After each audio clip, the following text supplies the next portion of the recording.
The first book of Samuel, otherwise called the first book of the Kings. Chapter 1. Now there was a certain man of Ramathaim Zophim of Mount Ephraim, and his name was Elkanah, the son of Jeroham, the son of Elihu, the son of Tohu, the son of Zaph, an Ephrathite. And he had 2 wives. The name of the one was Hannah, and the name of the other Peninnah. And Peninnah had children, but Hannah had no children. And this man went up out of his city yearly to worship and to sacrifice unto the Lord of hosts in Shiloh. And the 2 sons of Eli, Hophni and Phinehas, the priests of the Lord, were there. And when the time was that Elkanah offered, he gave to Peninnah his wife and to all her sons and her daughters portions. But unto Hannah he gave a worthy portion, for he loved Hannah. But the Lord had shut up her womb. And her adversary also provoked her sore, for to make her fret, because the Lord had shut up her womb. And as he did so year by year, when she went up to the house of the Lord, so she provoked her. Therefore she wept and did not eat. Then said Elkanah her husband to her, Hannah, why weepest thou? And why eatest thou not? And why is thy heart grieved? Am not I better to thee than 10 sons? So Hannah rose up after they had eaten in Shiloh, and after they had drunk. Now Eli the priest sat upon a seat by a post of the temple of the Lord. And she was in bitterness of soul, and prayed unto the Lord, and wept sore. And she vowed a vow, and said, O Lord of hosts, if thou wilt indeed look on the affliction of thine handmaid, and remember me, and not forget thine handmaid, but wilt give unto thine handmaid a man-child, then I will give him unto the Lord all the days of his life, and there shall no razor come upon his head. And it came to pass, as she continued praying before the Lord, that Eli marked her mouth.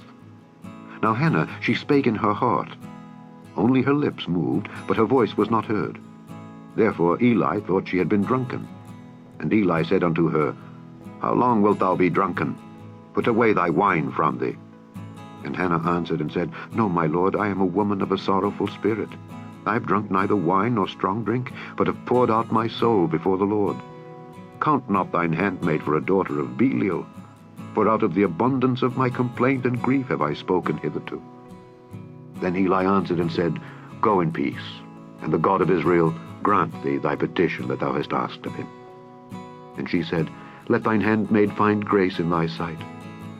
So the woman went her way, and did eat, and her countenance was no more sad. And they rose up in the morning early, and worshipped before the Lord, and returned and came to their house, to Ramah. And Elkanah knew Hannah his wife, and the Lord remembered her. Wherefore it came to pass, when the time was come about after Hannah had conceived, that she bare a son, and called his name Samuel, saying, Because I have asked him of the Lord. And the man Elkanah and all his house went up to offer unto the Lord the yearly sacrifice and his vow. But Hannah went not up, for she said unto her husband, I will not go up until the child be weaned, and then I will bring him, that he may appear before the Lord, and there abide forever.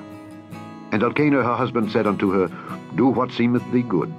Tarry until thou have weaned him, only the Lord establish his word.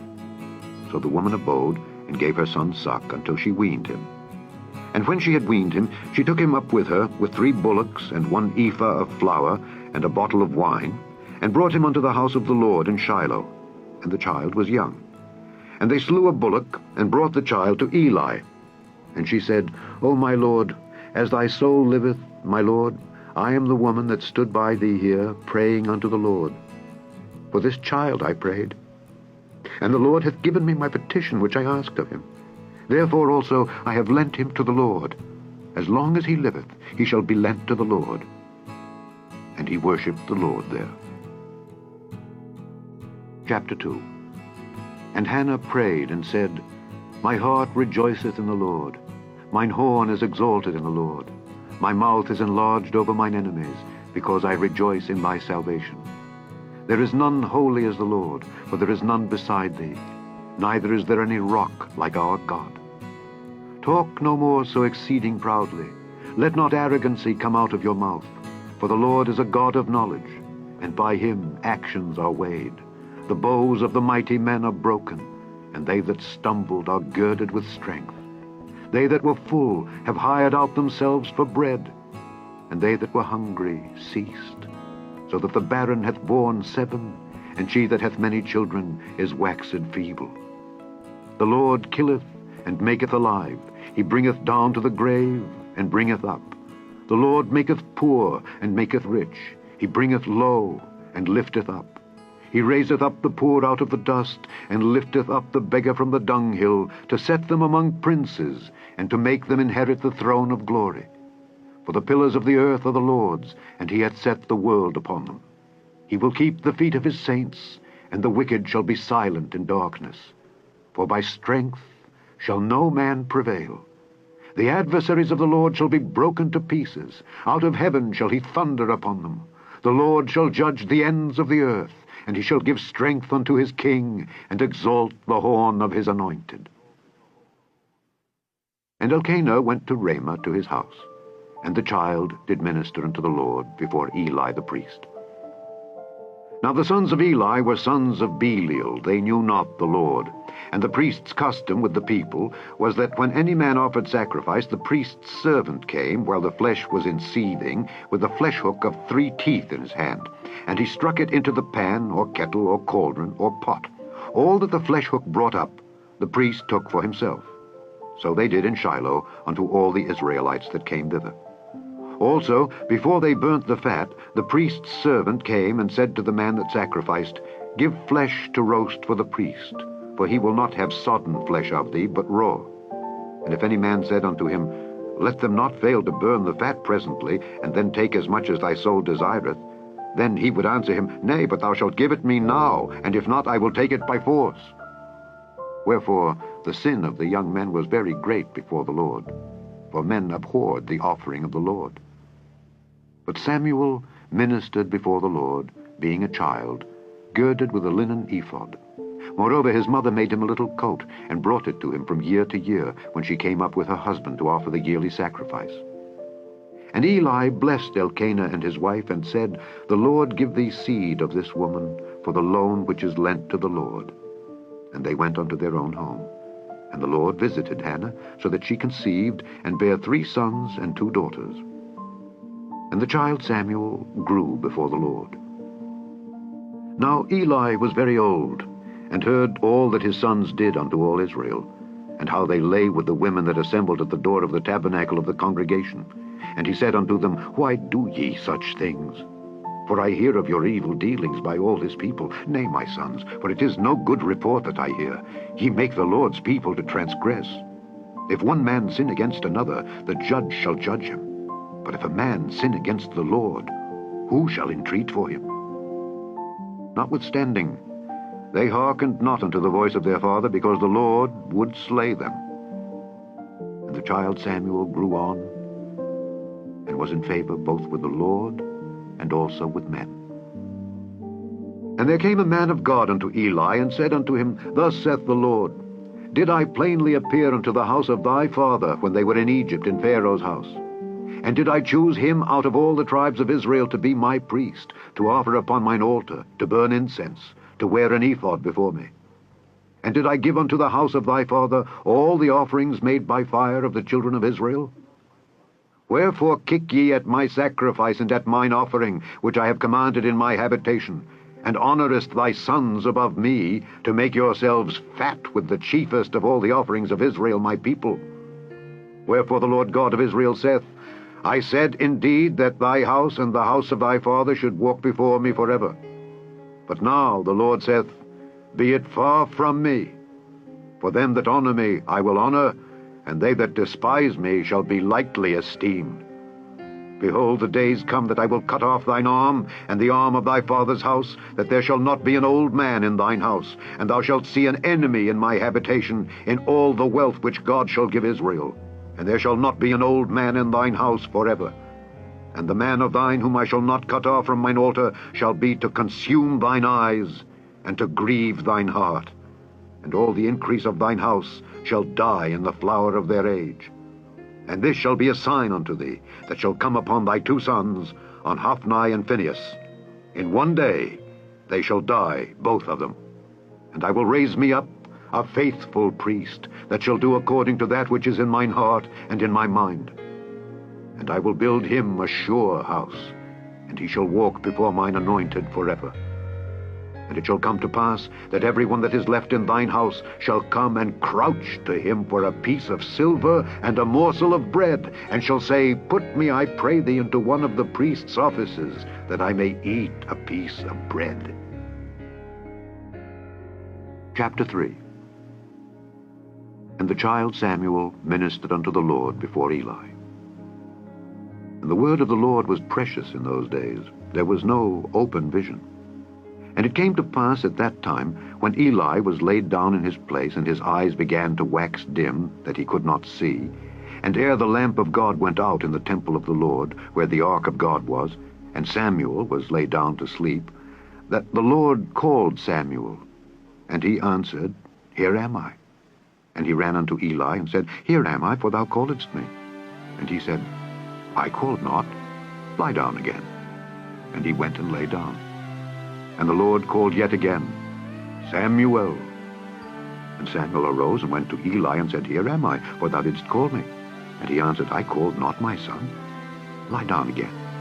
Now Samuel did not yet know the Lord, neither was the word of the Lord yet revealed unto him. And the Lord called Samuel again the third time. And he arose and went to Eli, and said, Here am I, for thou didst call me. And Eli perceived that the Lord had called the child. Therefore Eli said unto Samuel, Go, lie down. And it shall be, if he call thee, that thou shalt say, Speak, Lord, for thy servant heareth. So Samuel went and lay down in his place. And the Lord came and stood and called as at other times, Samuel, Samuel. And Samuel answered, Speak, for thy servant heareth.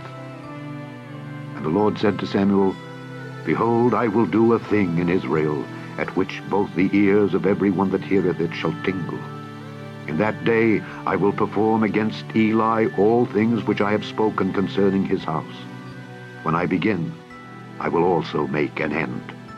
For I have told him that I will judge his house forever for the iniquity which he knoweth, because his sons made themselves vile, and he restrained them not. And therefore I have sworn unto the house of Eli, that the iniquity of Eli's house shall not be purged with sacrifice, nor offering forever. And Samuel lay until the morning, and opened the doors of the house of the Lord. And Samuel feared to show Eli the vision. Then Eli called Samuel, and said, Samuel, my son. And he answered, Here am I. And he said, What is the thing that the Lord hath said unto thee? I pray thee, hide it not from me. God do so to thee, and more also, if thou hide anything from me of all the things that he said unto thee. And Samuel told him every whit, and hid nothing from him. And he said, It is the Lord. Let him do what seemeth him good. And Samuel grew, and the Lord was with him, and did let none of his words fall to the ground. And all Israel, from Dan even to Beersheba, knew that Samuel was established to be a prophet of the Lord. And the Lord appeared again in Shiloh. For the Lord revealed himself to Samuel in Shiloh by the word of the Lord. Chapter 4. And the word of Samuel came to all Israel. Now Israel went out against the Philistines to battle, and pitched beside Ebenezer, and the Philistines pitched in Aphek. And the Philistines put themselves in array against Israel. And when they joined battle, Israel was smitten before the Philistines, and they slew of the army in the field about 4,000 men. And when the people were come into the camp, the elders of Israel said, Wherefore hath the Lord smitten us today before the Philistines? Let us fetch the ark of the covenant of the Lord out of Shiloh unto us, that when it cometh among us, it may save us out of the hand of our enemies. So the people sent to Shiloh, that they might bring from thence the ark of the covenant of the Lord of hosts, which dwelleth between the cherubims. And the two sons of Eli, Hophni and Phinehas, were there with the ark of the covenant of God. And when the ark of the covenant of the Lord came into the camp, all Israel shouted with a great shout, so that the earth rang again. And when the Philistines heard the noise of the shout, they said, What meaneth the noise of this great shout in the camp of the Hebrews? And they understood that the ark of the Lord was come into the camp. And the Philistines were afraid, for they said, God is come into the camp. And they said, Woe unto us, for there hath not been such a thing heretofore. Woe unto us! Who shall deliver us out of the hand of these mighty gods? These are the gods that smote the Egyptians with all the plagues in the wilderness. Be strong, and quit yourselves like men, O ye Philistines, that ye be not servants unto the Hebrews, as they have been to you. Quit yourselves like men, and fight. And the Philistines fought, and Israel was smitten, and they fled every man into his tent. And there was a very great slaughter, for there fell of Israel 30,000 footmen. And the ark of God was taken, and the two sons of Eli, Hophni and Phinehas, were slain. And there ran a man of Benjamin out of the army, and came to Shiloh the same day, with his clothes rent, and with earth upon his head. And when he came, lo, Eli sat upon a seat by the wayside, watching. For his heart trembled for the ark of God. And when the man came into the city and told it, all the city cried out. And when Eli heard the noise of the crying, he said, What meaneth the noise of this tumult? And the man came in hastily, and told Eli. Now Eli was 98 years old, and his eyes were dim, that he could not see. And the man said unto Eli, I am he that came out of the army, and I fled today out of the army. And he said, What is there done, my son? And the messenger answered and said, Israel is fled before the Philistines, and there hath been also a great slaughter among the people, and thy two sons also, Hophni and Phinehas, are dead, and the ark of God is taken. And it came to pass, when he made mention of the ark of God, that he fell from off the seat backward by the side of the gate, and his neck brake, and he died. For he was an old man and heavy, and he had judged Israel 40 years. And his daughter-in-law, Phinehas' wife, was with child, near to be delivered. And when she heard the tidings that the ark of God was taken, and that her father-in-law and her husband were dead, she bowed herself and travailed, for her pains came upon her. And about the time of her death, the women that stood by her said unto her, Fear not, for thou hast borne a son. But she answered not, neither did she regard it. And she named the child Ichabod, saying, The glory is departed from Israel, because the ark of God was taken, and because of her father-in-law and her husband. And she said, The glory is departed from Israel, for the ark of God is taken. Chapter 5. And the Philistines took the ark of God, and brought it from Ebenezer unto Ashdod. When the Philistines took the ark of God, they brought it into the house of Dagon, and set it by Dagon. And when they of Ashdod arose early on the morrow, behold, Dagon was fallen upon his face to the earth before the ark of the Lord. And they took Dagon, and set him in his place again. And when they arose early on the morrow morning, behold, Dagon was fallen upon his face to the ground before the ark of the Lord. And the head of Dagon, and both the palms of his hands, were cut off upon the threshold. Only the stump of Dagon was left to him. Therefore neither the priests of Dagon, nor any that come into Dagon's house, tread on the threshold of Dagon in Ashdod unto this day. But the hand of the Lord was heavy upon them of Ashdod, and he destroyed them, and smote them with emerods, even Ashdod and the coasts thereof. And when the men of Ashdod saw that it was so, they said, The ark of the God of Israel shall not abide with us, for his hand is sore upon us, and upon Dagon our God. They sent therefore and gathered all the lords of the Philistines unto them, and said, What shall we do with the ark of the God of Israel? And they answered, Let the ark of the God of Israel be carried about unto Gath. And they carried the ark of the God of Israel about thither.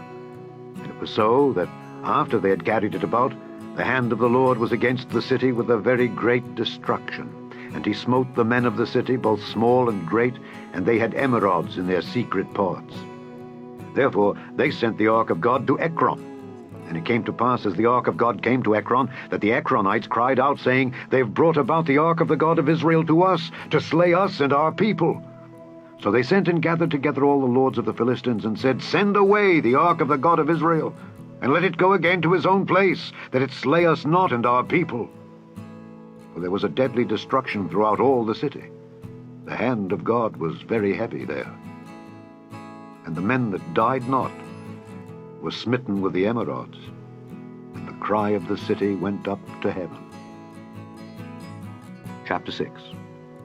And the ark of the Lord was in the country of the Philistines 7 months. And the Philistines called for the priests and the diviners, saying, What shall we do to the ark of the Lord? Tell us wherewith we shall send it to his place. And they said, If ye send away the ark of the God of Israel, send it not empty, but in any wise return him a trespass offering.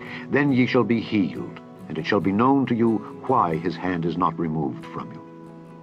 Then said they, What shall be the trespass offering which we shall return to him? They answered, 5 golden emerods, and 5 golden mice, according to the number of the lords of the Philistines. For one plague was on you all, and on your lords. Wherefore ye shall make images of your emerods, and images of your mice that mar the land, and ye shall give glory unto the God of Israel. Peradventure he will lighten his hand from off you, and from off your gods, and from off your land. Wherefore then do ye harden your hearts, as the Egyptians and Pharaoh hardened their hearts? When he had wrought wonderfully among them, did they not let the people go, and they departed? Now therefore make a new cart, and take 2 milch kine on which there hath come no yoke, and tie the kine to the cart, and bring their calves home from them. And take the ark of the Lord, and lay it upon the cart. And put the jewels of gold, which ye return him for a trespass offering, in a coffer by the side thereof, and send it away, that it may go. And see, if it goeth up by the way of his own coast to Bethshemesh, then he hath done us this great evil. But if not, then we shall know that it is not his hand that smote us, it was a chance that happened to us. And the men did so, and took 2 milch kine, and tied them to the cart, and shut up their calves at home. And they laid the ark of the Lord upon the cart, and the coffer with the mice of gold, and the images of their emerods. And the kine took the straight way to the way of Bethshemesh, and went along the highway, lowing as they went, and turned not aside to the right hand or to the left. And the lords of the Philistines went after them unto the border of Bethshemesh. And they of Bethshemesh were reaping their wheat harvest in the valley, and they lifted up their eyes, and saw the ark, and rejoiced to see it. And the cart came into the field of Joshua, a Bethshemite, and stood there where there was a great stone. And they clave the wood of the cart, and offered the kine a burnt offering unto the Lord. And the Levites took down the ark of the Lord, and the coffer that was with it, wherein the jewels of gold were, and put them on the great stone. And the men of Bethshemesh offered burnt offerings, and sacrificed sacrifices the same day unto the Lord. And when the 5 lords of the Philistines had seen it, they returned to Ekron the same day. And these are the golden emerods, which the Philistines returned for a trespass offering unto the Lord. For Ashdod 1, for Gaza 1, for Askelon 1, for Gath 1, for Ekron 1. And the golden mice, according to the number of all the cities of the Philistines belonging to the 5 lords, both of fenced cities and of country villages, even unto the great stone of Abel, whereon they set down the ark of the Lord, which stone remaineth unto this day in the field of Joshua the Bethshemite. And he smote the men of Bethshemesh, because they had looked into the ark of the Lord. Even he smote of the people 50,010 men. And the people lamented, because the Lord had smitten many of the people with a great slaughter. And the men of Bethshemesh said, Who is able to stand before this holy Lord God? And to whom shall he go up from us? And they sent messengers to the inhabitants of Kirjath-jearim, saying, The Philistines have brought again the ark of the Lord. Come ye down, and fetch it up to you. Chapter 7. And the men of Kirjath-jearim came, and fetched up the ark of the Lord, and brought it into the house of Abinadab in the hill, and sanctified Eleazar his son to keep the ark of the Lord. And it came to pass, while the ark abode in Kirjath-jearim, that the time was long, for it was 20 years, and all the house of Israel lamented after the Lord. And Samuel spake unto all the house of Israel, saying, If ye do return unto the Lord with all your hearts, then put away the strange gods and Ashtaroth from among you, and prepare your hearts unto the Lord, and serve him only, and he will deliver you out of the hand of the Philistines. Then the children of Israel did put away Baalim and Ashtaroth, and served the Lord only. And Samuel said, Gather all Israel to Mizpeh, and I will pray for you unto the Lord. And they gathered together to Mizpeh, and drew water, and poured it out before the Lord, and fasted on that day, and said there, We have sinned against the Lord. And Samuel judged the children of Israel in Mizpeh. And when the Philistines heard that the children of Israel were gathered together to Mizpeh, the lords of the Philistines went up against Israel. And when the children of Israel heard it, they were afraid of the Philistines. And the children of Israel said to Samuel, Cease not to cry unto the Lord our God for us, that he will save us out of the hand of the Philistines. And Samuel took a sucking lamb, and offered it for a burnt offering wholly unto the Lord. And Samuel cried unto the Lord for Israel, and the Lord heard him. And as Samuel was offering up the burnt offering, the Philistines drew near to battle against Israel. But the Lord thundered with a great thunder on that day upon the Philistines, and discomfited them, and they were smitten before Israel. And the men of Israel went out of Mizpeh, and pursued the Philistines, and smote them until they came unto Beth-kar. Then Samuel took a stone, and set it between Mizpeh and Shen, and called the name of it Ebenezer, saying, Hitherto hath the Lord helped us. So the Philistines were subdued, and they came no more into the coast of Israel. And the hand of the Lord was against the Philistines all the days of Samuel. And the cities which the Philistines had taken from Israel were restored to Israel, from Ekron even unto Gath. And the coasts thereof did Israel deliver out of the hands of the Philistines. And there was peace between Israel and the Amorites. And Samuel judged Israel all the days of his life. And he went from year to year in circuit to Bethel and Gilgal and Mizpeh, and judged Israel in all those places. And his return was to Ramah, for there was his house, and there he judged Israel, and there he built an altar unto the Lord. Chapter 8. And it came to pass, when Samuel was old, that he made his sons judges over Israel. Now the name of his firstborn was Joel, and the name of his second Abiah. They were judges in Beersheba. And his sons walked not in his ways, but turned aside after lucre, and took bribes, and perverted judgment.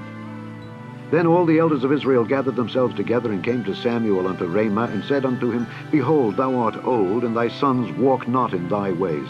Now make us a king to judge us like all the nations.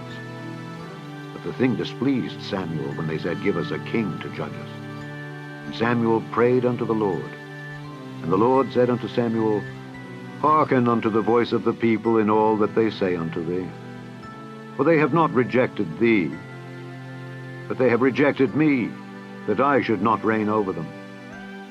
According to all the works which they have done since the day that I brought them up out of Egypt, even unto this day, wherewith they have forsaken me and served other gods, so do they also unto thee. Now therefore hearken unto their voice. Howbeit, yet protest solemnly unto them, and show them the manner of the king that shall reign over them. And Samuel told all the words of the Lord unto the people that asked of him a king, and he said, This will be the manner of the king that shall reign over you. He will take your sons, and appoint them for himself, for his chariots, and to be his horsemen, and some shall run before his chariots. And he will appoint him captains over thousands, and captains over 50s, and will set them to ear his ground, and to reap his harvest, and to make his instruments of war, and instruments of his chariots. And he will take your daughters to be confectionaries, and to be cooks, and to be bakers. And he will take your fields, and your vineyards, and your oliveyards, even the best of them, and give them to his servants. And he will take the 10th of your seed, and of your vineyards, and give to his officers, and to his servants. And he will take your menservants and your maidservants, and your goodliest young men, and your asses, and put them to his work. He will take the 10th of your sheep, and ye shall be his servants. And ye shall cry out in that day because of your king, which ye shall have chosen you. And the Lord will not hear you in that day. Nevertheless, the people refused to obey the voice of Samuel, and they said, Nay, but we will have a king over us, that we also may be like all the nations, and that our king may judge us, and go out before us, and fight our battles. And Samuel heard all the words of the people, and he rehearsed them in the ears of the Lord. And the Lord said to Samuel, Hearken unto their voice, and make them a king. And Samuel said unto the men of Israel, Go ye every man unto his city. Chapter 9. Now there was a man of Benjamin, whose name was Kish, the son of Abiel, the son of Zeror, the son of Bechorath, the son of Aphiah, a Benjamite, a mighty man of power. And he had a son, whose name was Saul, a choice young man and a goodly. And there was not among the children of Israel a goodlier person than he. From his shoulders and upward he was higher than any of the people. And the asses of Kish, Saul's father, were lost. And Kish said to Saul his son, Take now one of the servants with thee, and arise, go seek the asses. And he passed through Mount Ephraim, and passed through the land of Shalisha, but they found them not. Then they passed through the land of Shalem, and there they were not. And he passed through the land of the Benjamites, but they found them not. And when they were come to the land of Zuph, Saul said to his servant that was with him, Come and let us return, lest my father leave caring for the asses, and take thought for us. And he said unto him, Behold now, there is in this city a man of God, and he is an honorable man. All that he saith cometh surely to pass. Now let us go thither. Peradventure he can show us our way that we should go. Then said Saul to his servant, But behold, if we go, what shall we bring the man? For the bread is spent in our vessels, and there is not a present to bring to the man of God. What have we? And the servant answered Saul again and said, Behold, I have here at hand the 4th part of a shekel of silver. That will I give to the man of God to tell us our way. Before time in Israel, when a man went to inquire of God, thus he spake, Come and let us go to the seer. For he that is now called a prophet was before time called a seer. Then said Saul to his servant, Well said, come, let us go. So they went unto the city where the man of God was. And as they went up the hill to the city, they found young maidens going out to draw water, and said unto them, Is the seer here? And they answered them and said, He is. Behold, he is before you. Make haste now, for he came today to the city, for there is a sacrifice of the people today in the high place. As soon as ye be come into the city, ye shall straightway find him, before he go up to the high place to eat. For the people will not eat until he come, because he doth bless the sacrifice. And afterwards they eat that be bidden. Now therefore get you up, for about this time ye shall find him. And they went up into the city, and when they were come into the city, behold, Samuel came out against them, for to go up to the high place. Now the Lord had told Samuel in his ear a day before Saul came, saying, Tomorrow about this time I will send thee a man out of the land of Benjamin, and thou shalt anoint him to be captain over my people Israel, that he may save my people out of the hand of the Philistines. For I have looked upon my people, because their cry is come unto me. And when Samuel saw Saul, the Lord said unto him, Behold the man whom I spake to thee of. This same shall reign over my people. Then Saul drew near to Samuel in the gate, and said, Tell me, I pray thee, where the seer's house is. And Samuel answered Saul and said, I am the seer. Go up before me unto the high place, for ye shall eat with me today. And tomorrow I will let thee go, and will tell thee all that is in thine heart. And as for thine asses that were lost 3 days ago, set not thy mind on them, for they are found. And on whom is all the desire of Israel? Is it not on thee, and on all thy father's house? And Saul answered and said, Am not I a Benjamite, of the smallest of the tribes of Israel, and my family the least of all the families of the tribe of Benjamin? Wherefore then speakest thou so to me? And Samuel took Saul and his servant, and brought them into the parlor, and made them sit in the chiefest place among them that were bidden, which were about 30 persons. And Samuel said unto the cook, Bring the portion which I gave thee, of which I said unto thee, Set it by thee. And the cook took up the shoulder, and that which was upon it, and set it before Saul. And Samuel said, Behold that which is left. Set it before thee, and eat. For unto this time hath it been kept for thee, since I said, I have invited the people. So Saul did eat with Samuel that day. And when they were come down from the high place into the city, Samuel communed with Saul upon the top of the house. And they arose early, and it came to pass, about the spring of the day, that Samuel called Saul to the top of the house, saying, Up, that I may send thee away. And Saul arose, and they went out, both of them, he and Samuel, abroad. And as they were going down to the end of the city, Samuel said to Saul, Bid the servant pass on before us. And he passed on. But stand thou still a while, that I may show thee the word of God. Chapter 10. Then Samuel took a vial of oil and poured it upon his head, and kissed him, and said, Is it not because the Lord hath anointed thee to be captain over his inheritance? When thou art departed from me today, then thou shalt find 2 men by Rachel's sepulchre in the border of Benjamin at Zelzah, and they will say unto thee, The asses which thou wentest to seek are found. And lo, thy father hath left the care of the asses, and sorroweth for you, saying, What shall I do for my son? Then shalt thou go on forward from thence, and thou shalt come to the plain of Tabor. And there shall meet thee 3 men going up to God to Bethel, one carrying 3 kids, and another carrying 3 loaves of bread, and another carrying a bottle of wine. And they will salute thee, and give thee 2 loaves of bread, which thou shalt receive of their hands. After that thou shalt come to the hill of God, where is the garrison of the Philistines. And it shall come to pass, when thou art come thither to the city, that thou shalt meet a company of prophets coming down from the high place, with a psaltery, and a tabret, and a pipe, and a harp before them, and they shall prophesy. And the Spirit of the Lord will come upon thee, and thou shalt prophesy with them, and shalt be turned into another man. And let it be, when these signs are come unto thee, that thou do as occasion serve thee, for God is with thee. And thou shalt go down before me to Gilgal. And behold, I will come down unto thee to offer burnt offerings, and to sacrifice sacrifices of peace offerings. 7 days shalt thou tarry till I come to thee, and show thee what thou shalt do. And it was so, that when he had turned his back to go from Samuel, God gave him another heart, and all those signs came to pass that day. And when they came thither to the hill, behold, a company of prophets met him, and the Spirit of God came upon him, and he prophesied among them. And it came to pass, when all that knew him before times saw that, behold, he prophesied among the prophets, then the people said one to another, What is this that is come unto the son of Kish? Is Saul also among the prophets? And one of the same place answered and said, But who is their father? Therefore it became a proverb, Is Saul also among the prophets?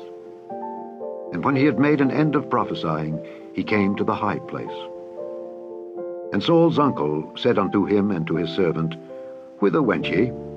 And he said, To seek the asses. And when we saw that they were nowhere, we came to Samuel. And Saul's uncle said, Tell me, I pray thee, what Samuel said unto you. And Saul said unto his uncle, He told us plainly that the asses were found. But of the matter of the kingdom whereof Samuel spake, he told him not. And Samuel called the people together unto the Lord to Mizpeh, and said unto the children of Israel, Thus saith the Lord God of Israel, I brought up Israel out of Egypt, and delivered you out of the hand of the Egyptians, and out of the hand of all kingdoms, and of them that oppressed you. And ye have this day rejected your God, who himself saved you out of all your adversities and your tribulations. And ye have said unto him, Nay, but set a king over us. Now therefore, present yourselves before the Lord by your tribes and by your thousands.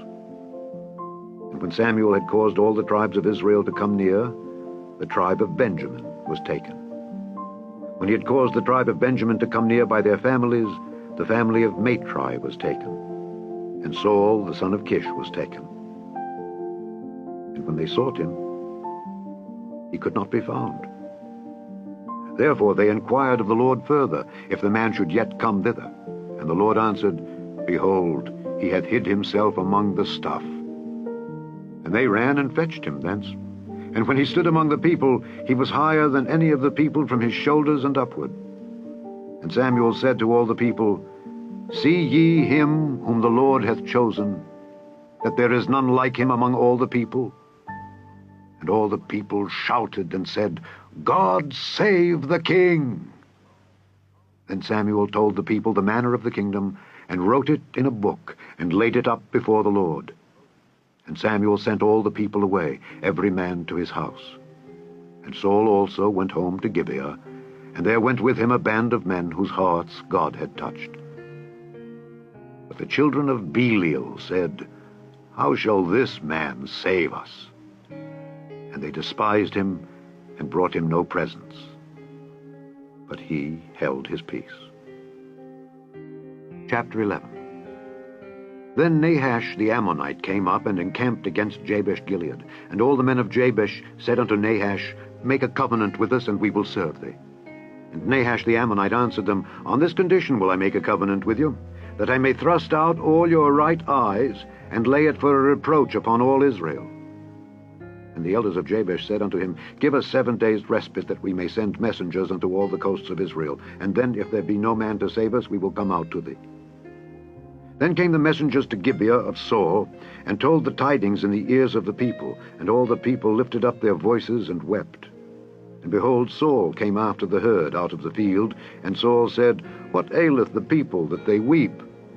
And they told him the tidings of the men of Jabesh. And the Spirit of God came upon Saul when he heard those tidings, and his anger was kindled greatly. And he took a yoke of oxen, and hewed them in pieces, and sent them throughout all the coasts of Israel by the hands of messengers, saying, Whosoever cometh not forth after Saul and after Samuel, so shall it be done unto his oxen. And the fear of the Lord fell on the people, and they came out with one consent. And when he numbered them in Bezek, the children of Israel were 300,000, and the men of Judah 30,000. And they said unto the messengers that came, Thus shall ye say unto the men of Jabesh-Gilead, Tomorrow by that time the sun be hot, ye shall have help. And the messengers came and showed it to the men of Jabesh, and they were glad. Therefore the men of Jabesh said, Tomorrow we will come out unto you, and ye shall do with us all that seemeth good unto you. And it was so on the morrow that Saul put the people in 3 companies, and they came into the midst of the host in the morning watch, and slew the Ammonites until the heat of the day. And it came to pass that they which remained were scattered, so that 2 of them were not left together. And the people said unto Samuel, Who is he that said, Shall Saul reign over us? Bring the men, that we may put them to death.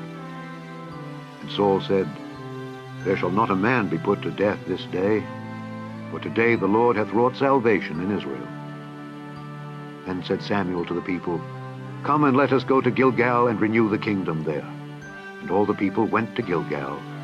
And there they made Saul king before the Lord in Gilgal. And there they sacrificed sacrifices of peace offerings before the Lord. And there Saul and all the men of Israel rejoiced greatly. Chapter 12. And Samuel said unto all Israel, Behold, I have hearkened unto your voice in all that ye said unto me, and have made a king over you. And now, behold, the king walketh before you. And I am old and grey-headed, and behold, my sons are with you, and I have walked before you from my childhood unto this day. Behold, here I am. Witness against me before the Lord and before his anointed. Whose ox have I taken? Or whose ass have I taken? Or whom have I defrauded? Whom have I oppressed? Or of whose hand have I received any bribe to blind mine eyes therewith? And I will restore it you. And they said, Thou hast not defrauded us, nor oppressed us, neither hast thou taken aught of any man's hand. And he said unto them, The Lord is witness against you, and his anointed is witness this day, that ye have not found aught in my hand. And they answered, He is witness. And Samuel said unto the people, It is the Lord that advanced Moses and Aaron, and that brought your fathers up out of the land of Egypt. Now therefore stand still, that I may reason with you before the Lord of all the righteous acts of the Lord which he did to you and to your fathers. When Jacob was come into Egypt, and your fathers cried unto the Lord, then the Lord sent Moses and Aaron, which brought forth your fathers out of Egypt, and made them dwell in this place. And when they forgat the Lord their God, he sold them into the hand of Sisera, captain of the host of Hazor, and into the hand of the Philistines, and into the hand of the king of Moab, and they fought against them. And they cried unto the Lord, and said, We have sinned, because we have forsaken the Lord, and have served Baalim and Ashtaroth. But now deliver us out of the hand of our enemies, and we will serve thee. And the Lord sent Jerubbaal, and Bedan, and Jephthah, and Samuel, and delivered you out of the hand of your enemies on every side, and ye dwelled safe. And when ye saw that Nahash the king of the children of Ammon came against you, ye said unto me, Nay, but a king shall reign over us, when the Lord your God was your king. Now therefore, behold the king whom ye have chosen, and whom ye have desired. And behold, the Lord hath set a king over you. If ye will fear the Lord, and serve him, and obey his voice, and not rebel against the commandment of the Lord, then shall both ye and also the king that reigneth over you continue following the Lord your God. But if ye will not obey the voice of the Lord, but rebel against the commandment of the Lord, then shall the hand of the Lord be against you, as it was against your fathers. Now therefore, stand and see this great thing which the Lord will do before your eyes. Is it not wheat harvest today? I will call unto the Lord, and he shall send thunder and rain, that ye may perceive and see that your wickedness is great, which ye have done in the sight of the Lord in asking you a king. So Samuel called unto the Lord, and the Lord sent thunder and rain that day, and all the people greatly feared the Lord and Samuel. And all the people said unto Samuel, Pray for thy servants unto the Lord thy God, that we die not. For we have added unto all our sins this evil, to ask us a king. And Samuel said unto the people, Fear not, ye have done all this wickedness. Yet turn not aside from following the Lord, but serve the Lord with all your heart, and turn ye not aside. For then should ye go after vain things, which cannot profit nor deliver, for they are vain. For the Lord will not forsake his people for his great name's sake, because it hath pleased the Lord to make you his people. Moreover, as for me, God forbid that I should sin against the Lord in ceasing to pray for you. But I will teach you the good and the right way.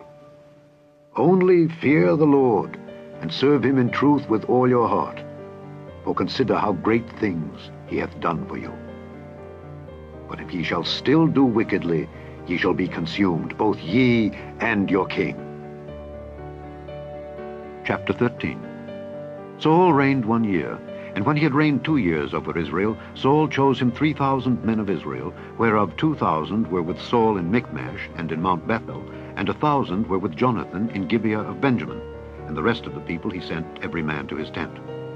And Jonathan smote the garrison of the Philistines that was in Geba, and the Philistines heard of it. And Saul blew the trumpet throughout all the land, saying, Let the Hebrews hear. And all Israel heard say that Saul had smitten a garrison of the Philistines, and that Israel also was had an abomination with the Philistines.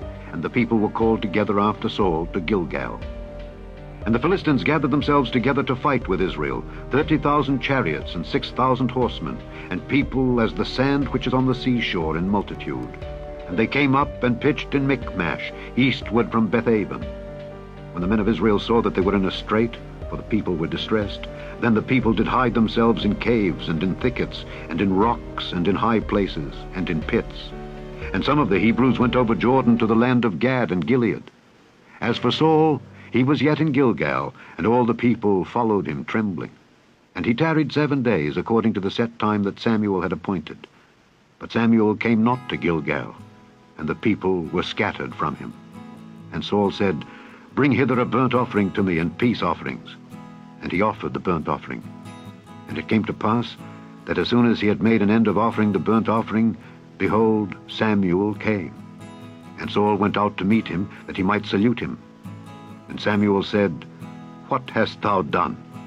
And Saul said, Because I saw that the people were scattered from me, and that thou camest not within the days appointed, and that the Philistines gathered themselves together at Michmash. Therefore, said I, the Philistines will come down now upon me to Gilgal, and I have not made supplication unto the Lord.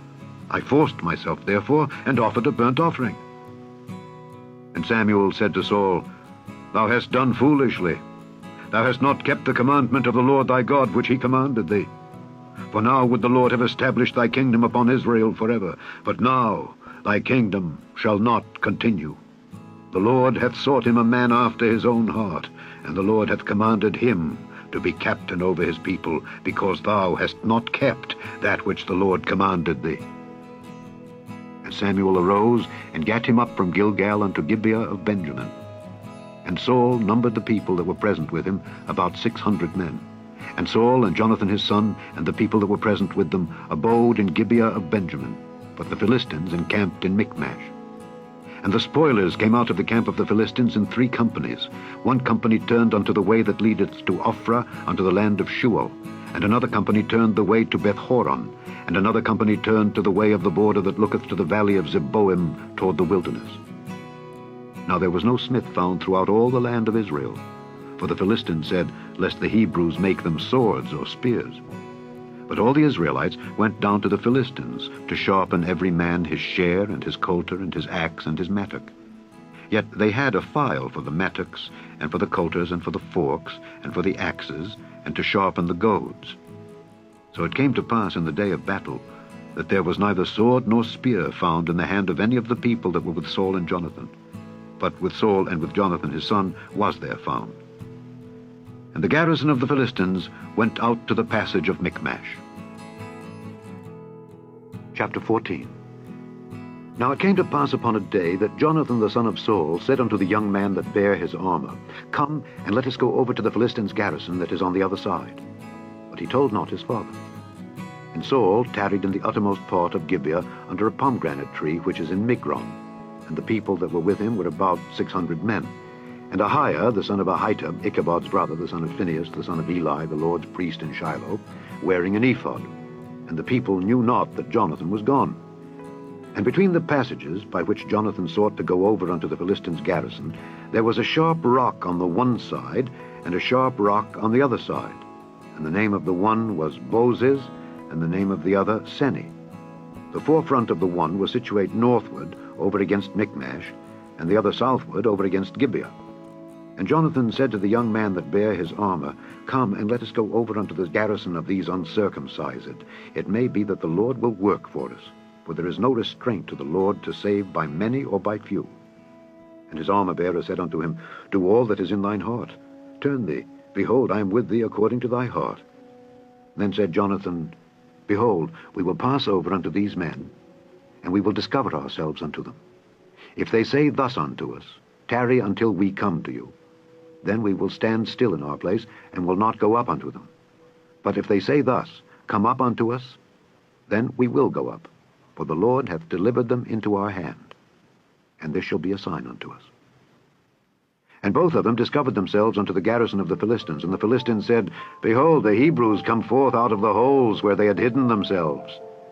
And the men of the garrison answered Jonathan and his armor-bearer, and said, Come up to us, and we will show you a thing.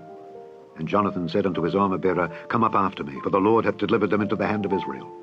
And Jonathan climbed up upon his hands and upon his feet, and his armor-bearer after him, and they fell before Jonathan, and his armor-bearer slew after him. And that first slaughter which Jonathan and his armor-bearer made was about 20 men, within as it were an half acre of land, which a yoke of oxen might plow. And there was trembling in the host, in the field, and among all the people. The garrison and the spoilers, they also trembled, and the earth quaked. So it was a very great trembling. And the watchmen of Saul and Gibeah of Benjamin looked, and behold, the multitude melted away, and they went on beating down one another. Then said Saul unto the people that were with him, Number now, and see who is gone from us. And when they had numbered, behold, Jonathan and his armor-bearer were not there. And Saul said unto Ahiah, Bring hither the ark of God. For the ark of God was at that time with the children of Israel. And it came to pass, while Saul talked unto the priest, that the noise that was in the host of the Philistines went on and increased. And Saul said unto the priest, Withdraw thine hand. And Saul and all the people that were with him assembled themselves, and they came to the battle. And behold, every man's sword was against his fellow, and there was a very great discomfiture. Moreover, the Hebrews that were with the Philistines before that time, which went up with them into the camp from the country round about, even they also turned to be with the Israelites that were with Saul and Jonathan. Likewise all the men of Israel which had hid themselves in Mount Ephraim, when they heard that the Philistines fled, even they also followed hard after them in the battle. So the Lord saved Israel that day, and the battle passed over unto Beth-aven. And the men of Israel were distressed that day, for Saul had adjured the people, saying, Cursed be the man that eateth any food until evening, that I may be avenged on mine enemies. So none of the people tasted any food. And all they of the land came to a wood, and there was honey upon the ground. And when the people were come into the wood, behold, the honey dropped, but no man put his hand to his mouth, for the people feared the oath. But Jonathan heard not when his father charged the people with the oath. Wherefore he put forth the end of the rod that was in his hand, and dipped it in an honeycomb, and put his hand to his mouth, and his eyes were enlightened. Then answered one of the people, and said, Thy father straitly charged the people with an oath, saying, Cursed be the man that eateth any food this day. And the people were faint.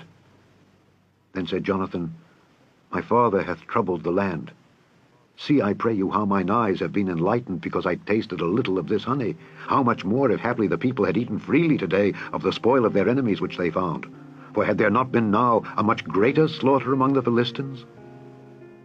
And they smote the Philistines that day from Michmash to Aijalon, and the people were very faint. And the people flew upon the spoil, and took sheep and oxen and calves, and slew them on the ground, and the people did eat them with the blood. Then they told Saul, saying, Behold, the people sin against the Lord, in that they eat with the blood. And he said, Ye have transgressed. Roll a great stone unto me this day. And Saul said, Disperse yourselves among the people, and say unto them, Bring me hither every man his ox, and every man his sheep, and slay them here, and eat, and sin not against the Lord in eating with the blood. And all the people brought every man his ox with him that night, and slew them there. And Saul built an altar unto the Lord. The same was the first altar that he built unto the Lord. And Saul said, Let us go down after the Philistines by night, and spoil them until the morning light, and let us not leave a man of them. And they said, Do whatsoever seemeth good unto thee. Then said the priest, Let us draw near hither unto God. And Saul asked counsel of God, Shall I go down after the Philistines? Wilt thou deliver them into the hand of Israel? But he answered him not that day. And Saul said, Draw ye near hither, all the chief of the people, and know and see wherein this sin hath been this day. For as the Lord liveth, which saveth Israel, though it be in Jonathan my son, he shall surely die. But there was not a man among all the people that answered him. Then said he unto all Israel, Be ye on one side, and I and Jonathan my son will be on the other side. And the people said unto Saul, Do what seemeth good unto thee. Therefore Saul said unto the Lord God of Israel, Give a perfect lot. And Saul and Jonathan were taken, but the people escaped. And Saul said, Cast lots between me and Jonathan my son. And Jonathan was taken. Then Saul said to Jonathan, Tell me what thou hast done. And Jonathan told him and said, I did but taste a little honey with the end of the rod that was in mine hand, and lo, I must die. And Saul answered, God do so, and more also, for thou shalt surely die, Jonathan. And the people said unto Saul, Shall Jonathan die, who hath wrought this great salvation in Israel? God forbid. As the Lord liveth, there shall not one hair of his head fall to the ground, for he hath wrought with God this day. So the people rescued Jonathan, that he died not. Then Saul went up from following the Philistines, and the Philistines went to their own place. So Saul took the kingdom over Israel, and fought against all his enemies on every side, against Moab, and against the children of Ammon, and against Edom, and against the kings of Zobah, and against the Philistines. And whithersoever he turned himself, he vexed them. And he gathered an host, and smote the Amalekites, and delivered Israel out of the hands of them that spoiled them. Now the sons of Saul were Jonathan, and Ishuai, and Melchishua, and the names of his two daughters were these, the name of the firstborn Merab, and the name of the younger Michal. And the name of Saul's wife was Ahinoam, the daughter of Ahimaaz, and the name of the captain of his host was Abner, the son of Ner, Saul's uncle. And Kish was the father of Saul, and Ner, the father of Abner, was the son of Abiel. And there was sore war against the Philistines all the days of Saul. And when Saul saw any strong man or any valiant man, he took him unto him. Chapter 15. Samuel also said unto Saul, The Lord sent me to anoint thee to be king over his people, over Israel. Now therefore hearken thou unto the voice of the words of the Lord. Thus saith the Lord of hosts, I remember that which Amalek did to Israel, how he laid wait for him in the way when he came up from Egypt. Now go and smite Amalek, and utterly destroy all that they have, and spare them not, but slay both man and woman, infant and suckling, ox and sheep, camel and ass. And Saul gathered the people together, and numbered them in Telaim 200,000 footmen, and 10,000 men of Judah. And Saul came to a city of Amalek, and laid wait in the valley. And Saul said unto the Kenites, Go, depart, get you down from among the Amalekites, lest I destroy you with them. For ye showed kindness to all the children of Israel when they came up out of Egypt. So the Kenites departed from among the Amalekites. And Saul smote the Amalekites from Havilah until thou comest to Shur, that is over against Egypt. And he took Agag, the king of the Amalekites, alive, and utterly destroyed all the people with the edge of the sword. But Saul and the people spared Agag, and the best of the sheep, and of the oxen, and of the fatlings and the lambs, and all that was good, and would not utterly destroy them. But everything that was vile and refuse, that they destroyed utterly. Then came the word of the Lord unto Samuel, saying, It repenteth me that I have set up Saul to be king, for he is turned back from following me, and hath not performed my commandments. And it grieved Samuel, and he cried unto the Lord all night. And when Samuel rose early to meet Saul in the morning, it was told Samuel, saying, Saul came to Carmel, and behold, he set him up a place, and is gone about, and passed on, and gone down to Gilgal.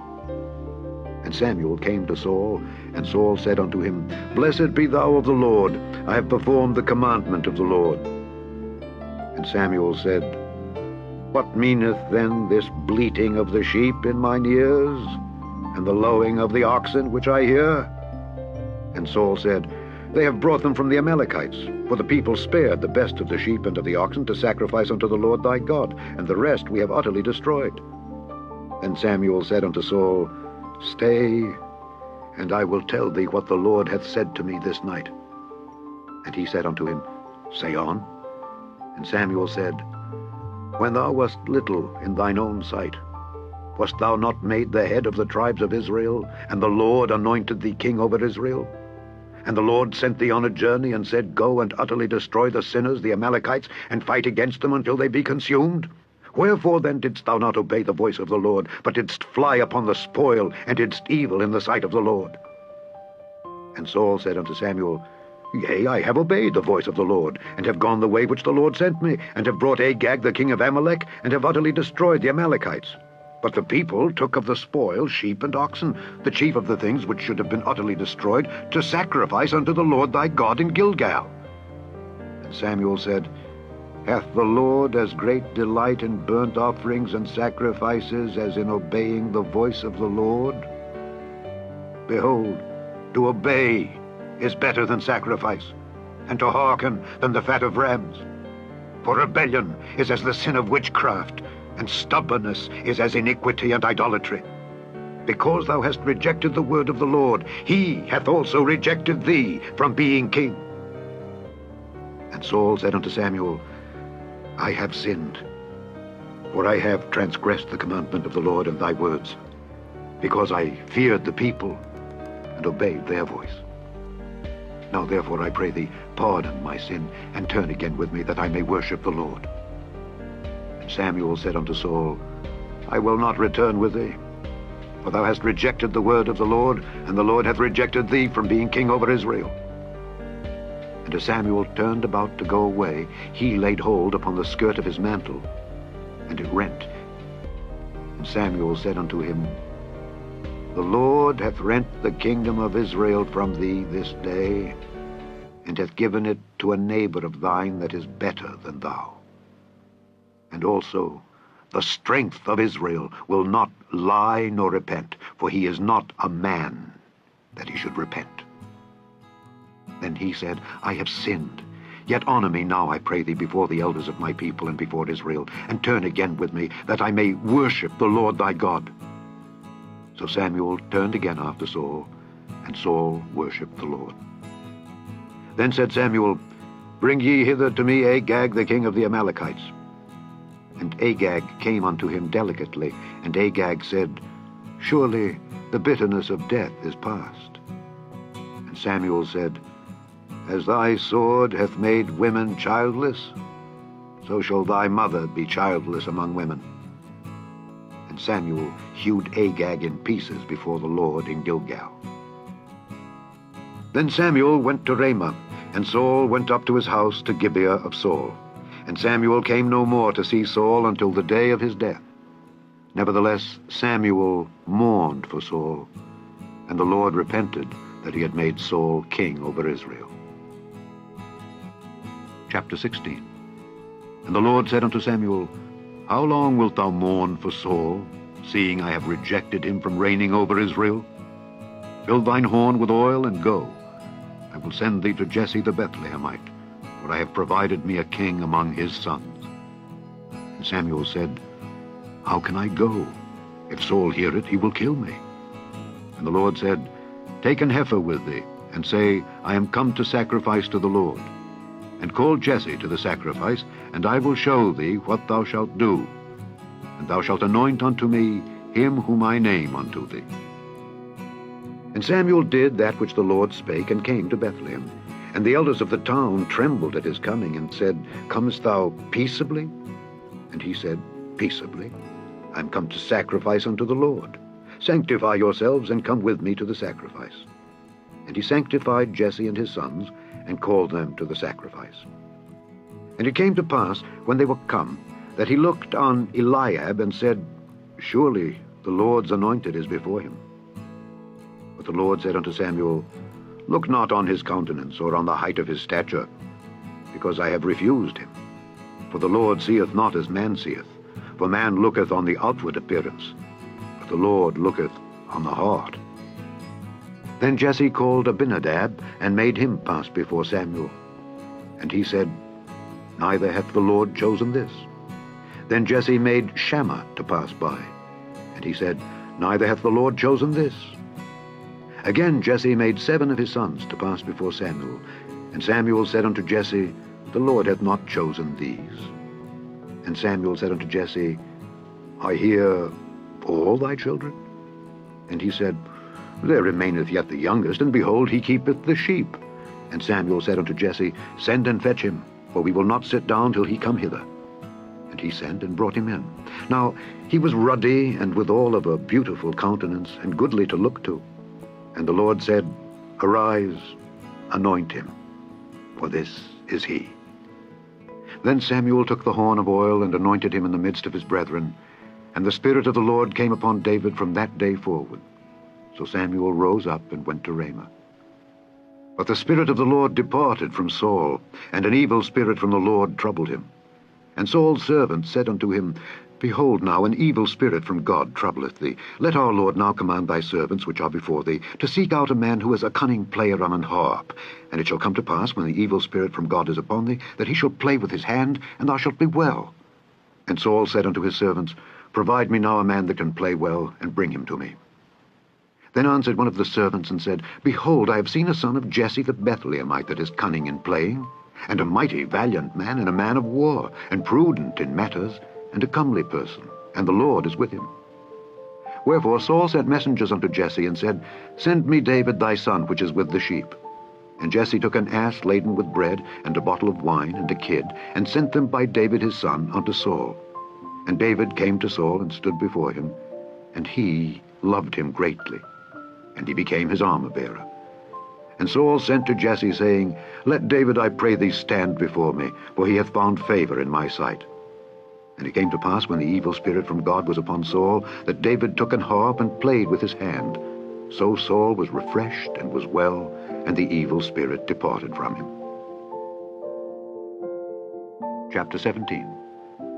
Now the Philistines gathered together their armies to battle, and were gathered together at Shochoh, which belongeth to Judah, and pitched between Shochoh and Azekah in Ephes-dammim. And Saul and the men of Israel were gathered together and pitched by the valley of Elah, and set the battle in array against the Philistines. And the Philistines stood on a mountain on the one side, and Israel stood on a mountain on the other side, and there was a valley between them.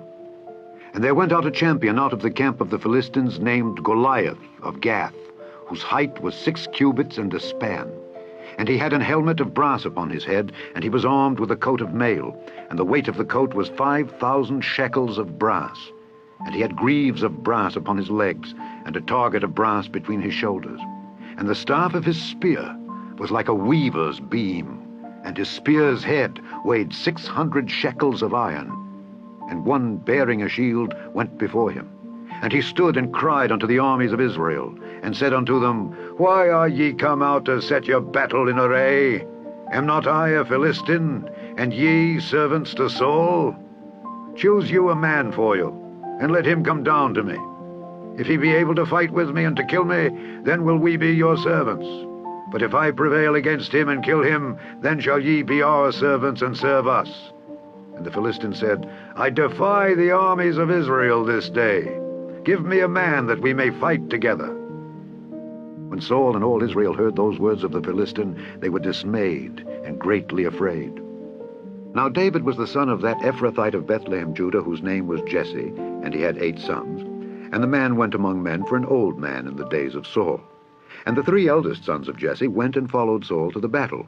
And the names of his 3 sons that went to the battle were Eliab, the firstborn, and next unto him Abinadab, and the third Shammah. And David was the youngest, and the 3 eldest followed Saul. But David went and returned from Saul to feed his father's sheep at Bethlehem. And the Philistine drew near morning and evening, and presented himself 40 days. And Jesse said unto David his son, Take now for thy brethren an ephah of this parched corn, and these 10 loaves, and run to the camp to thy brethren, and carry these 10 cheeses unto the captain of their 1,000, and look how thy brethren fare, and take their pledge. Now Saul and they and all the men of Israel were in the valley of Elah, fighting with the Philistines. And David rose up early in the morning, and left the sheep with a keeper, and took and went as Jesse had commanded him. And he came to the trench, as the host was going forth to the fight, and shouted for the battle. For Israel and the Philistines had put the battle in array, army against army. And David left his carriage in the hand of the keeper of the carriage, and ran into the army, and came and saluted his brethren. And as he talked with them, behold, there came up the champion, the Philistine of Gath, Goliath by name, out of the armies of the Philistines, and spake according to the same words. And David heard them. And all the men of Israel, when they saw the man, fled before him, and were sore afraid. And the men of Israel said, Have ye seen this man that is come up?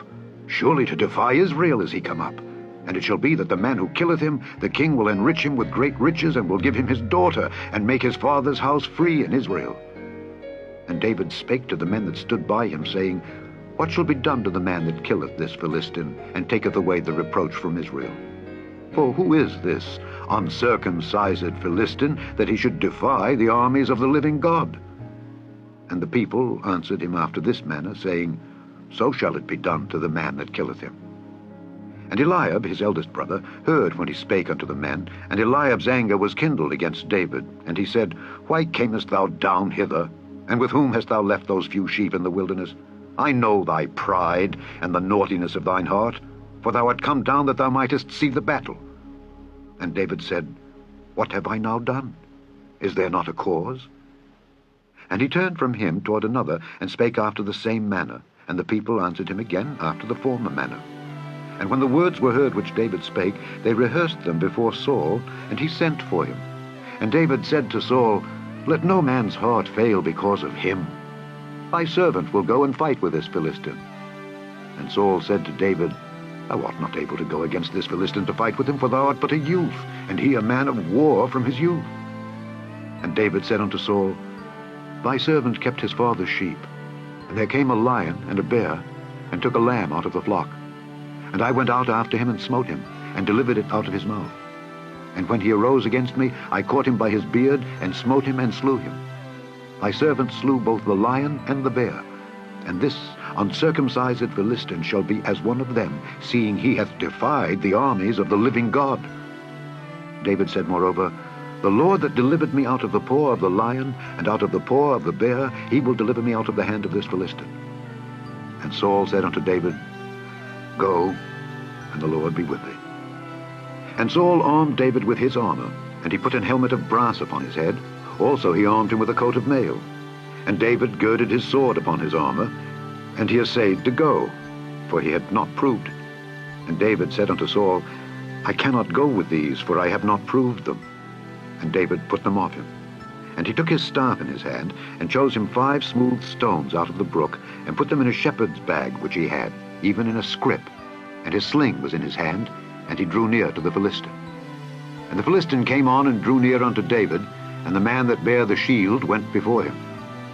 And when the Philistine looked about, and saw David, he disdained him, for he was but a youth, and ruddy, and of a fair countenance. And the Philistine said unto David, Am I a dog, that thou comest to me with staves? And the Philistine cursed David by his gods. And the Philistine said to David, Come to me, and I will give thy flesh unto the fowls of the air, and to the beasts of the field. Then said David to the Philistine, Thou comest to me with a sword, and with a spear, and with a shield. But I come to thee in the name of the Lord of hosts, the God of the armies of Israel, whom thou hast defied. This day will the Lord deliver thee into mine hand, and I will smite thee, and take thine head from thee. And I will give the carcasses of the host of the Philistines this day unto the fowls of the air and to the wild beasts of the earth, that all the earth may know that there is a God in Israel. And all this assembly shall know that the Lord saveth not with sword and spear, for the battle is the Lord's, and he will give you into our hands. And it came to pass, when the Philistine arose and came and drew nigh to meet David, that David hasted and ran toward the army to meet the Philistine. And David put his hand in his bag, and took thence a stone, and slang it, and smote the Philistine in his forehead, that the stone sunk into his forehead, and he fell upon his face to the earth. So David prevailed over the Philistine with a sling and with a stone, and smote the Philistine and slew him. But there was no sword in the hand of David. Therefore David ran and stood upon the Philistine, and took his sword, and drew it out of the sheath thereof, and slew him, and cut off his head therewith. And when the Philistines saw their champion was dead, they fled. And the men of Israel and of Judah arose, and shouted, and pursued the Philistines, until thou come to the valley and to the gates of Ekron. And the wounded of the Philistines fell down by the way to Shaaraim, even unto Gath and unto Ekron. And the children of Israel returned from chasing after the Philistines, and they spoiled their tents. And David took the head of the Philistine, and brought it to Jerusalem. But he put his armor in his tent. And when Saul saw David go forth against the Philistine, he said unto Abner, the captain of the host, Abner, whose son is this youth? And Abner said, As thy soul liveth, O king, I cannot tell. And the king said, Inquire thou whose son the stripling is. And as David returned from the slaughter of the Philistine, Abner took him, and brought him before Saul with the head of the Philistine in his hand. And Saul said to him, Whose son art thou, thou young man? And David answered, I am the son of thy servant Jesse the Bethlehemite. Chapter 18. And it came to pass, when he had made an end of speaking unto Saul, that the soul of Jonathan was knit with the soul of David, and Jonathan loved him as his own soul. And Saul took him that day, and would let him go no more home to his father's house. Then Jonathan and David made a covenant, because he loved him as his own soul.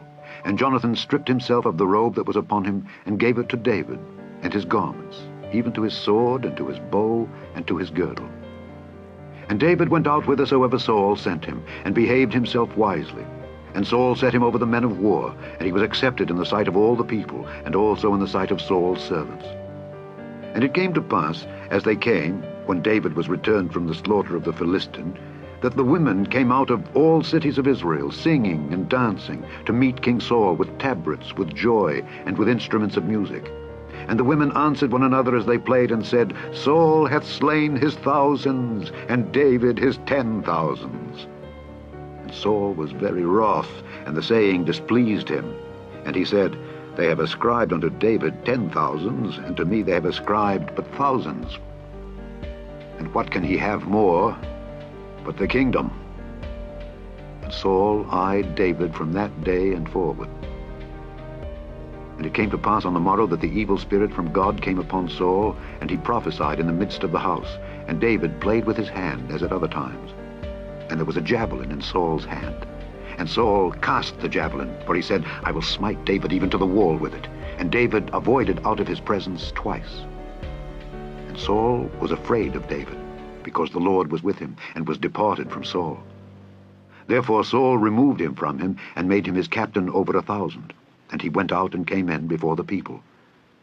And David behaved himself wisely in all his ways, and the Lord was with him.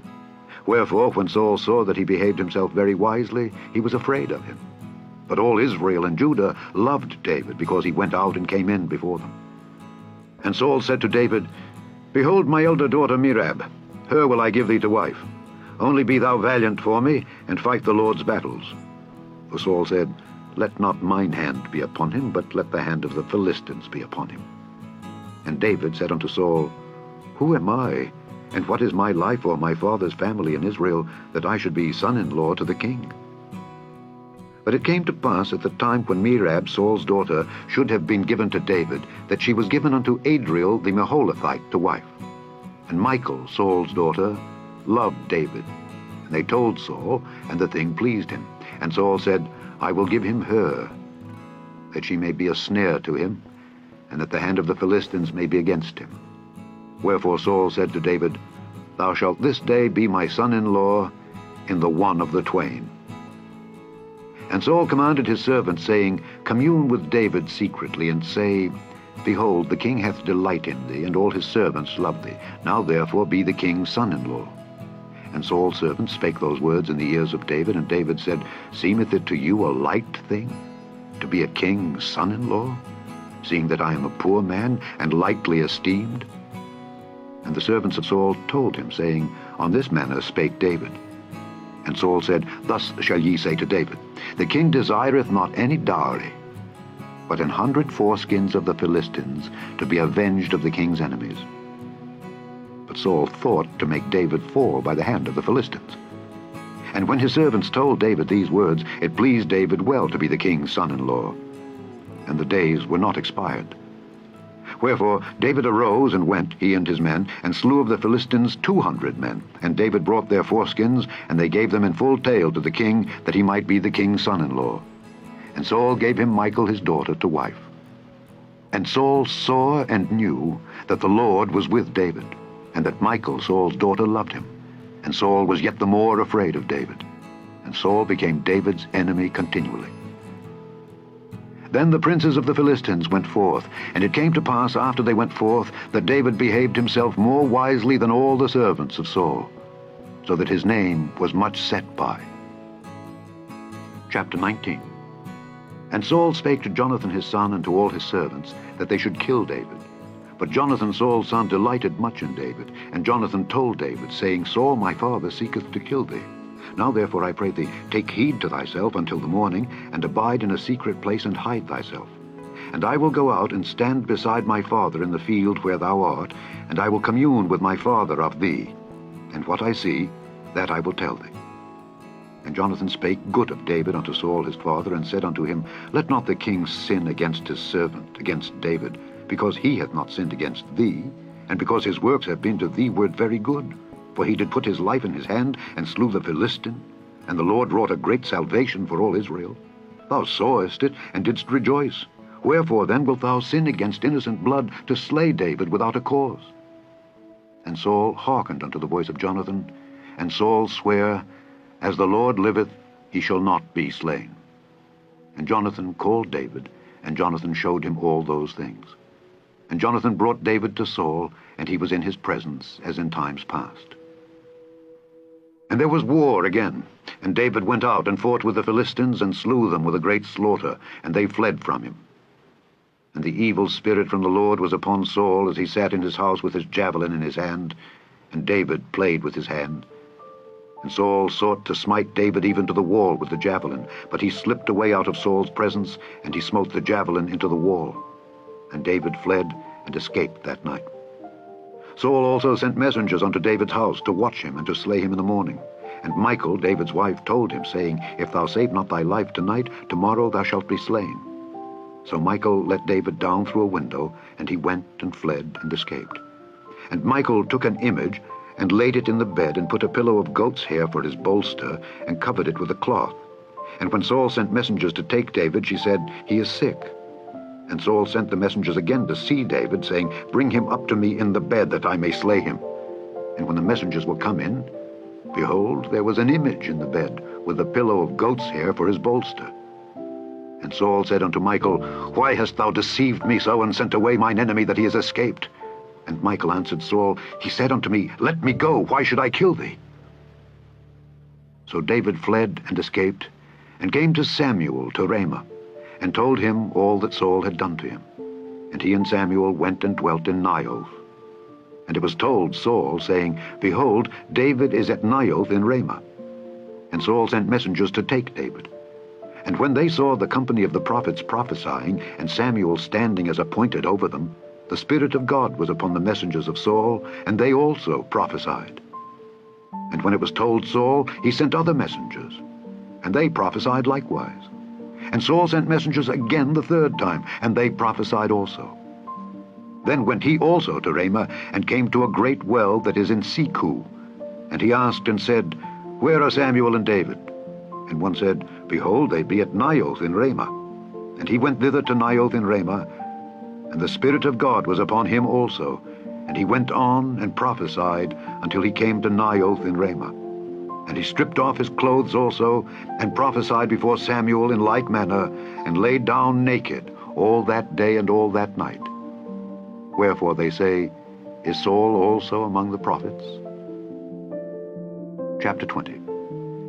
And David fled from Naioth in Ramah, and came and said before Jonathan, What have I done, and what is mine iniquity, and what is my sin before thy father, that he seeketh my life? And he said unto him, God forbid, thou shalt not die. Behold, my father will do nothing either great or small, but that he will show it me. And why should my father hide this thing from me? It is not so. And David sware moreover, and said, Thy father certainly knoweth that I have found grace in thine eyes. And he saith, Let not Jonathan know this, lest he be grieved. But truly, as the Lord liveth, and as thy soul liveth, there is but a step between me and death. Then said Jonathan unto David, Whatsoever thy soul desireth, I will even do it for thee. And David said unto Jonathan, Behold, tomorrow is the new moon, and I should not fail to sit with the king at meat. But let me go, that I may hide myself in the field unto the 3rd day at even. If thy father at all miss me, then say, David earnestly asked leave of me that he might run to Bethlehem his city, for there is a yearly sacrifice there for all the family. If he say thus, It is well, thy servant shall have peace. But if he be very wroth, then be sure that evil is determined by him. Therefore thou shalt deal kindly with thy servant, for thou hast brought thy servant into a covenant of the Lord with thee. Notwithstanding, if there be in me iniquity, slay me thyself. For why shouldest thou bring me to thy father? And Jonathan said, Far be it from thee. For if I knew certainly that evil were determined by my father to come upon thee, then would not I tell it thee? Then said David to Jonathan, Who shall tell me? Or what if thy father answer thee roughly? And Jonathan said unto David, Come, and let us go out into the field. And they went out, both of them, into the field. And Jonathan said unto David, O Lord God of Israel, when I have sounded my father about tomorrow any time, or the 3rd day, and behold, if there be good toward David, and I then send not unto thee, and show it thee, the Lord do so, and much more to Jonathan. But if it please my father to do thee evil, then I will show it thee, and send thee away, that thou mayest go in peace. And the Lord be with thee, as he hath been with my father. And thou shalt not only, while yet I live, show me the kindness of the Lord, that I die not, but also thou shalt not cut off thy kindness from my house forever. No, not when the Lord hath cut off the enemies of David, every one from the face of the earth. So Jonathan made a covenant with the house of David, saying, Let the Lord even require it at the hand of David's enemies. And Jonathan caused David to swear again, because he loved him, for he loved him as he loved his own soul. Then Jonathan said to David, Tomorrow is the new moon, and thou shalt be missed, because thy seat will be empty. And when thou hast stayed 3 days, then thou shalt go down quickly, and come to the place where thou didst hide thyself, when the business was in hand, and shalt remain by the stone Ezel. And I will shoot 3 arrows on the side thereof, as though I shot at a mark. And behold, I will send a lad, saying, Go find out the arrows. If I expressly say unto the lad, Behold, the arrows are on this side of thee, take them, then come thou, for there is peace to thee, and no hurt, as the Lord liveth. But if I say thus unto the young man, Behold, the arrows are beyond thee, go thy way, for the Lord hath sent thee away. And as touching the matter which thou and I have spoken of, behold, the Lord be between thee and me forever. So David hid himself in the field. And when the new moon was come, the king sat him down to eat meat. And the king sat upon his seat as at other times, even upon a seat by the wall. And Jonathan arose, and Abner sat by Saul's side, and David's place was empty. Nevertheless Saul spake not anything that day, for he thought, Something hath befallen him. He is not clean, surely he is not clean. And it came to pass on the morrow, which was the 2nd day of the month, that David's place was empty. And Saul said unto Jonathan his son, Wherefore cometh not the son of Jesse to meat, neither yesterday nor today? And Jonathan answered Saul, David earnestly asked leave of me to go to Bethlehem. And he said, Let me go, I pray thee, for our family hath a sacrifice in the city, and my brother he hath commanded me to be there. And now, if I have found favor in thine eyes, let me get away, I pray thee, and see my brethren. Therefore he cometh not unto the king's table. Then Saul's anger was kindled against Jonathan, and he said unto him, Thou son of the perverse, rebellious woman, do not I know that thou hast chosen the son of Jesse to thine own confusion, and unto the confusion of thy mother's nakedness? For as long as the son of Jesse liveth upon the ground, thou shalt not be established, nor thy kingdom. Wherefore now send and fetch him unto me, for he shall surely die. And Jonathan answered Saul his father, and said unto him, Wherefore shall he be slain? What hath he done? And Saul cast a javelin at him to smite him, whereby Jonathan knew that it was determined of his father to slay David. So Jonathan arose from the table in fierce anger, and did eat no meat the 2nd day of the month, for he was grieved for David, because his father had done him shame. And it came to pass in the morning that Jonathan went out into the field at the time appointed with David, and a little lad with him. And he said unto his lad, Run, find out now the arrows which I shoot. And as the lad ran, he shot an arrow beyond him. And when the lad was come to the place of the arrow which Jonathan had shot, Jonathan cried after the lad, and said, Is not the arrow beyond thee? And Jonathan cried after the lad, Make speed, haste, stay not. And Jonathan's lad gathered up the arrows, and came to his master. But the lad knew not anything. Only Jonathan and David knew the matter. And Jonathan gave his artillery unto his lad, and said unto him, Go, carry them to the city. And as soon as the lad was gone, David arose out of a place toward the south, and fell on his face to the ground, and bowed himself 3 times. And they kissed one another, and wept one with another, until David exceeded. And Jonathan said to David, Go in peace, for as much as we have sworn both of us in the name of the Lord, saying, The Lord be between me and thee, and between my seed and thy seed forever. And he arose and departed, and Jonathan went into the city. Chapter 21. Then came David to Nob, to Ahimelech the priest. And Ahimelech was afraid at the meeting of David, and said unto him, Why art thou alone, and no man with thee? And David said unto Ahimelech the priest, The king hath commanded me a business, and hath said unto me, Let no man know anything of the business whereabout I send thee, and what I have commanded thee. And I have appointed my servants to such and such a place. Now therefore, what is under thine hand? Give me 5 loaves of bread in mine hand, or what there is present. And the priest answered David, and said, There is no common bread unto mine hand, but there is hallowed bread, if the young men have kept themselves at least from women. And David answered the priest, and said unto him, Of a truth women have been kept from us about these 3 days since I came out, and the vessels of the young men are holy, and the bread is in a manner common, yea, though it were sanctified this day in the vessel. So the priest gave him hallowed bread, for there was no bread there but the showbread that was taken from before the Lord, to put hot bread in the day when it was taken away. Now a certain man of the servants of Saul was there that day, detained before the Lord, and his name was Doeg, an Edomite, the chiefest of the herdmen that belonged to Saul.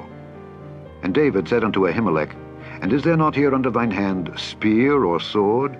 For I have neither brought my sword nor my weapons with me, because the king's business required haste. And the priest said, The sword of Goliath the Philistine, whom thou slewest in the valley of Elah, behold, it is here wrapped in a cloth behind the ephod. If thou wilt take that, take it, for there is no other save that here. And David said, There is none like that. Give it me. And David arose and fled that day for fear of Saul, and went to Achish the king of Gath. And the servants of Achish said unto him, Is not this David the king of the land? Did they not sing one to another of him in dances, saying, Saul hath slain his thousands, and David his 10,000s? And David laid up these words in his heart, and was sore afraid of Achish the king of Gath. And he changed his behavior before them, and feigned himself mad in their hands, and scrabbled on the doors of the gate, and let his spittle fall down upon his beard. Then said Achish unto his servants, Lo, ye see the man is mad. Wherefore then have ye brought him to me? Have I need of madmen, that ye have brought this fellow to play the madman in my presence? Shall this fellow come into my house? Chapter 22. David therefore departed thence, and escaped to the cave Adullam. And when his brethren and all his father's house heard it, they went down thither to him. And every one that was in distress, and every one that was in debt, and every one that was discontented, gathered themselves unto him, and he became a captain over them, and there were with him about 400 men. And David went thence to Mizpeh of Moab, and he said unto the king of Moab, Let my father and my mother, I pray thee, come forth and be with you, till I know what God will do for me. And he brought them before the king of Moab, and they dwelt with him all the while that David was in the hold. And the prophet Gad said unto David, Abide not in the hold, depart and get thee into the land of Judah. Then David departed, and came into the forest of Hereth. When Saul heard that David was discovered, and the men that were with him, now Saul abode in Gibeah under a tree in Ramah, having his spear in his hand, and all his servants were standing about him.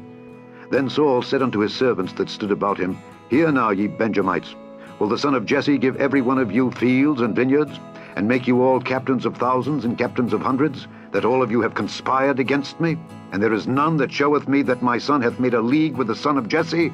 And there is none of you that is sorry for me, or showeth unto me that my son hath stirred up my servant against me, to lie in wait as at this day?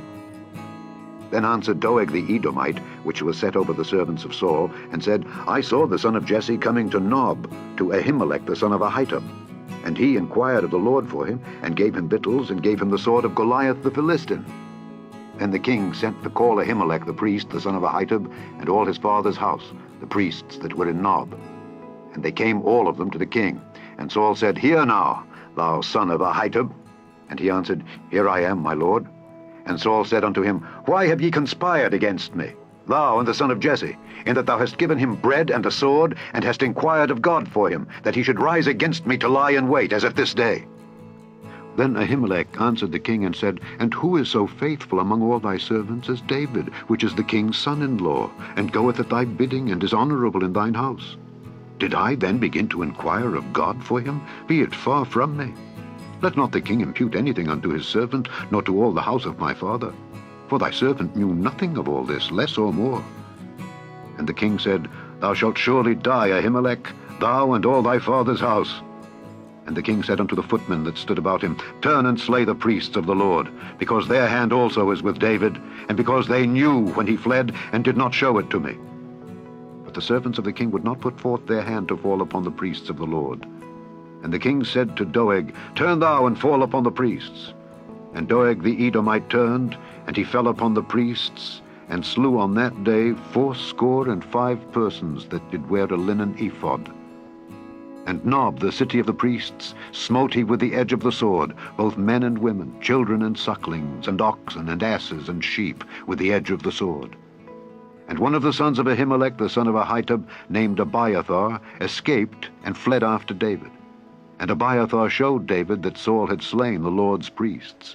And David said unto Abiathar, I knew it that day, when Doeg the Edomite was there, that he would surely tell Saul, I have occasioned the death of all the persons of thy father's house. Abide thou with me, fear not, for he that seeketh my life seeketh thy life. But with me thou shalt be in safeguard. Chapter 23. Then they told David, saying, Behold, the Philistines fight against Keilah, and they rob the threshing floors. Therefore David inquired of the Lord, saying, Shall I go and smite these Philistines? And the Lord said unto David, Go and smite the Philistines, and save Keilah. And David's men said unto him, Behold, we be afraid here in Judah. How much more then if we come to Keilah against the armies of the Philistines? Then David inquired of the Lord yet again, and the Lord answered him and said, Arise, go down to Keilah, for I will deliver the Philistines into thine hand. So David and his men went to Keilah, and fought with the Philistines, and brought away their cattle, and smote them with a great slaughter.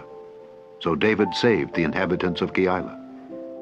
And it came to pass, when Abiathar the son of Ahimelech fled to David to Keilah, that he came down with an ephod in his hand. And it was told Saul that David was come to Keilah, and Saul said, God hath delivered him into mine hand, for he is shut in by entering into a town that hath gates and bars. And Saul called all the people together to war, to go down to Keilah, to besiege David and his men. And David knew that Saul secretly practiced mischief against him. And he said to Abiathar the priest, Bring hither the ephod. Then said David, O Lord God of Israel, thy servant hath certainly heard that Saul seeketh to come to Keilah, to destroy the city, for my sake. Will the men of Keilah deliver me up into his hand? Will Saul come down, as thy servant hath heard? O Lord God of Israel, I beseech thee, tell thy servant. And the Lord said, He will come down. Then said David, Will the men of Keilah deliver me and my men into the hand of Saul? And the Lord said, They will deliver thee up. Then David and his men, which were about 600, arose and departed out of Keilah, and went whithersoever they could go. And it was told Saul that David was escaped from Keilah, and he forbare to go forth. And David abode in the wilderness in strongholds, and remained in a mountain in the wilderness of Ziph. And Saul sought him every day, but God delivered him not into his hand. And David saw that Saul was come out to seek his life, and David was in the wilderness of Ziph in a wood. And Jonathan, Saul's son, arose and went to David into the wood, and strengthened his hand in God. And he said unto him, Fear not, for the hand of Saul my father shall not find thee, and thou shalt be king over Israel, and I shall be next unto thee. And that also Saul my father knoweth. And they two made a covenant before the Lord. And David abode in the wood, and Jonathan went to his house.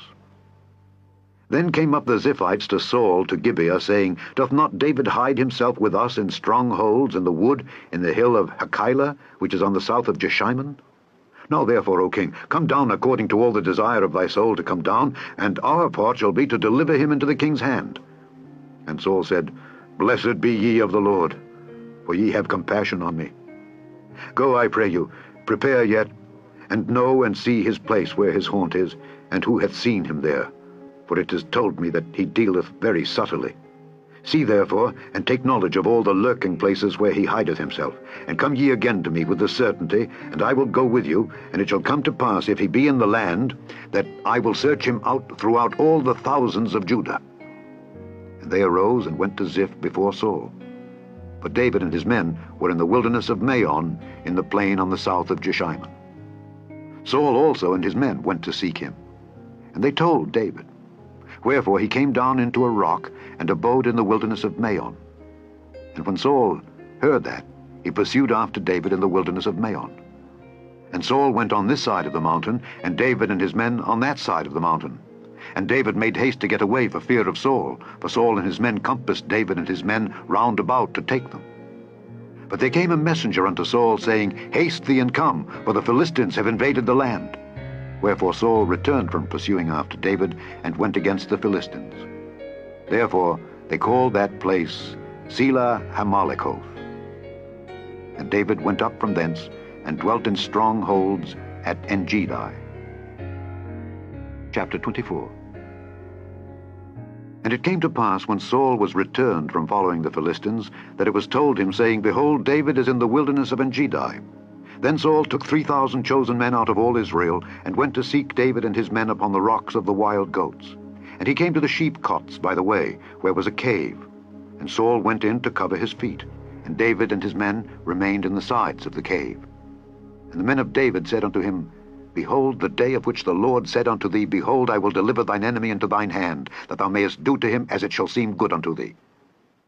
Then David arose, and cut off the skirt of Saul's robe privily. And it came to pass afterward that David's heart smote him, because he had cut off Saul's skirt. And he said unto his men, The Lord forbid that I should do this thing unto my master, the Lord's anointed, to stretch forth mine hand against him, seeing he is the anointed of the Lord. So David stayed his servants with these words, and suffered them not to rise against Saul. Saul rose up out of the cave, and went on his way. David also arose afterward, and went out of the cave, and cried after Saul, saying, My lord the king. And when Saul looked behind him, David stooped with his face to the earth, and bowed himself. And David said to Saul, Wherefore hearest thou men's words, saying, Behold, David seeketh thy hurt? Behold, this day thine eyes have seen how that the Lord had delivered thee today into mine hand in the cave. And some bade me kill thee. But mine eye spared thee, and I said, I will not put forth mine hand against my Lord, for he is the Lord's anointed. Moreover, my father, see, yea, see the skirt of thy robe in my hand. For in that I cut off the skirt of thy robe, and killed thee not, know thou and see that there is neither evil nor transgression in mine hand, and I have not sinned against thee. Yet thou huntest my soul to take it. The Lord judge between me and thee, and the Lord avenge me of thee, but mine hand shall not be upon thee. As saith the proverb of the ancients, wickedness proceedeth from the wicked, but mine hand shall not be upon thee. After whom is the king of Israel come out? After whom dost thou pursue? After a dead dog, after a flea.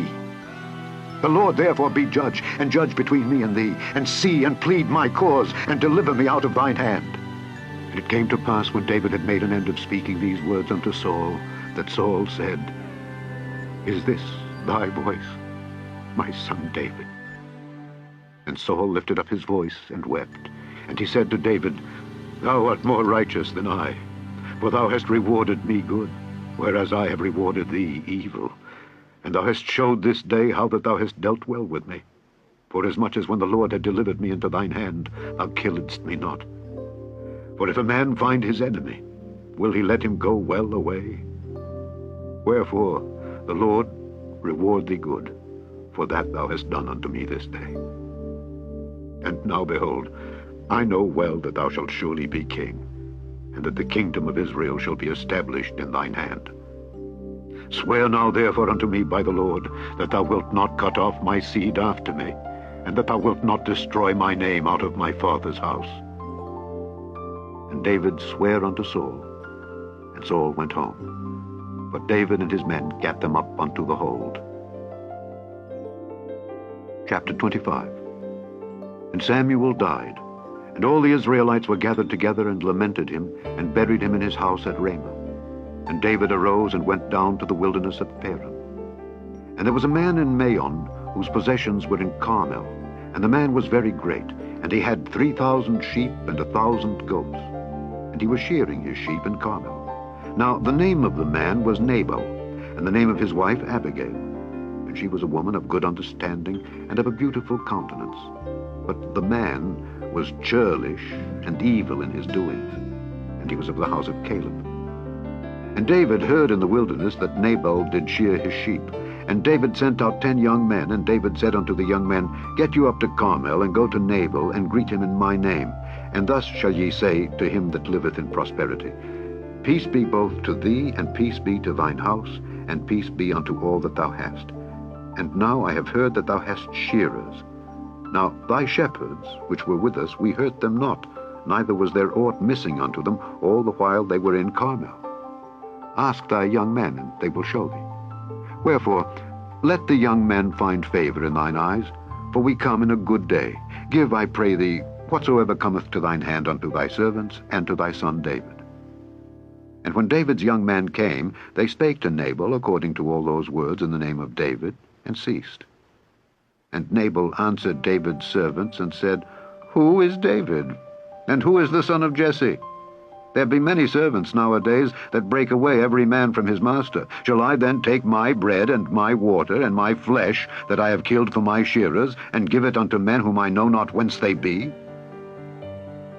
So David's young men turned their way, and went again, and came, and told him all those sayings. And David said unto his men, Gird ye on every man his sword. And they girded on every man his sword, and David also girded on his sword. And there went up after David about 400 men, and 200 abode by the stuff.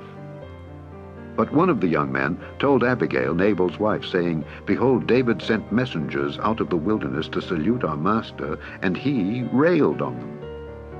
But the men were very good unto us, and we were not hurt, neither missed we anything as long as we were conversant with them when we were in the fields.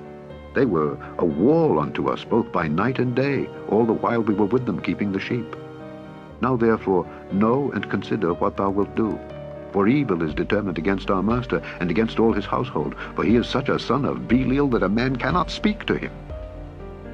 Then Abigail made haste, and took 200 loaves, and 2 bottles of wine, and 5 sheep ready dressed, and 5 measures of parched corn, and 100 clusters of raisins, and 200 cakes of figs, and laid them on asses. And she said unto her servants, Go on before me. Behold, I come after you. But she told not her husband Nabal. And it was so, as she rode on the ass, that she came down by the covert of the hill, and behold, David and his men came down against her, and she met them.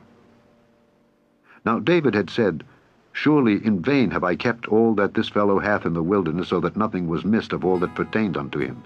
and he hath requited me evil for good. So and more also do God unto the enemies of David, if I leave of all that pertain to him by the morning light any that pisseth against the wall.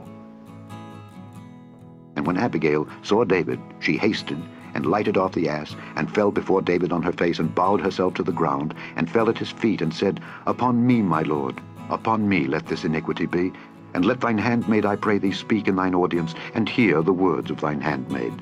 Let not, my lord, I pray thee, regard this man of Belial, even Nabal. For as his name is, so is he. Nabal is his name, and folly is with him. But I, thine handmaid, saw not the young men of my lord whom thou didst send. Now therefore, my lord, as the Lord liveth, and as thy soul liveth, seeing the Lord hath withholden thee from coming to shed blood, and from avenging thyself with thine own hand, now let thine enemies, and they that seek evil to my lord, be as Nabal. And now this blessing which thine handmaid hath brought unto my lord, let it even be given unto the young men that follow my lord. I pray thee, forgive the trespass of thine handmaid. For the Lord will certainly make my lord a sure house, because my lord fighteth the battles of the Lord, and evil hath not been found in thee all thy days. Yet a man is risen to pursue thee, and to seek thy soul. But the soul of my lord shall be bound in the bundle of life with the Lord thy God. And the souls of thine enemies, them shall he sling out, as out of the middle of a sling. And it shall come to pass, when the Lord shall have done to my lord according to all the good that he hath spoken concerning thee, and shall have appointed thee ruler over Israel, that this shall be no grief unto thee, nor offense of heart unto my lord, either that thou hast shed blood causeless, or that my lord hath avenged himself. But when the Lord shall have dealt well with my lord, then remember thine handmaid. And David said to Abigail, Blessed be the Lord God of Israel, which sent thee this day to meet me. And blessed be thy advice, and blessed be thou, which hast kept me this day from coming to shed blood, and from avenging myself with mine own hand. For in very deed, as the Lord God of Israel liveth, which hath kept me back from hurting thee, except thou hadst hasted and come to meet me, surely there had not been left unto Nabal by the morning light any that pisseth against the wall. So David received of her hand that which she had brought him, and said unto her, Go up in peace to thine house. See, I have hearkened to thy voice, and have accepted thy person. And Abigail came to Nabal, and behold, he held a feast in his house like the feast of a king. And Nabal's heart was merry within him, for he was very drunken. Wherefore she told him nothing, less or more, until the morning light. But it came to pass in the morning, when the wine was gone out of Nabal, and his wife had told him these things, that his heart died within him, and he became as a stone. And it came to pass about 10 days after, that the Lord smote Nabal, that he died. And when David heard that Nabal was dead, he said, Blessed be the Lord that hath pleaded the cause of my reproach from the hand of Nabal, and hath kept his servant from evil. For the Lord hath returned the wickedness of Nabal upon his own head. And David sent and communed with Abigail, to take her to him to wife.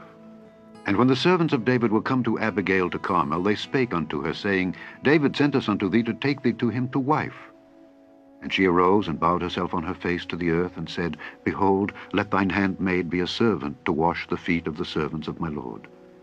And Abigail hasted and arose, and rode upon an ass with 5 damsels of hers that went after her. And she went after the messengers of David, and became his wife. David also took Ahinoam of Jezreel, and they were also both of them his wives.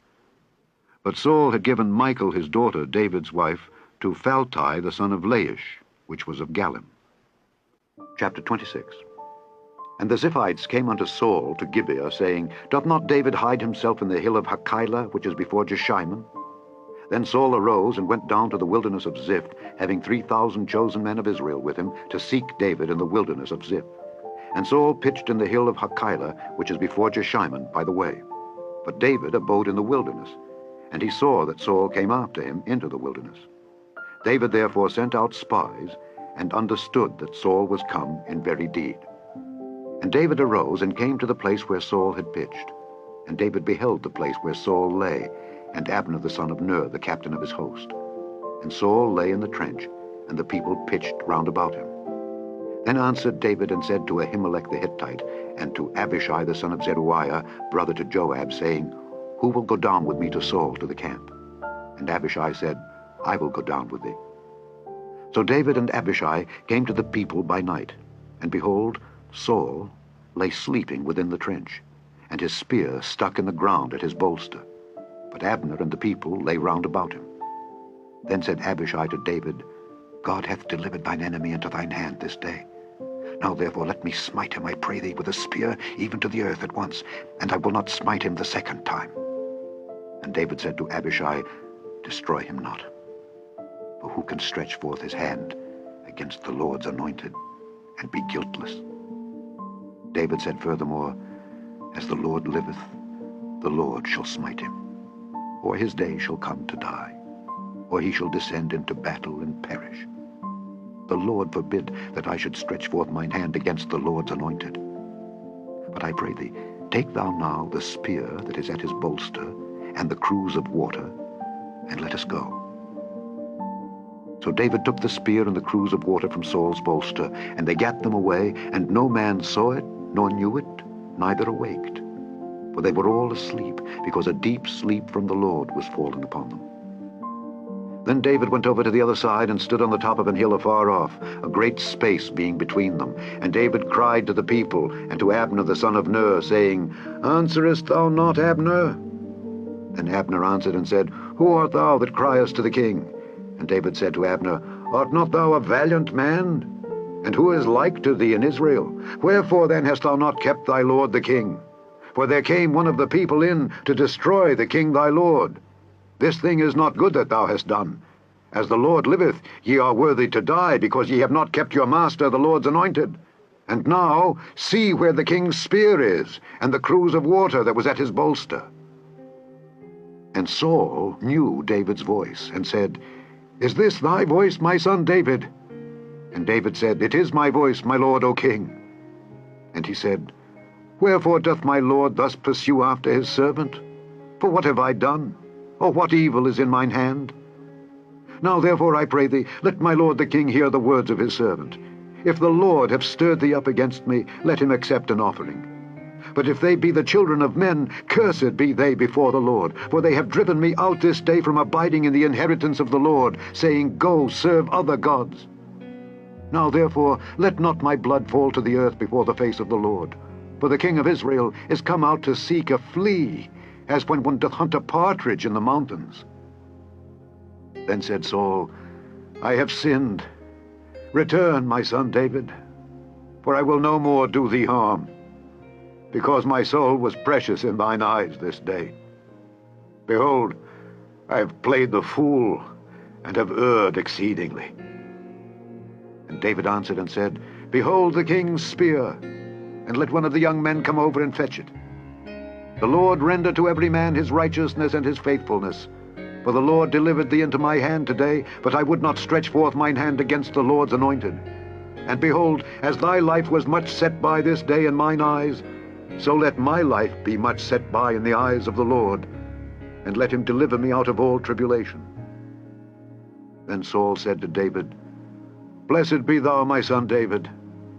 Thou shalt both do great things, and also shalt still prevail. So David went on his way, and Saul returned to his place. Chapter 27. And David said in his heart, I shall now perish one day by the hand of Saul. There is nothing better for me than that I should speedily escape into the land of the Philistines. And Saul shall despair of me to seek me any more in any coast of Israel. So shall I escape out of his hand. And David arose, and he passed over with the 600 men that were with him unto Achish the son of Maoch, king of Gath. And David dwelt with Achish at Gath, he and his men, every man with his household, even David with his 2 wives, Ahinoam the Jezreelitess, and Abigail the Carmelitess, Nabal's wife. And it was told Saul that David was fled to Gath, and he sought no more again for him. And David said unto Achish, If I have now found grace in thine eyes, let them give me a place in some town in the country, that I may dwell there. For why should thy servant dwell in the royal city with thee? Then Achish gave him Ziklag that day. Wherefore Ziklag pertaineth unto the kings of Judah unto this day.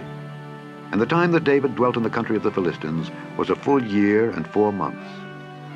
And David and his men went up and invaded the Geshurites, and the Gezrites, and the Amalekites. For those nations were of old the inhabitants of the land, as thou goest to Shur, even unto the land of Egypt. And David smote the land, and left neither man nor woman alive, and took away the sheep and the oxen and the asses and the camels and the apparel, and returned, and came to Achish. And Achish said, Whither have ye made a road today?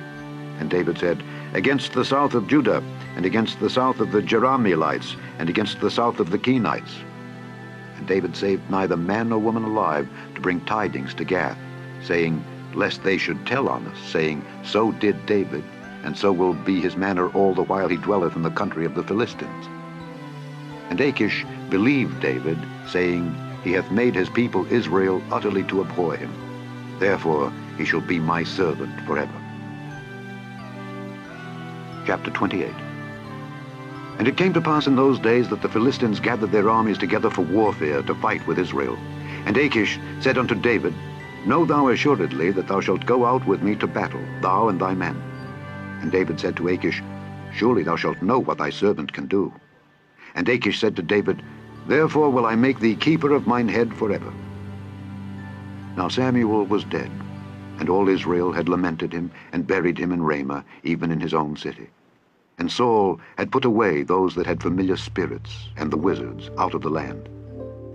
And the Philistines gathered themselves together, and came and pitched in Shunem. And Saul gathered all Israel together, and they pitched in Gilboa.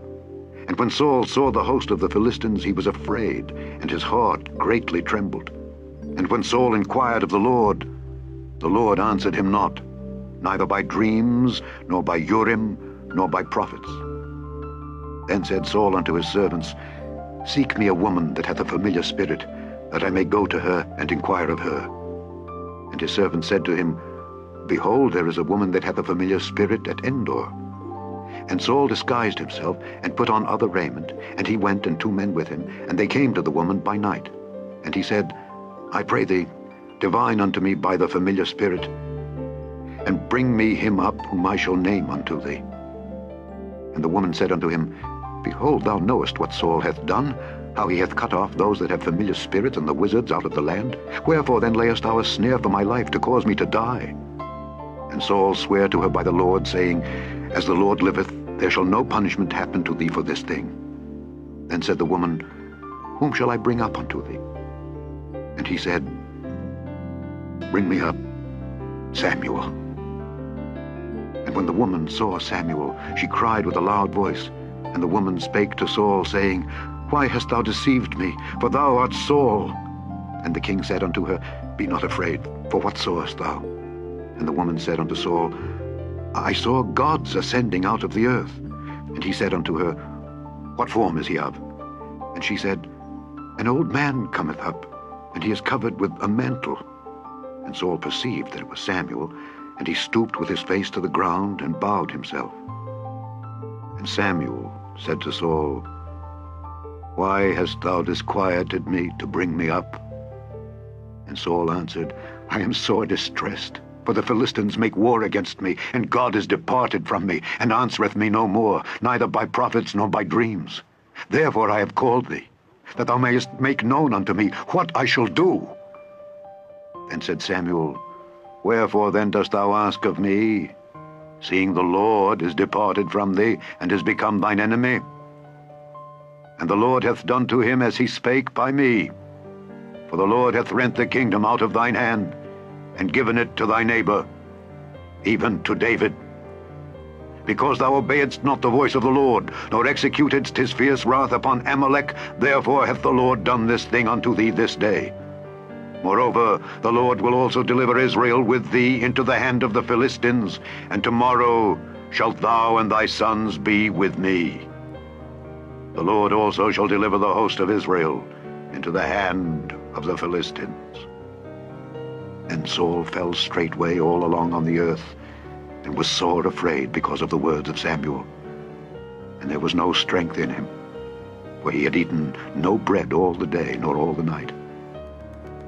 And the woman came unto Saul, and saw that he was sore troubled, and said unto him, Behold, thine handmaid hath obeyed thy voice, and I have put my life in my hand, and have hearkened unto thy words which thou spakest unto me.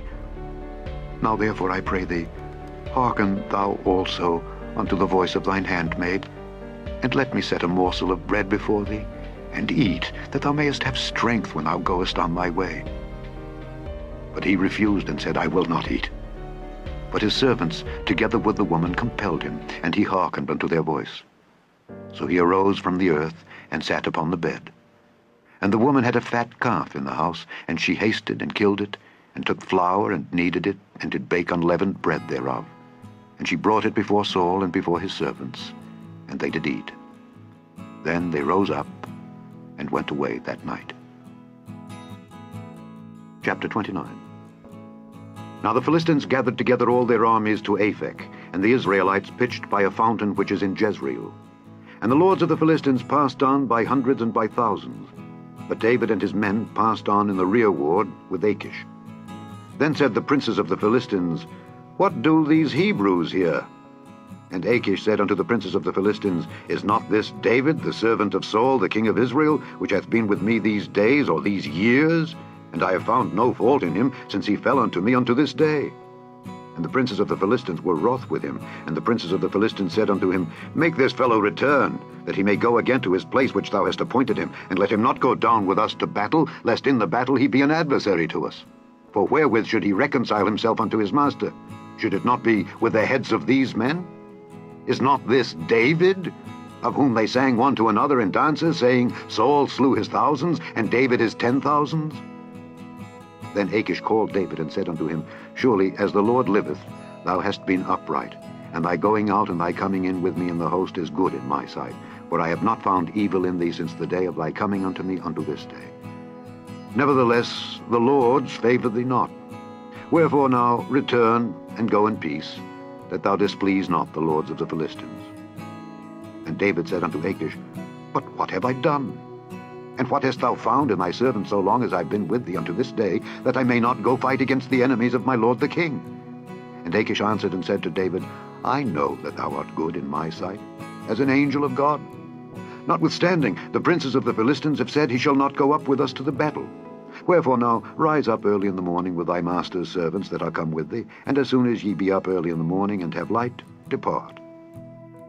So David and his men rose up early to depart in the morning, to return into the land of the Philistines. And the Philistines went up to Jezreel. Chapter 30. And it came to pass, when David and his men were come to Ziklag on the third day, that the Amalekites had invaded the south and Ziklag, and smitten Ziklag, and burned it with fire, and had taken the women captives that were therein. They slew not any, either great or small, but carried them away, and went on their way. So David and his men came to the city, and behold, it was burned with fire, and their wives and their sons and their daughters were taken captives. Then David and the people that were with him lifted up their voice and wept, until they had no more power to weep. And David's 2 wives were taken captives, Ahinoam the Jezreelitess, and Abigail the wife of Nabal the Carmelite. And David was greatly distressed, for the people spake of stoning him, because the soul of all the people was grieved, every man for his sons and for his daughters. But David encouraged himself in the Lord his God. And David said to Abiathar the priest, Ahimelech's son, I pray thee, bring me hither the ephod. And Abiathar brought thither the ephod to David. And David inquired at the Lord, saying, Shall I pursue after this troop? Shall I overtake them? And he answered him, Pursue, for thou shalt surely overtake them, and without fail recover all. So David went, he and the 600 men that were with him, and came to the brook Besor, where those that were left behind stayed. But David pursued, he and 400 men, for 200 abode behind, which were so faint that they could not go over the brook Besor. And they found an Egyptian in the field, and brought him to David, and gave him bread, and he did eat, and they made him drink water. And they gave him a piece of a cake of figs, and 2 clusters of raisins. And when he had eaten, his spirit came again to him, for he had eaten no bread nor drunk any water 3 days and 3 nights. And David said unto him, To whom belongest thou, and whence art thou? And he said, I am a young man of Egypt, servant to an Amalekite, and my master left me, because 3 days agone I fell sick. We made an invasion upon the south of the Kerethites, and upon the coast which belongeth to Judah, and upon the south of Caleb, and we burned Ziklag with fire. And David said to him, Canst thou bring me down to this company? And he said, Swear unto me by God that thou wilt neither kill me, nor deliver me into the hands of my master, and I will bring thee down to this company. And when he had brought him down, behold, they were spread abroad upon all the earth, eating and drinking and dancing, because of all the great spoil that they had taken out of the land of the Philistines and out of the land of Judah. And David smote them from the twilight even unto the evening of the next day. And there escaped not a man of them, save 400 young men which rode upon camels and fled. And David recovered all that the Amalekites had carried away, and David rescued his 2 wives. And there was nothing lacking to them, neither small nor great, neither sons nor daughters, neither spoil nor anything that they had taken to them. David recovered all. And David took all the flocks and the herds which they drave before those other cattle, and said, This is David's spoil. And David came to the 200 men which were so faint that they could not follow David, whom they had made also to abide at the brook Besor. And they went forth to meet David, and to meet the people that were with him. And when David came near to the people, he saluted them. Then answered all the wicked men and men of Belial, of those that went with David, and said, Because they went not with us, we will not give them aught of the spoil that we have recovered, save to every man his wife and his children, that they may lead them away and depart. Then said David, Ye shall not do so, my brethren, with that which the Lord hath given us, who hath preserved us and delivered the company that came against us into our hand. For who will hearken unto you in this matter? But as his part is that goeth down to the battle, so shall his part be that tarrieth by the stuff. They shall part alike. And it was so from that day forward, that he made it a statute and an ordinance for Israel unto this day.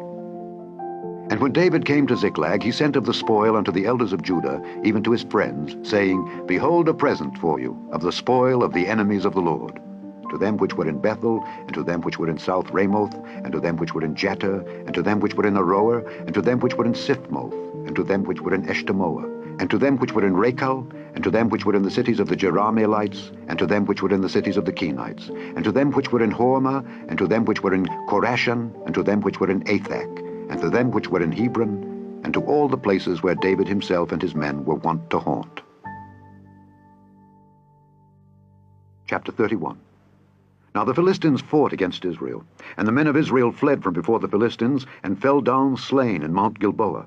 And the Philistines followed hard upon Saul and upon his sons, and the Philistines slew Jonathan and Abinadab and Malchishua, Saul's sons. And the battle went sore against Saul, and the archers hit him, and he was sore wounded of the archers. Then said Saul unto his armor-bearer, Draw thy sword, and thrust me through therewith, lest these uncircumcised come and thrust me through and abuse me. But his armor-bearer would not, for he was sore afraid. Therefore Saul took a sword, and fell upon it. And when his armor-bearer saw that Saul was dead, he fell likewise upon his sword, and died with him. So Saul died, and his 3 sons, and his armor-bearer, and all his men, that same day together. And when the men of Israel that were on the other side of the valley, and they that were on the other side Jordan, saw that the men of Israel fled, and that Saul and his sons were dead, they forsook the cities and fled, and the Philistines came and dwelt in them. And it came to pass on the morrow, when the Philistines came to strip the slain, that they found Saul and his 3 sons fallen in Mount Gilboa.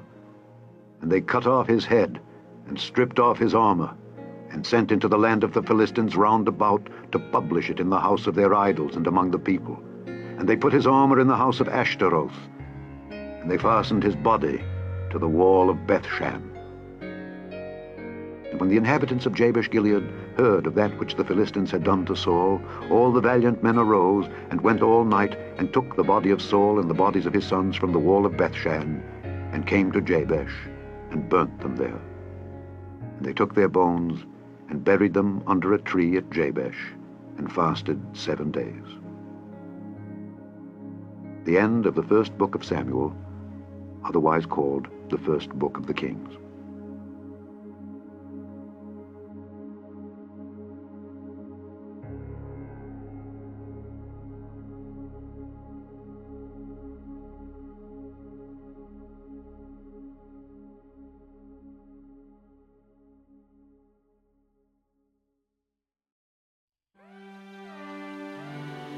The second book of Samuel, otherwise called the second book of the Kings. Chapter 1.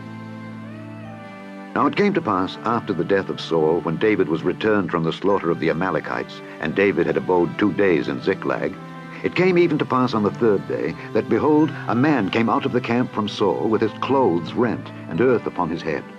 And so it was, when he came to David, that he fell to the earth and did obeisance. And David said unto him, From whence comest thou? And he said unto him, Out of the camp of Israel am I escaped. And David said unto him, How went the matter? I pray thee, tell me. And he answered that the people are fled from the battle, and many of the people also are fallen and dead. And Saul and Jonathan his son are dead also. And David said unto the young man that told him, How knowest thou that Saul and Jonathan his son be dead? And the young man that told him said, As I happened by chance upon Mount Gilboa, behold, Saul leaned upon his spear, and lo, the chariots and horsemen followed hard after him. And when he looked behind him, he saw me, and called unto me, and I answered, Here am I. And he said unto me, Who art thou? And I answered him, I am an Amalekite. He said unto me again, Stand, I pray thee, upon me, and slay me, for anguish is come upon me, because my life is yet whole in me. So I stood upon him and slew him, because I was sure that he could not live after that he was fallen. And I took the crown that was upon his head, and the bracelet that was on his arm, and have brought them hither unto my lord. Then David took hold on his clothes, and rent them, and likewise all the men that were with him. And they mourned and wept and fasted until even, for Saul and for Jonathan his son, and for the people of the Lord, and for the house of Israel, because they were fallen by the sword. And David said unto the young man that told him, Whence art thou? And he answered, I am the son of a stranger, an Amalekite. And David said unto him, How wast thou not afraid to stretch forth thine hand to destroy the Lord's anointed? And David called one of the young men and said, Go near and fall upon him. And he smote him that he died. And David said unto him, Thy blood be upon thy head, for thy mouth hath testified against thee, saying, I have slain the Lord's anointed. And David lamented with this lamentation over Saul and over Jonathan his son. Also he bade them teach the children of Judah the use of the bow. Behold, it is written in the book of Jasher. The beauty of Israel is slain upon thy high places. How are the mighty fallen? Tell it not in Gath, publish it not in the streets of Askelon, lest the daughters of the Philistines rejoice, lest the daughters of the uncircumcised triumph. Ye mountains of Gilboa, let there be no dew, neither let there be rain upon you, nor fields of offerings. For there the shield of the mighty is vilely cast away, the shield of Saul, as though he had not been anointed with oil. From the blood of the slain, from the fat of the mighty, the bow of Jonathan turned not back, and the sword of Saul returned not empty. Saul and Jonathan were lovely and pleasant in their lives, and in their death they were not divided. They were swifter than eagles. They were stronger than lions. Ye daughters of Israel, weep over Saul, who clothed you in scarlet with other delights, who put on ornaments of gold upon your apparel. How are the mighty fallen in the midst of the battle? O Jonathan, thou wast slain in thine high places. I am distressed for thee, my brother Jonathan. Very pleasant hast thou been unto me. Thy love to me was wonderful, passing the love of women. How are the mighty fallen, and the weapons of war perished. Chapter 2. And it came to pass after this that David inquired of the Lord, saying, Shall I go up into any of the cities of Judah? And the Lord said unto him, Go up. And David said, Whither shall I go up? And he said, Unto Hebron. So David went up thither, and his two wives also, Ahinoam the Jezreelitess, and Abigail, Nabal's wife, the Carmelite. And his men that were with him did David bring up, every man with his household, and they dwelt in the cities of Hebron. And the men of Judah came, and there they anointed David king over the house of Judah. And they told David, saying, that the men of Jabesh-Gilead were they that buried Saul. And David sent messengers unto the men of Jabesh-Gilead, and said unto them, Blessed be ye of the Lord, that ye have showed this kindness unto your Lord, even unto Saul, and have buried him. And now the Lord show kindness and truth unto you, and I also will requite you this kindness, because ye have done this thing. Therefore now let your hands be strengthened, and be ye valiant. For your master Saul is dead, and also the house of Judah have anointed me king over them. But Abner the son of Ner, captain of Saul's host, took Ishbosheth the son of Saul, and brought him over to Mahanaim, and made him king over Gilead, and over the Asherites, and over Jezreel, and over Ephraim, and over Benjamin, and over all Israel. Ishbosheth, Saul's son, was 40 years old when he began to reign over Israel, and reigned 2 years. But the house of Judah followed David. And the time that David was king in Hebron over the house of Judah was 7 years and 6 months. And Abner the son of Ner, and the servants of Ishbosheth the son of Saul, went out from Mahanaim to Gibeon. And Joab the son of Zeruiah, and the servants of David, went out and met together by the pool of Gibeon. And they sat down, the one on the one side of the pool, and the other on the other side of the pool. And Abner said to Joab, "Let the young men now arise and play before us." And Joab said, "Let them arise." Then there arose and went over by number 12 of Benjamin, which pertained to Ishbosheth the son of Saul, and 12 of the servants of David. And they caught every one his fellow by the head, and thrust his sword in his fellow's side, so they fell down together. Wherefore that place was called Helkath Hazurim, which is in Gibeon. And there was a very sore battle that day, and Abner was beaten, and the men of Israel, before the servants of David. And there were 3 sons of Zeruiah there, Joab, and Abishai, and Asahel. And Asahel was as light of foot as a wild roe. And Asahel pursued after Abner, and in going he turned not to the right hand nor to the left from following Abner. Then Abner looked behind him and said, "Art thou Asahel?" And he answered, "I am." And Abner said to him, "Turn thee aside to thy right hand or to thy left, and lay thee hold on one of the young men, and take thee his armor." But Asahel would not turn aside from following of him. And Abner said again to Asahel, "Turn thee aside from following me. Wherefore should I smite thee to the ground? How then should I hold up my face to Joab thy brother?" Howbeit he refused to turn aside. Wherefore Abner, with the hinder end of the spear, smote him under the 5th rib, that the spear came out behind him. And he fell down there, and died in the same place. And it came to pass, that as many as came to the place where Asahel fell down and died, stood still. Joab also and Abishai pursued after Abner. And the sun went down when they were come to the hill of Ammah, that lieth before Giah by the way of the wilderness of Gibeon. And the children of Benjamin gathered themselves together after Abner, and became one troop, and stood on the top of an hill. Then Abner called to Joab, and said, "Shall the sword devour forever? Knowest thou not that it will be bitterness in the latter end? How long shall it be then, ere thou bid the people return from following their brethren?" And Joab said, "As God liveth, unless thou hadst spoken, surely then in the morning the people had gone up every one from following his brother." So Joab blew a trumpet, and all the people stood still, and pursued after Israel no more, neither fought they any more. And Abner and his men walked all that night through the plain, and passed over Jordan, and went through all Bithron, and they came to Mahanaim. And Joab returned from following Abner. And when he had gathered all the people together, there lacked of David's servants 19 men and Asahel. But the servants of David had smitten of Benjamin and of Abner's men, so that 360 men died. And they took up Asahel, and buried him in the sepulchre of his father, which was in Bethlehem. And Joab and his men went all night, and they came to Hebron at break of day. Chapter 3. Now there was long war between the house of Saul and the house of David. But David waxed stronger and stronger, and the house of Saul waxed weaker and weaker. And unto David were sons born in Hebron, and his firstborn was Amnon of Ahinoam the Jezreelitess, and his second Chileab of Abigail the wife of Nabal the Carmelite, and the third Absalom the son of Maacah the daughter of Talmai king of Geshur, and the fourth Adonijah the son of Haggith, and the fifth Shephatiah the son of Abital, and the sixth Ithream by Eglah David's wife. These were born to David in Hebron.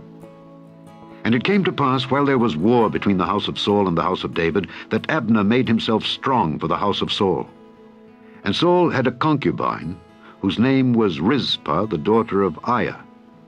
And Ishbosheth said to Abner, Wherefore hast thou gone in unto my father's concubine? Then was Abner very wroth for the words of Ishbosheth, and said, Am I a dog's head, which against Judah do show kindness this day unto the house of Saul thy father, to his brethren and to his friends, and have not delivered thee into the hand of David, that thou chargest me today with a fault concerning this woman? So do God to Abner, and more also, except as the Lord hath sworn to David, even so I do to him. to translate the kingdom from the house of Saul, and to set up the throne of David over Israel and over Judah, from Dan even to Beersheba. And he could not answer Abner a word again, because he feared him.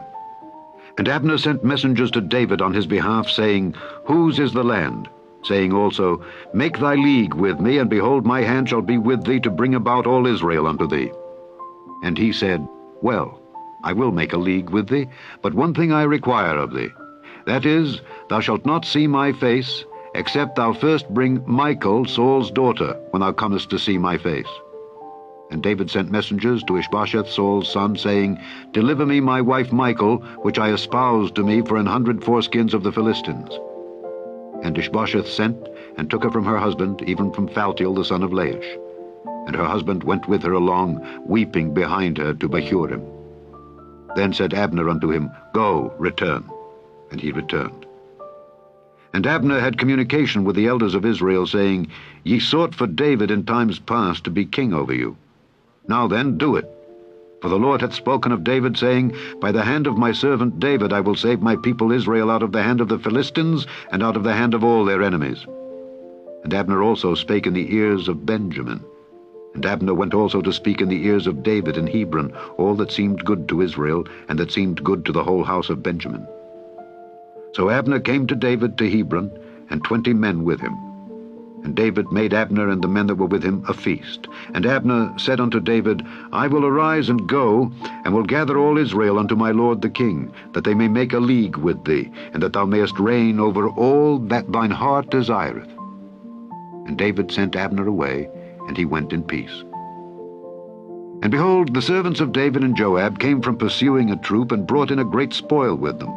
But Abner was not with David in Hebron, for he had sent him away, and he was gone in peace. When Joab and all the host that was with him were come, they told Joab, saying, Abner the son of Ner came to the king, and he hath sent him away, and he is gone in peace. Then Joab came to the king and said, What hast thou done? Behold, Abner came unto thee. Why is it that thou hast sent him away, and he is quite gone? Thou knowest Abner the son of Ner, that he came to deceive thee, and to know thy going out and thy coming in, and to know all that thou doest. And when Joab was come out from David, he sent messengers after Abner, which brought him again from the well of Sirah, but David knew it not. And when Abner was returned to Hebron, Joab took him aside in the gate to speak with him quietly, and smote him there under the 5th rib, that he died, for the blood of Asahel his brother. And afterward, when David heard it, he said, I and my kingdom are guiltless before the Lord forever from the blood of Abner the son of Ner. Let it rest on the head of Joab, and on all his father's house. And let there not fail from the house of Joab one that hath an issue, or that is a leper, or that leaneth on a staff, or that falleth on the sword, or that lacketh bread. So Joab and Abishai his brother slew Abner, because he had slain their brother Asahel at Gibeon in the battle. And David said to Joab and to all the people that were with him, Rend your clothes, and gird you with sackcloth, and mourn before Abner. And King David himself followed the bier. And they buried Abner in Hebron.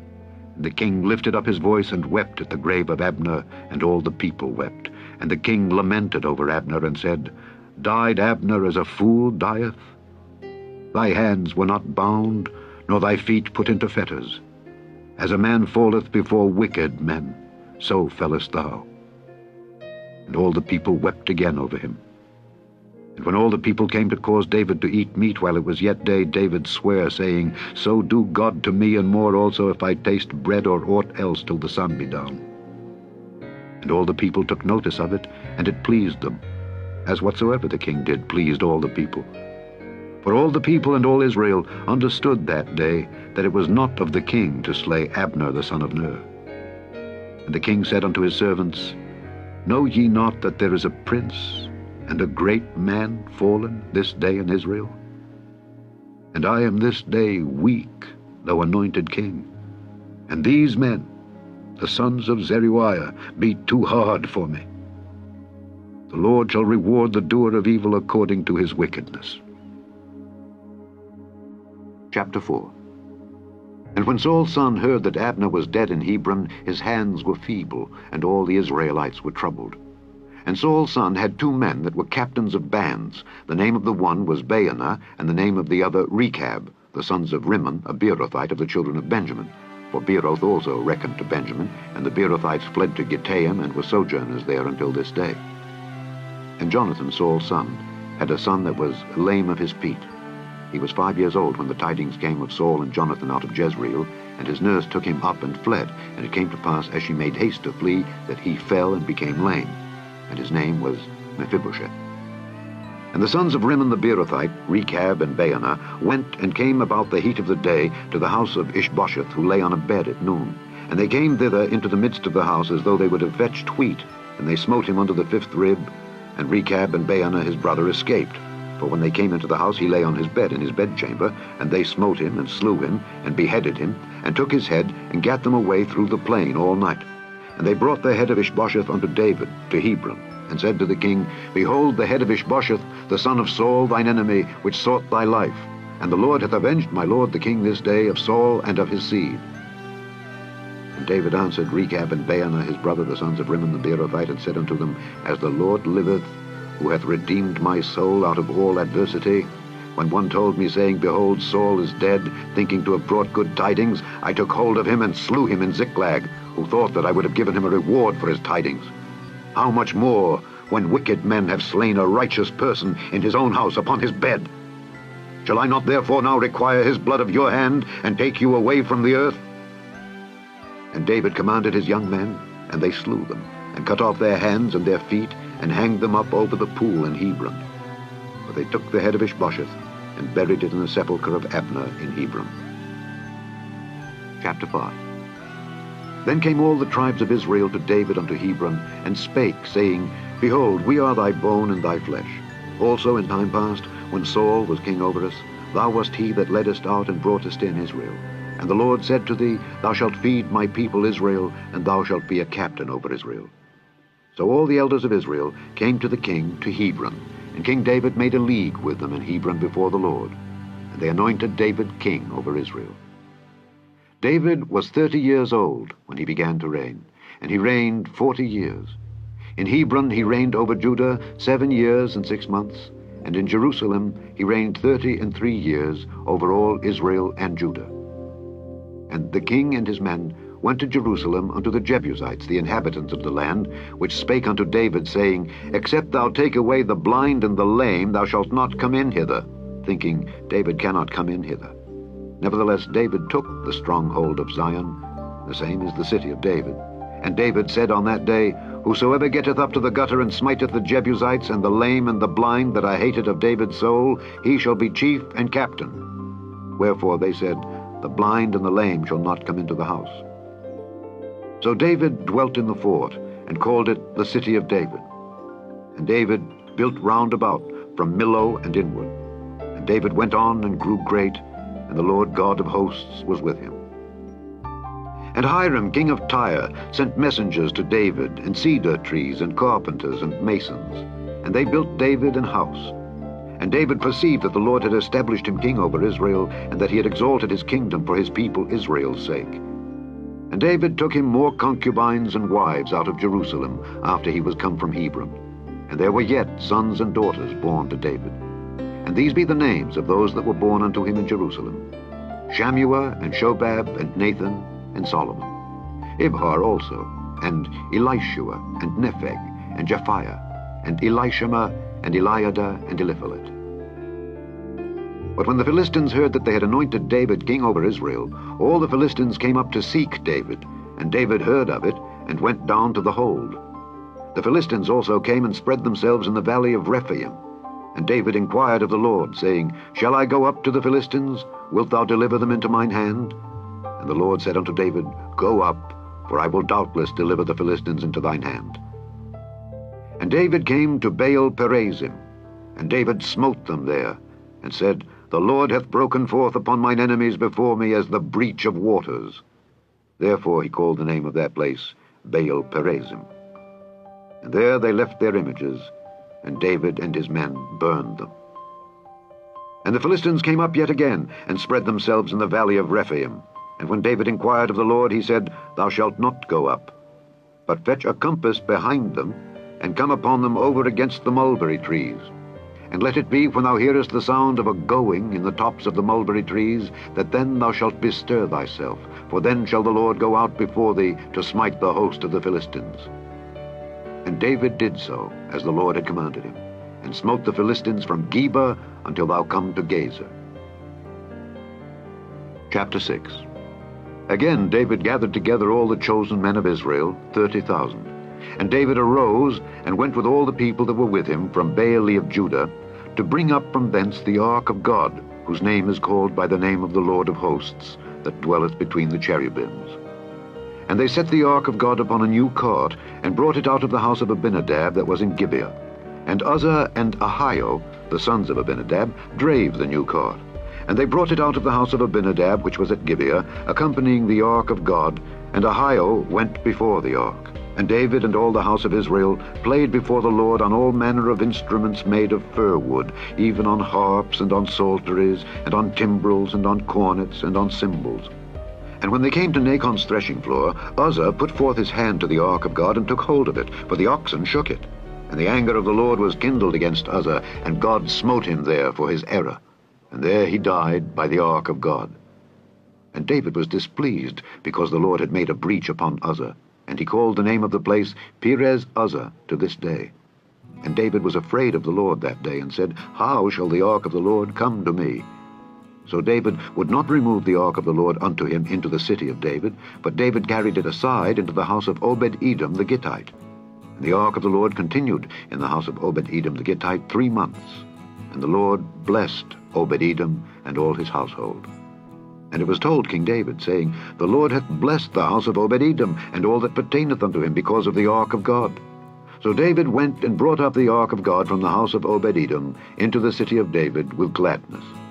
And it was so, that when they that bare the ark of the Lord had gone 6 paces, he sacrificed oxen and fatlings.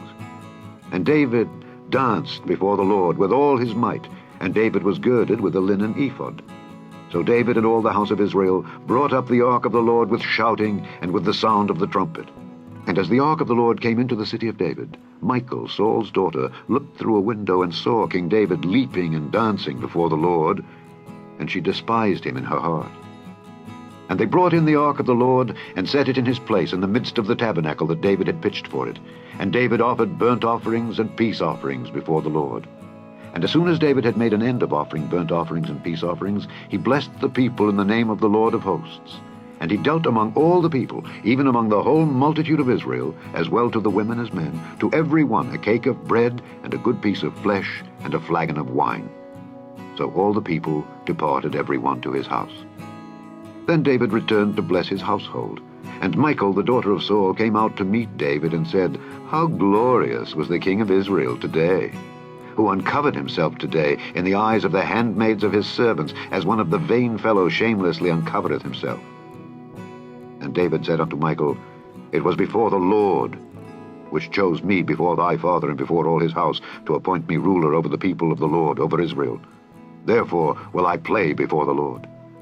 And I will yet be more vile than thus, and will be base in mine own sight.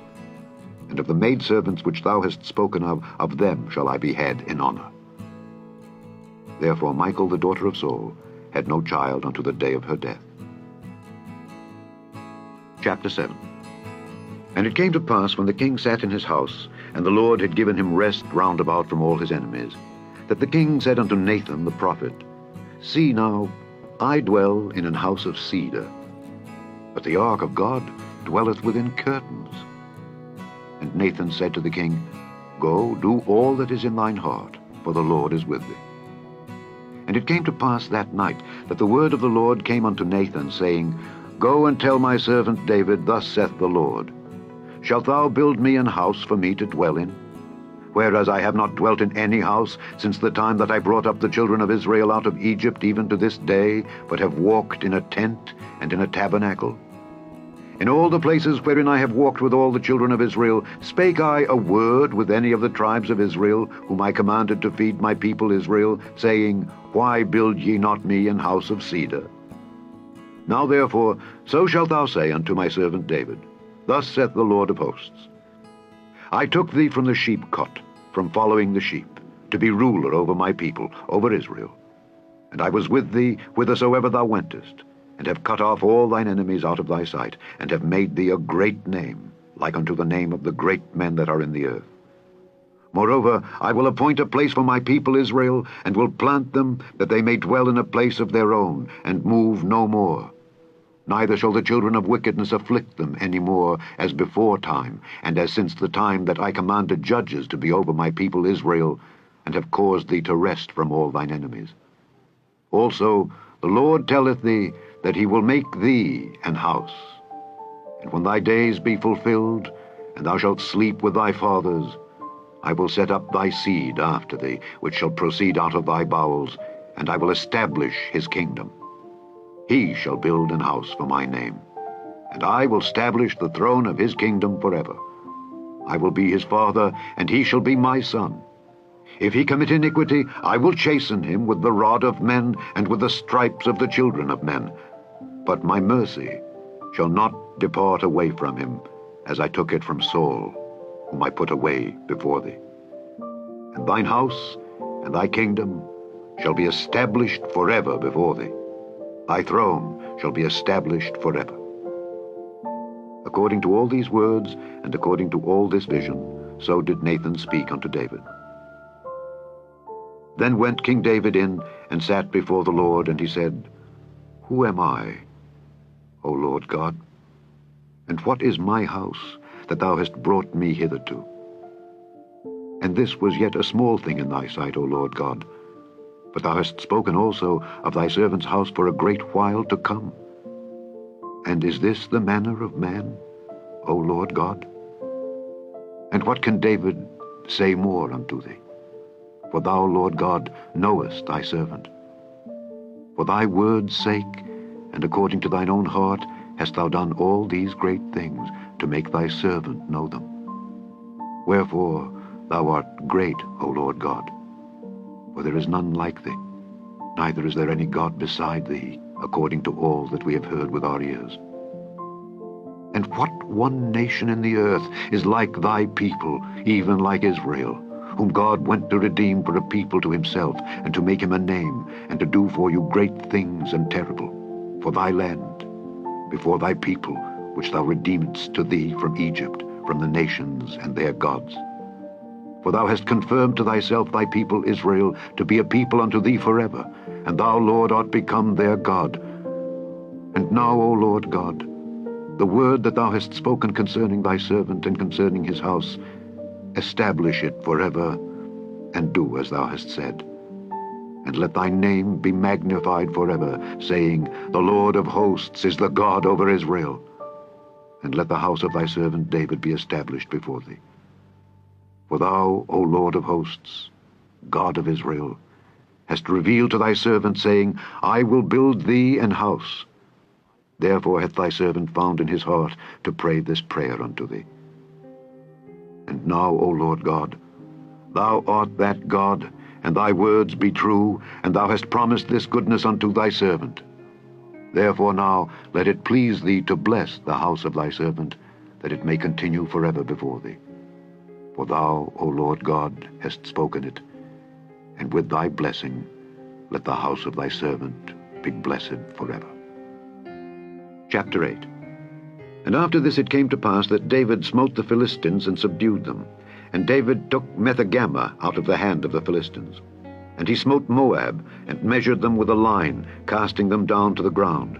Even with 2 lines measured he to put to death, and with 1 full line to keep alive. And so the Moabites became David's servants, and brought gifts.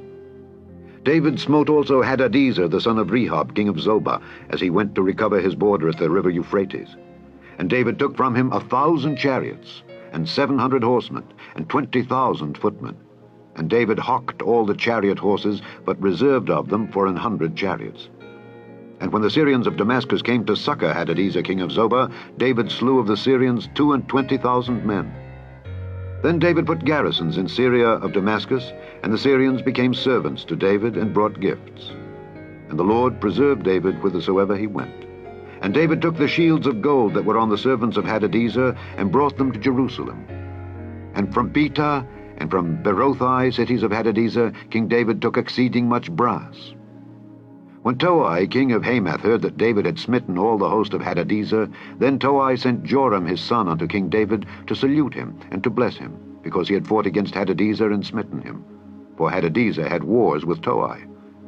And Joram brought with him vessels of silver, and vessels of gold, and vessels of brass, which also King David did dedicate unto the Lord, with the silver and gold that he had dedicated of all nations which he subdued, of Syria, and of Moab, and of the children of Ammon, and of the Philistines, and of Amalek, and of the spoil of Hadadezer son of Rehob, king of Zobah.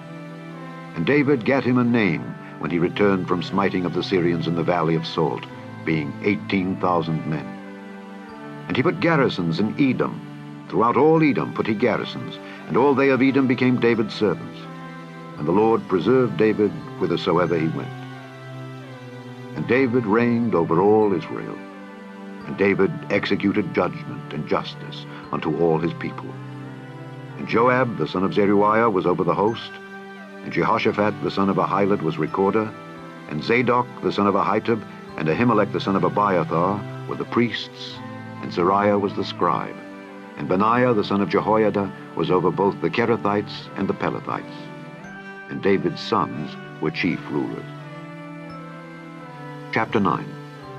And David said, Is there yet any that is left of the house of Saul, that I may show him kindness for Jonathan's sake? And there was of the house of Saul a servant whose name was Ziba. And when they had called him unto David, the king said unto him, Art thou Ziba? And he said, Thy servant is he. And the king said, Is there not yet any of the house of Saul, that I may show the kindness of God unto him? And Ziba said unto the king, Jonathan hath yet a son, which is lame on his feet. And the king said unto him, Where is he? And Ziba said unto the king, Behold, he is in the house of Machir the son of Ammiel, in Lodebar. Then King David sent and fetched him out of the house of Machir the son of Ammiel from Lodebar. Now when Mephibosheth the son of Jonathan, the son of Saul, was come unto David, he fell on his face and did reverence. And David said, Mephibosheth? And he answered, Behold thy servant. And David said unto him, Fear not, for I will surely show thee kindness, for Jonathan thy father's sake. And I will restore thee all the land of Saul thy father, and thou shalt eat bread at my table continually. And he bowed himself and said, What is thy servant, that thou shouldest look upon such a dead dog as I am? Then the king called to Ziba Saul's servant, and said unto him, I have given unto thy master's son all that pertained to Saul and to all his house. Thou therefore and thy sons and thy servants shall till the land for him, and thou shalt bring in the fruits, that thy master's son may have food to eat. But Mephibosheth thy master's son shall eat bread alway at my table. Now Ziba had 15 sons and 20 servants. Then said Ziba unto the king, According to all that my lord the king hath commanded his servant, so shall thy servant do. As for Mephibosheth, said the king, he shall eat at my table as one of the king's sons. And Mephibosheth had a young son, whose name was Micah. And all that dwelt in the house of Ziba were servants unto Mephibosheth. So Mephibosheth dwelt in Jerusalem, for he did eat continually at the king's table, and was lame on both his feet. Chapter 10. And it came to pass after this, that the king of the children of Ammon died, and Hanun his son reigned in his stead. Then said David, I will show kindness unto Hanun the son of Nahash, as his father showed kindness unto me. And David sent to comfort him by the hand of his servants for his father. And David's servants came into the land of the children of Ammon. And the princes of the children of Ammon said unto Hanun their lord, Thinkest thou that David doth honor thy father, that he hath sent comforters unto thee? Hath not David rather sent his servants unto thee to search the city, and to spy it out, and to overthrow it? Wherefore Hanun took David's servants, and shaved off the one half of their beards, and cut off their garments in the middle, even to their buttocks, and sent them away. When they told it unto David, he sent to meet them, because the men were greatly ashamed. And the king said, Tarry at Jericho until your beards be grown, and then return. And when the children of Ammon saw that they stank before David, the children of Ammon sent and hired the Syrians of Beth-rehob, and the Syrians of Zobah 20,000 footmen, and of King Maacah 1,000 men, and of Ishtob 12,000 men. And when David heard of it, he sent Joab and all the host of the mighty men. And the children of Ammon came out, and put the battle in array at the entering in of the gate. And the Syrians of Zobah and of Rehob and Ishtob and Maacah were by themselves in the field. When Joab saw that the front of the battle was against him before and behind, he chose of all the choice men of Israel, and put them in array against the Syrians. And the rest of the people he delivered into the hand of Abishai his brother, that he might put them in array against the children of Ammon. And he said, If the Syrians be too strong for me, then thou shalt help me. But if the children of Ammon be too strong for thee, then I will come and help thee. Be of good courage, and let us play the men for our people, and for the cities of our God. And the Lord do that which seemeth him good. And Joab drew nigh, and the people that were with him, unto the battle against the Syrians. And they fled before him. And when the children of Ammon saw that the Syrians were fled, then fled they also before Abishai, and entered into the city. So Joab returned from the children of Ammon, and came to Jerusalem. And when the Syrians saw that they were smitten before Israel, they gathered themselves together. And Hadarezer sent and brought out the Syrians that were beyond the river, and they came to Helam. And Shobach, the captain of the host of Hadarezer, went before them. And when it was told David, he gathered all Israel together, and passed over Jordan, and came to Helam. And the Syrians set themselves in array against David, and fought with him. And the Syrians fled before Israel. And David slew the men of 700 chariots of the Syrians, and 40,000 horsemen, and smote Shobach the captain of their host, who died there. And when all the kings that were servants to Hadarezer saw that they were smitten before Israel, they made peace with Israel, and served them. So the Syrians feared to help the children of Ammon any more. Chapter 11. And it came to pass, after the year was expired, at the time when kings go forth to battle, that David sent Joab and his servants with him, and all Israel. And they destroyed the children of Ammon, and besieged Rabbah. But David tarried still at Jerusalem. And it came to pass in an eventide, that David arose from off his bed, and walked upon the roof of the king's house. And from the roof he saw a woman washing herself, and the woman was very beautiful to look upon. And David sent and inquired after the woman, and one said, Is not this Bathsheba, the daughter of Eliam, the wife of Uriah the Hittite? And David sent messengers, and took her. And she came in unto him, and he lay with her, for she was purified from her uncleanness. And she returned unto her house. And the woman conceived, and sent and told David, and said, I am with child. And David sent to Joab, saying, Send me Uriah the Hittite. And Joab sent Uriah to David. And when Uriah was come unto him, David demanded of him how Joab did, and how the people did, and how the war prospered. And David said to Uriah, Go down to thy house, and wash thy feet. And Uriah departed out of the king's house, and there followed him a mess of meat from the king. But Uriah slept at the door of the king's house with all the servants of his lord, and went not down to his house. And when they had told David, saying, Uriah went not down unto his house, David said unto Uriah, Camest thou not from thy journey? Why then didst thou not go down unto thine house? And Uriah said unto David, The ark and Israel and Judah abide in tents, and my lord Joab and the servants of my lord are encamped in the open fields. Shall I then go into mine house to eat and to drink and to lie with my wife? As thou livest, and as thy soul liveth, I will not do this thing. And David said to Uriah, Tarry here today also, and tomorrow I will let thee depart. So Uriah abode in Jerusalem that day and the morrow. And when David had called him, he did eat and drink before him.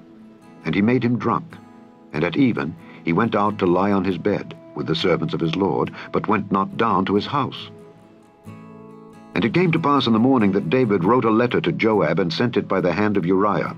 And he wrote in the letter, saying, Set ye Uriah in the forefront of the hottest battle, and retire ye from him, that he may be smitten and die. And it came to pass, when Joab observed the city, that he assigned Uriah unto a place where he knew that valiant men were. And the men of the city went out and fought with Joab, and there fell some of the people of the servants of David, and Uriah the Hittite died also. Then Joab sent and told David all the things concerning the war, and charged the messenger, saying, When thou hast made an end of telling the matters of the war unto the king, and if so be that the king's wrath arise, and he say unto thee, Wherefore approached ye so nigh unto the city when ye did fight? Knew ye not that they would shoot from the wall?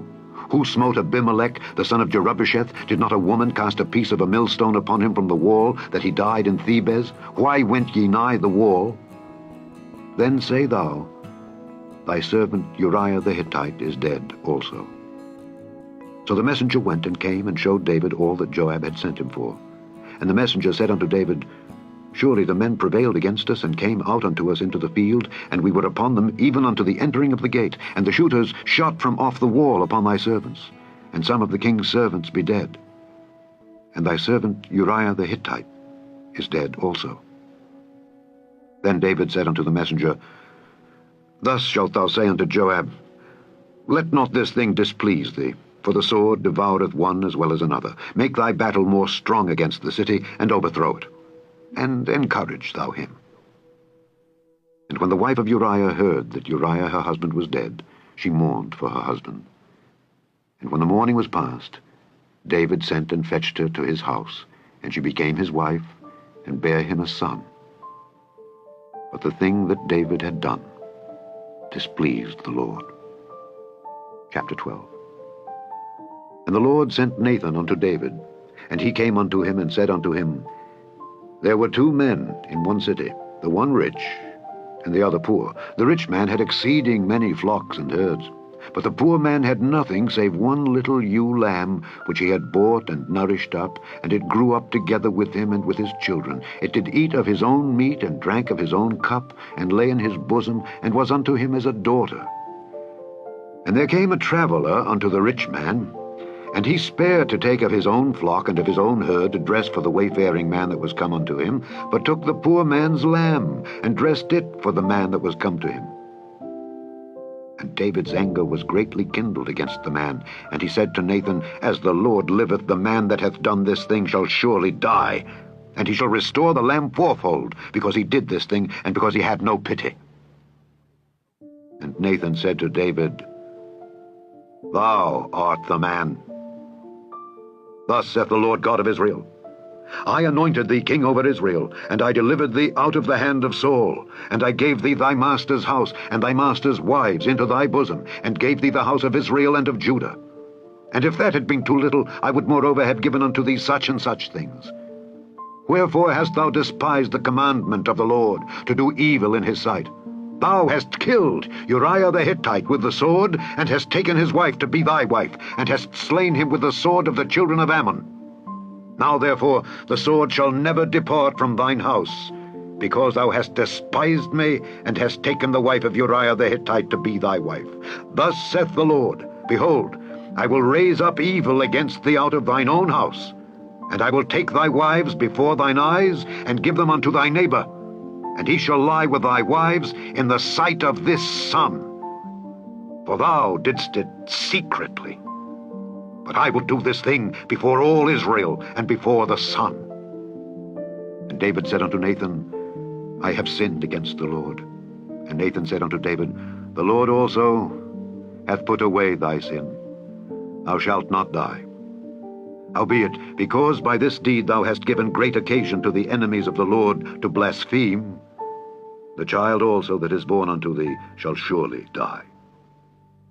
And Nathan departed unto his house. And the Lord struck the child that Uriah's wife bare unto David, and it was very sick. David therefore besought God for the child, and David fasted, and went in and lay all night upon the earth. And the elders of his house arose and went to him to raise him up from the earth, but he would not, neither did he eat bread with them. And it came to pass on the 7th day that the child died. And the servants of David feared to tell him that the child was dead. For they said, Behold, while the child was yet alive, we spake unto him, and he would not hearken unto our voice. How will he then vex himself, if we tell him that the child is dead? But when David saw that his servants whispered, David perceived that the child was dead. Therefore David said unto his servants, Is the child dead? And they said, He is dead. Then David arose from the earth, and washed, and anointed himself, and changed his apparel, and came into the house of the Lord, and worshipped. Then he came to his own house, and when he required, they set bread before him, and he did eat. Then said his servants unto him, What thing is this that thou hast done? Thou didst fast and weep for the child while it was alive, but when the child was dead, thou didst rise and eat bread. And he said, While the child was yet alive, I fasted and wept, for I said, who can tell whether God will be gracious to me, that the child may live? But now he is dead. Wherefore should I fast? Can I bring him back again? I shall go to him, but he shall not return to me. And David comforted Bathsheba his wife, and went in unto her, and lay with her. And she bare a son, and he called his name Solomon, and the Lord loved him. And he sent by the hand of Nathan the prophet, and he called his name Jedidiah, because of the Lord. And Joab fought against Rabbah of the children of Ammon, and took the royal city. And Joab sent messengers to David, and said, I have fought against Rabbah, and have taken the city of waters. Now therefore gather the rest of the people together, and encamp against the city, and take it, lest I take the city, and it be called after my name. And David gathered all the people together, and went to Rabbah, and fought against it, and took it. And he took their king's crown from off his head, the weight whereof was a talent of gold with the precious stones. And it was set on David's head. And he brought forth the spoil of the city in great abundance. And he brought forth the people that were therein, and put them under saws, and under harrows of iron, and under axes of iron, and made them pass through the brick kiln. And thus did he unto all the cities of the children of Ammon. So David and all the people returned unto Jerusalem. Chapter 13. And it came to pass after this, that Absalom the son of David had a fair sister, whose name was Tamar. And Amnon the son of David loved her. And Amnon was so vexed that he fell sick for his sister Tamar. For she was a virgin, and Amnon thought it hard for him to do anything to her. But Amnon had a friend, whose name was Jonadab, the son of Shimeah, David's brother. And Jonadab was a very subtle man, and he said unto him, Why art thou, being the king's son, lean from day to day? Wilt thou not tell me? And Amnon said unto him, I love Tamar, my brother Absalom's sister.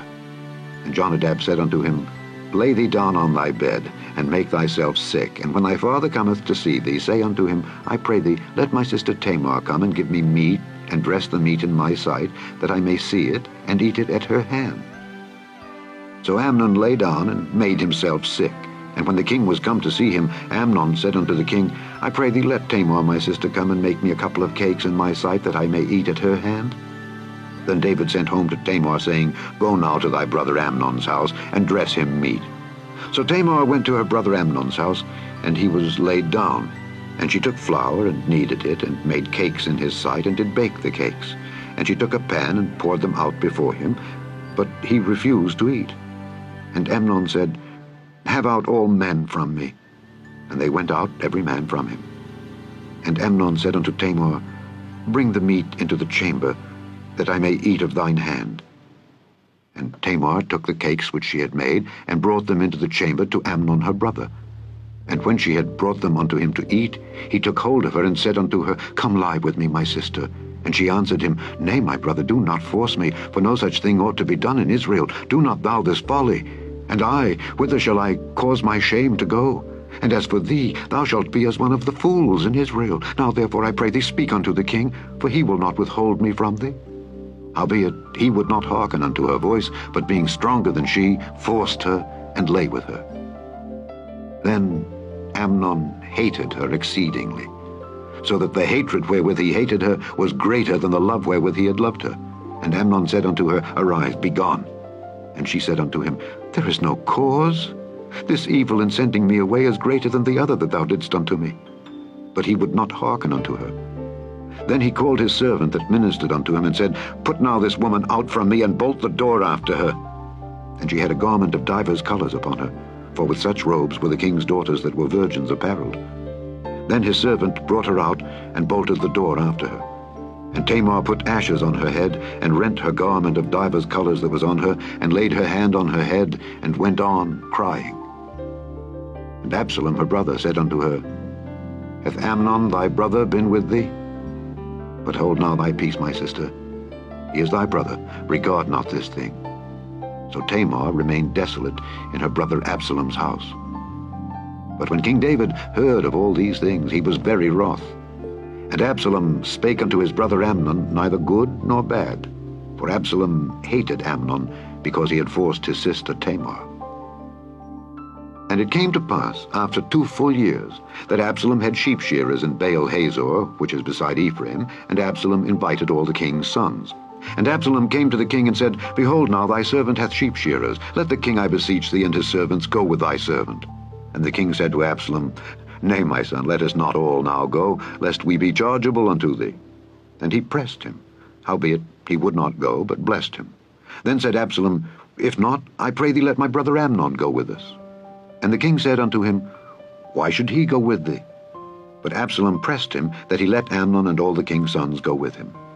Now Absalom had commanded his servants, saying, Mark ye now, when Amnon's heart is merry with wine, and when I say unto you, Smite Amnon, then kill him. Fear not. Have not I commanded you? Be courageous, and be valiant. And the servants of Absalom did unto Amnon as Absalom had commanded.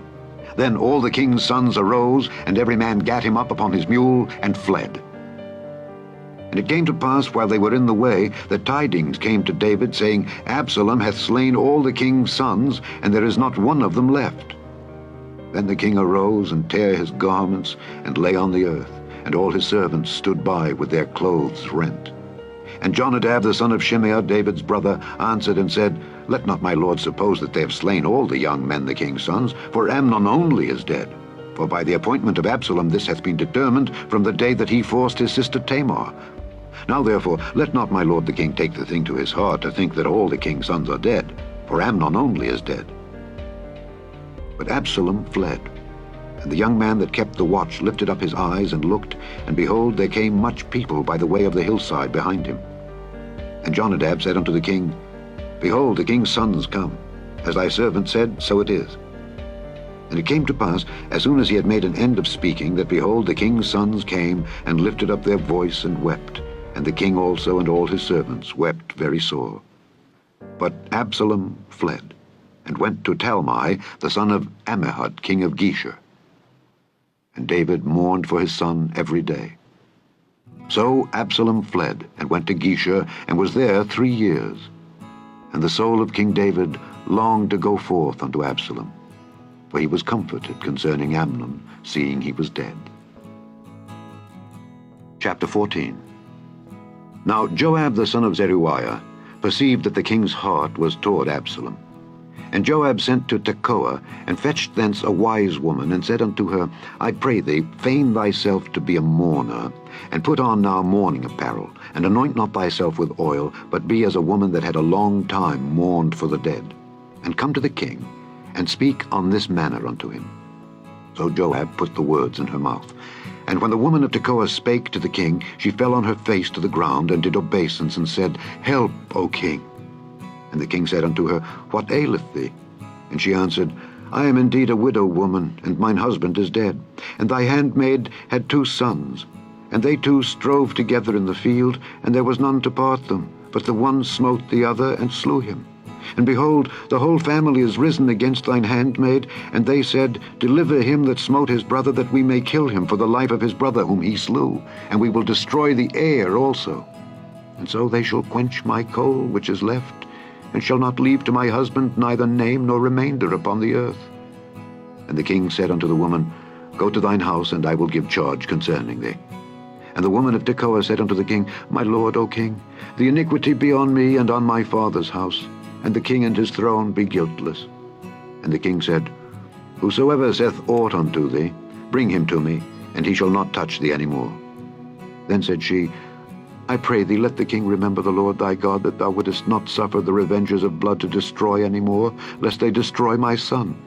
And he said, As the Lord liveth, there shall not one hair of thy son fall to the earth. Then the woman said, Let thine handmaid, I pray thee, speak one word unto my lord the king. And he said, Say on. And the woman said, Wherefore then hast thou thought such a thing against the people of God?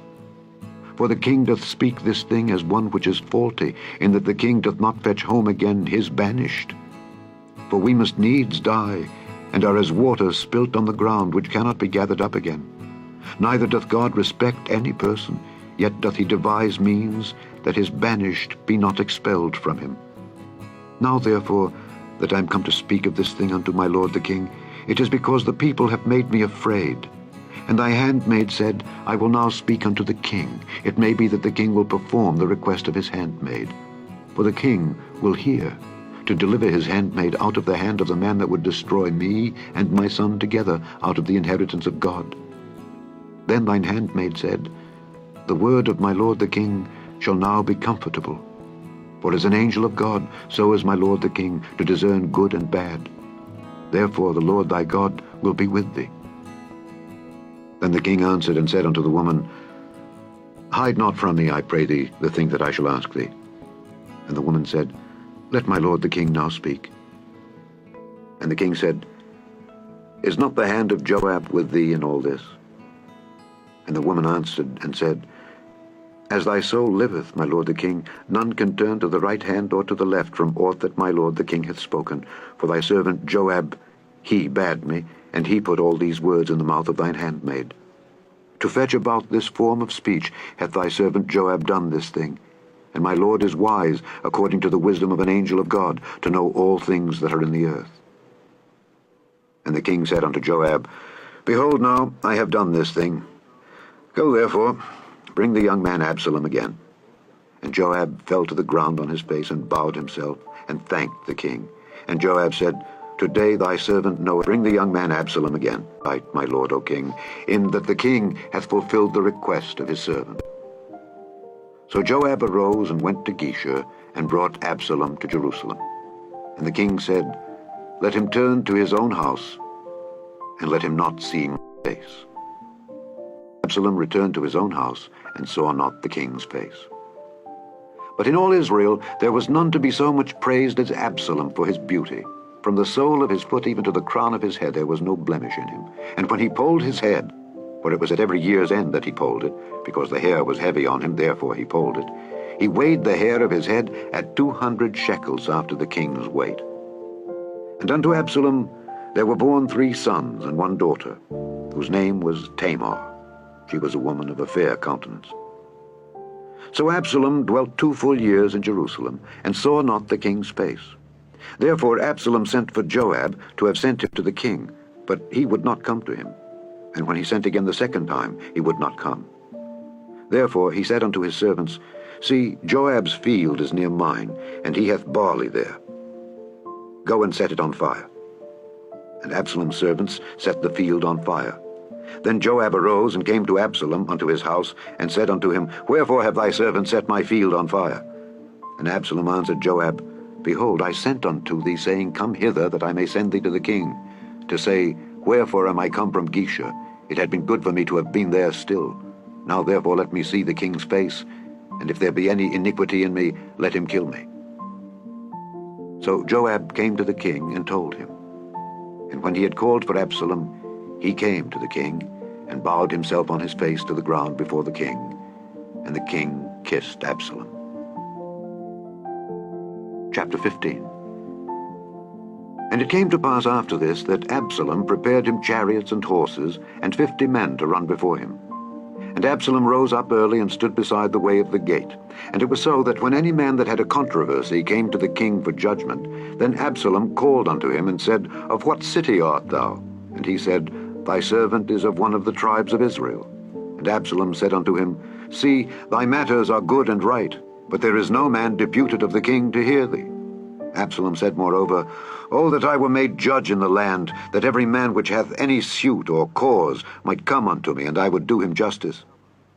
And it was so, that when any man came nigh to him to do him obeisance, he put forth his hand, and took him, and kissed him. And on this manner did Absalom to all Israel that came to the king for judgment. So Absalom stole the hearts of the men of Israel. And it came to pass, after 40 years, that Absalom said unto the king, I pray thee, let me go and pay my vow, which I have vowed unto the Lord in Hebron. For thy servant vowed a vow while I abode at Geshur in Syria, saying, If the Lord shall bring me again indeed to Jerusalem, then I will serve the Lord. And the king said unto him, Go in peace. So he arose and went to Hebron. But Absalom sent spies throughout all the tribes of Israel, saying, As soon as ye hear the sound of the trumpet, then ye shall say, Absalom reigneth in Hebron. And with Absalom went 200 men out of Jerusalem that were called, and they went in their simplicity, and they knew not anything. And Absalom sent for Ahithophel the Gilonite, David's counselor, from his city, even from Gilo, while he offered sacrifices. And the conspiracy was strong, for the people increased continually with Absalom. And there came a messenger to David, saying, The hearts of the men of Israel are after Absalom. And David said unto all his servants that were with him at Jerusalem, Arise, and let us flee, for we shall not else escape from Absalom. Make speed to depart, lest he overtake us suddenly and bring evil upon us, and smite the city with the edge of the sword. And the king's servants said unto the king, Behold, thy servants are ready to do whatsoever my lord the king shall appoint. And the king went forth, and all his household after him. And the king left 10 women which were concubines to keep the house. And the king went forth, and all the people after him, and tarried in a place that was far off. And all his servants passed on beside him, and all the Kerethites, and all the Pelethites, and all the Gittites, 600 men which came after him from Gath, passed on before the king. Then said the king to Ittai the Gittite, Wherefore goest thou also with us? Return to thy place, and abide with the king. For thou art a stranger, and also an exile. Whereas thou camest but yesterday, should I this day make thee go up and down with us? Seeing I go whither I may, return thou, and take back thy brethren. Mercy and truth be with thee. And Ittai answered the king and said, As the Lord liveth, and as my lord the king liveth, surely in what place my lord the king shall be, whether in death or life, even there also will thy servant be. And David said to Ittai, Go and pass over. And Ittai the Gittite passed over, and all his men, and all the little ones that were with him. And all the country wept with a loud voice, and all the people passed over. The king also himself passed over the brook Kidron, and all the people passed over toward the way of the wilderness. And lo, Zadok also and all the Levites were with him, bearing the ark of the covenant of God. And they set down the ark of God, and Abiathar went up until all the people had done passing out of the city. And the king said unto Zadok, Carry back the ark of God into the city. If I shall find favor in the eyes of the Lord, he will bring me again, and show me both it and his habitation. But if he thus say, I have no delight in thee, behold, here am I, let him do to me as seemeth good unto him. The king said also unto Zadok the priest, Art not thou a seer?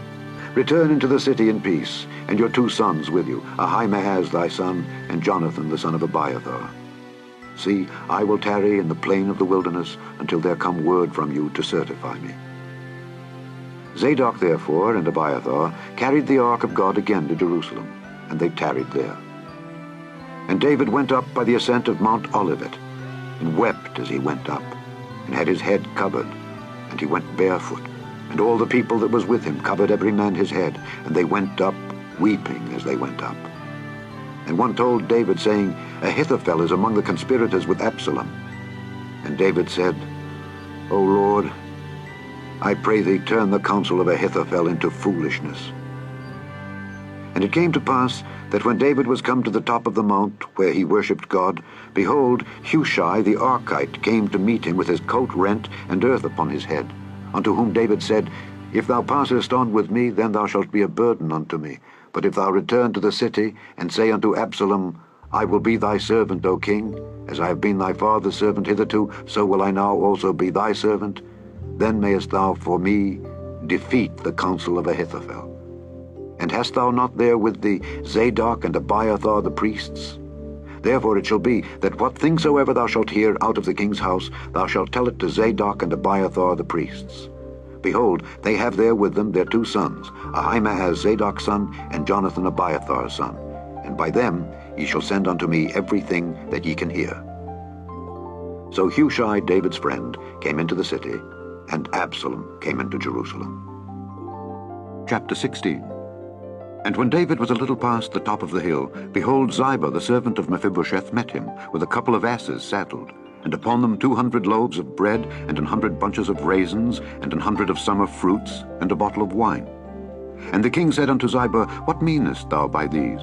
And Ziba said, The asses be for the king's household to ride on, and the bread and summer fruit for the young men to eat, and the wine, that such as be faint in the wilderness may drink. And the king said, And where is thy master's son? And Ziba said unto the king, Behold, he abideth at Jerusalem. For he said, Today shall the house of Israel restore me the kingdom of my father. Then said the king to Ziba, Behold, thine are all that pertained unto Mephibosheth. And Ziba said, I humbly beseech thee that I may find grace in thy sight, my lord, O king. And when King David came to Bahurim, behold, thence came out a man of the family of the house of Saul, whose name was Shimei, the son of Gera. He came forth, and cursed still as he came. And he cast stones at David, and at all the servants of King David, and all the people and all the mighty men were on his right hand and on his left. And thus said Shimei when he cursed, come out, thou bloody man, and thou man of Belial. The Lord hath returned upon thee all the blood of the house of Saul, in whose stead thou hast reigned. And the Lord hath delivered the kingdom into the hand of Absalom thy son, and behold, thou art taken in thy mischief, because thou art a bloody man. Then said Abishai the son of Zeruiah unto the king, Why should this dead dog curse my lord the king? Let me go over, I pray thee, and take off his head. And the king said, What have I to do with you, ye sons of Zeruiah?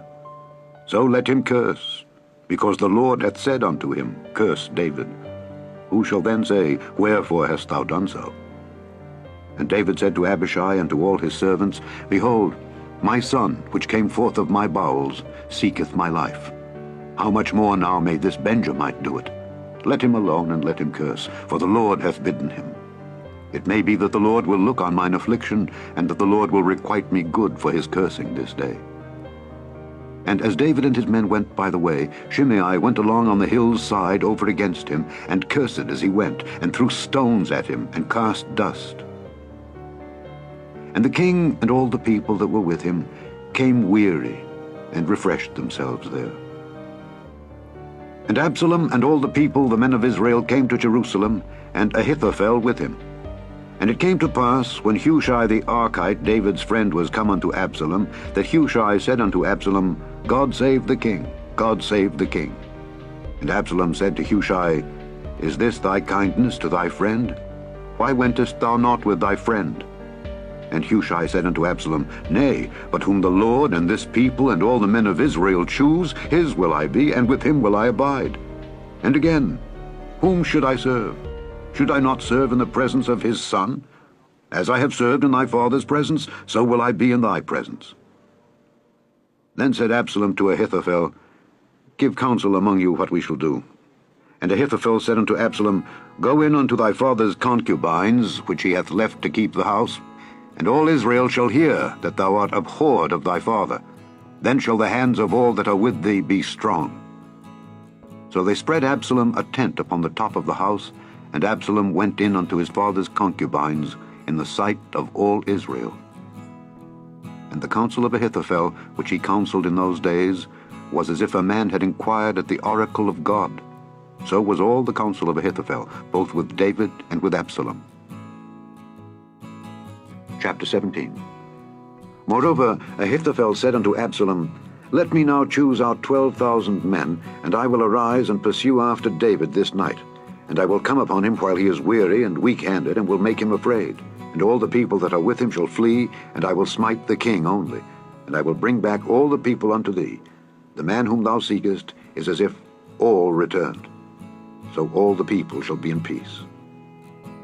And the saying pleased Absalom well, and all the elders of Israel.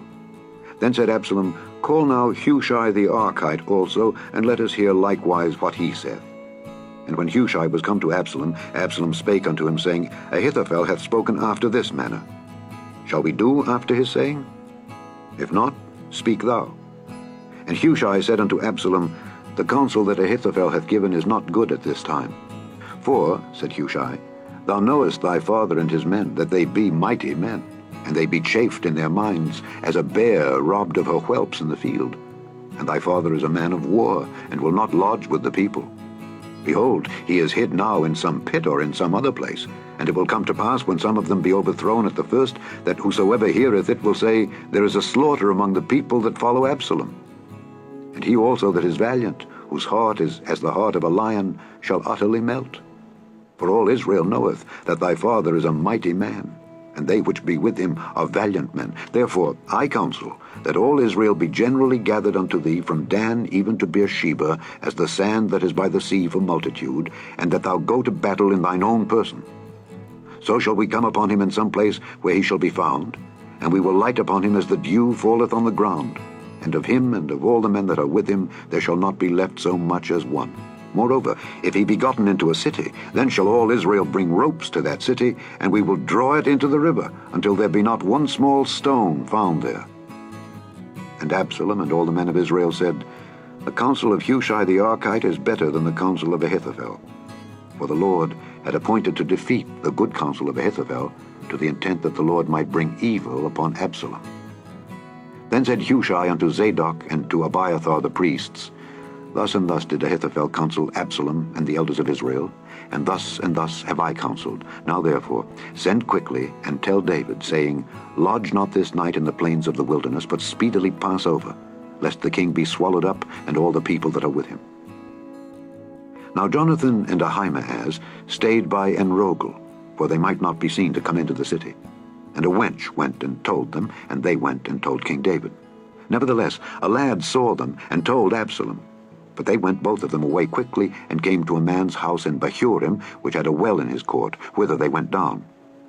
And the woman took and spread a covering over the well's mouth, and spread ground corn thereon, and the thing was not known. And when Absalom's servants came to the woman to the house, they said, Where is Ahimaaz and Jonathan? And the woman said unto them, They be gone over the brook of water. And when they had sought and could not find them, they returned to Jerusalem. And it came to pass, after they were departed, that they came up out of the well, and went and told King David, and said unto David, Arise and pass quickly over the water, for thus hath Ahithophel counselled against you. Then David arose, and all the people that were with him, and they passed over Jordan. By the morning light there lacked not one of them that was not gone over Jordan. And when Ahithophel saw that his counsel was not followed, he saddled his ass and arose, and gat him home to his house, to his city, and put his household in order, and hanged himself, and died, and was buried in the sepulchre of his father. Then David came to Mahanaim, and Absalom passed over Jordan, he and all the men of Israel with him. And Absalom made Amasa captain of the host instead of Joab, which Amasa was a man's son whose name was Ithra, an Israelite, that went in to Abigail, the daughter of Nahash, sister to Zeruiah, Joab's mother. So Israel and Absalom pitched in the land of Gilead. And it came to pass, when David was come to Mahanaim, that Shobai, the son of Nahash of Rabbah of the children of Ammon, and Machir, the son of Ammiel of Lodebar, and Barzillai, the Gileadite of Rogelim, brought beds and basins and earthen vessels, and wheat and barley and flour and parched corn and beans and lentils and parched pulse and honey and butter and sheep and cheese of kine, for David and for the people that were with him to eat. For they said, The people is hungry and weary and thirsty in the wilderness. Chapter 18. And David numbered the people that were with him, and set captains of thousands and captains of hundreds over them. And David sent forth a third part of the people under the hand of Joab, and a third part under the hand of Abishai the son of Zeruiah, Joab's brother, and a third part under the hand of Ittai the Gittite. And the king said unto the people, I will surely go forth with you myself also. But the people answered, Thou shalt not go forth. For if we flee away, they will not care for us, neither if half of us die will they care for us. But now thou art worth 10,000 of us. Therefore now it is better that thou succor us out of the city. And the king said unto them, What seemeth you best I will do. And the king stood by the gate side, and all the people came out by hundreds and by thousands. And the king commanded Joab and Abishai and Ittai, saying, Deal gently for my sake with the young man, even with Absalom. And all the people heard when the king gave all the captains charge concerning Absalom. So the people went out into the field against Israel, and the battle was in the wood of Ephraim, where the people of Israel were slain before the servants of David, and there was there a great slaughter that day of 20,000 men. For the battle was there scattered over the face of all the country, and the wood devoured more people that day than the sword devoured. And Absalom met the servants of David. And Absalom rode upon a mule, and the mule went under the thick boughs of a great oak, and his head caught hold of the oak, and he was taken up between the heaven and the earth, and the mule that was under him went away. And a certain man saw it, and told Joab, and said, Behold, I saw Absalom hanged in an oak. And Joab said unto the man that told him, And behold, thou sawest him? And why didst thou not smite him there to the ground? and I would have given thee 10 shekels of silver and a girdle. And the man said unto Joab, Though I should receive 1,000 shekels of silver in mine hand, yet would I not put forth mine hand against the king's son. For in our hearing the king charged thee and Abishai and Ittai, saying, Beware that none touch the young man Absalom. Otherwise I should have wrought falsehood against mine own life, for there is no matter hid from the king, and thou thyself wouldest have set thyself against me. Then said Joab, I may not tarry thus with thee. And he took 3 darts in his hand, and thrust them through the heart of Absalom while he was yet alive in the midst of the oak. And 10 young men that bare Joab's armor compassed about and smote Absalom and slew him. And Joab blew the trumpet, and the people returned from pursuing after Israel, for Joab held back the people. And they took Absalom, and cast him into a great pit in the wood, and laid a very great heap of stones upon him. And all Israel fled every one to his tent. Now Absalom in his lifetime had taken and reared up for himself a pillar, which is in the king's dale, for he said, I have no son to keep my name in remembrance. And he called the pillar after his own name. And it is called unto this day Absalom's place. Then said Ahimaaz the son of Zadok, Let me now run and bear the king tidings, how that the Lord hath avenged him of his enemies. And Joab said unto him, Thou shalt not bear tidings this day, but thou shalt bear tidings another day. But this day thou shalt bear no tidings, because the king's son is dead. Then said Joab to Cushai, Go tell the king what thou hast seen. And Cushai bowed himself unto Joab, and ran. Then said Ahimaaz the son of Zadok yet again to Joab, But howsoever, let me, I pray thee, also run after Cushai. And Joab said, Wherefore wilt thou run, my son, seeing that thou hast no tidings ready? But howsoever, said he, let me run. And he said unto him, Run. Then Ahimaaz ran by the way of the plain, and overran Cushai. And David sat between the 2 gates. And the watchman went up to the roof over the gate unto the wall, and lifted up his eyes, and looked, and behold, a man running alone. And the watchman cried, and told the king. And the king said, If he be alone, there is tidings in his mouth. And he came apace, and drew near. And the watchman saw another man running. And the watchman called unto the porter, and said, Behold, another man running alone. And the king said, He also bringeth tidings. And the watchman said, Methinketh the running of the foremost is like the running of Ahimaaz the son of Zadok. And the king said, He is a good man, and cometh with good tidings. And Ahimaaz called and said unto the king, All is well. And he fell down to the earth upon his face before the king, and said, Blessed be the Lord thy God, which hath delivered up the men that lifted up their hand against my lord the king. And the king said, Is the young man Absalom safe? And Ahimaaz answered, When Joab sent the king's servant and me thy servant, I saw a great tumult, but I knew not what it was. And the king said unto him, Turn aside and stand here. And he turned aside and stood still. And behold, Cushai came. And Cushai said, Tidings, my lord the king, for the Lord hath avenged thee this day of all them that rose up against thee. And the king said unto Cushai, Is the young man Absalom safe? And Cushai answered, The enemies of my lord the king and all that rise against thee to do thee hurt be as that young man is. And the king was much moved, and went up to the chamber over the gate, and wept. And as he went, thus he said, O my son Absalom, my son Absalom, would God I had died for thee. O Absalom, my son, my son. Chapter 19.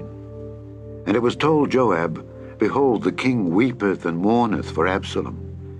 And the victory that day was turned into mourning unto all the people, for the people heard say that day how the king was grieved for his son. And the people gat them by stealth that day into the city, as people being ashamed steal away when they flee in battle. But the king covered his face, and the king cried with a loud voice, O my son Absalom, O Absalom, my son, my son. And Joab came into the house to the king, and said, Thou hast shamed this day the faces of all thy servants, which this day have saved thy life, and the lives of thy sons and of thy daughters, and the lives of thy wives, and the lives of thy concubines, in that thou lovest thine enemies, and hatest thy friends. For thou hast declared this day that thou regardest neither princes nor servants. For this day I perceive that if Absalom had lived, and all we had died this day, then it had pleased thee well. Now therefore arise, go forth, and speak comfortably unto thy servants. For I swear by the Lord, if thou go not forth, there will not tarry one with thee this night, and that will be worse unto thee than all the evil that befell thee from thy youth until now. Then the king arose and sat in the gate. And they told unto all the people, saying, Behold, the king doth sit in the gate. And all the people came before the king. For Israel had fled every man to his tent, and all the people were at strife throughout all the tribes of Israel, saying, The king saved us out of the hand of our enemies, and he delivered us out of the hand of the Philistines, and now he is fled out of the land for Absalom. And Absalom, whom we anointed over us, is dead in battle. Now therefore, why speak ye not a word of bringing the king back? And King David sent to Zadok and to Abiathar the priests, saying, Speak unto the elders of Judah, saying, Why are ye the last to bring the king back to his house, seeing the speech of all Israel is come to the king, even to his house? Ye are my brethren, ye are my bones and my flesh. Wherefore then are ye the last to bring back the king? And say ye to Amasa, Art thou not of my bone and of my flesh? God do so to me, and more also, if thou be not captain of the host before me continually in the room of Joab. And he bowed the heart of all the men of Judah, even as the heart of one man, so that they sent this word unto the king, Return thou and all thy servants. So the king returned and came to Jordan, and Judah came to Gilgal to go to meet the king, to conduct the king over Jordan. And Shimei, the son of Gera, a Benjamite which was of Bahurim, hasted and came down with the men of Judah to meet King David. And there were 1,000 men of Benjamin with him, and Ziba the servant of the house of Saul, and his 15 sons and his 20 servants with him. And they went over Jordan before the king. And they went over a ferry boat to carry over the king's household, and to do what he thought good.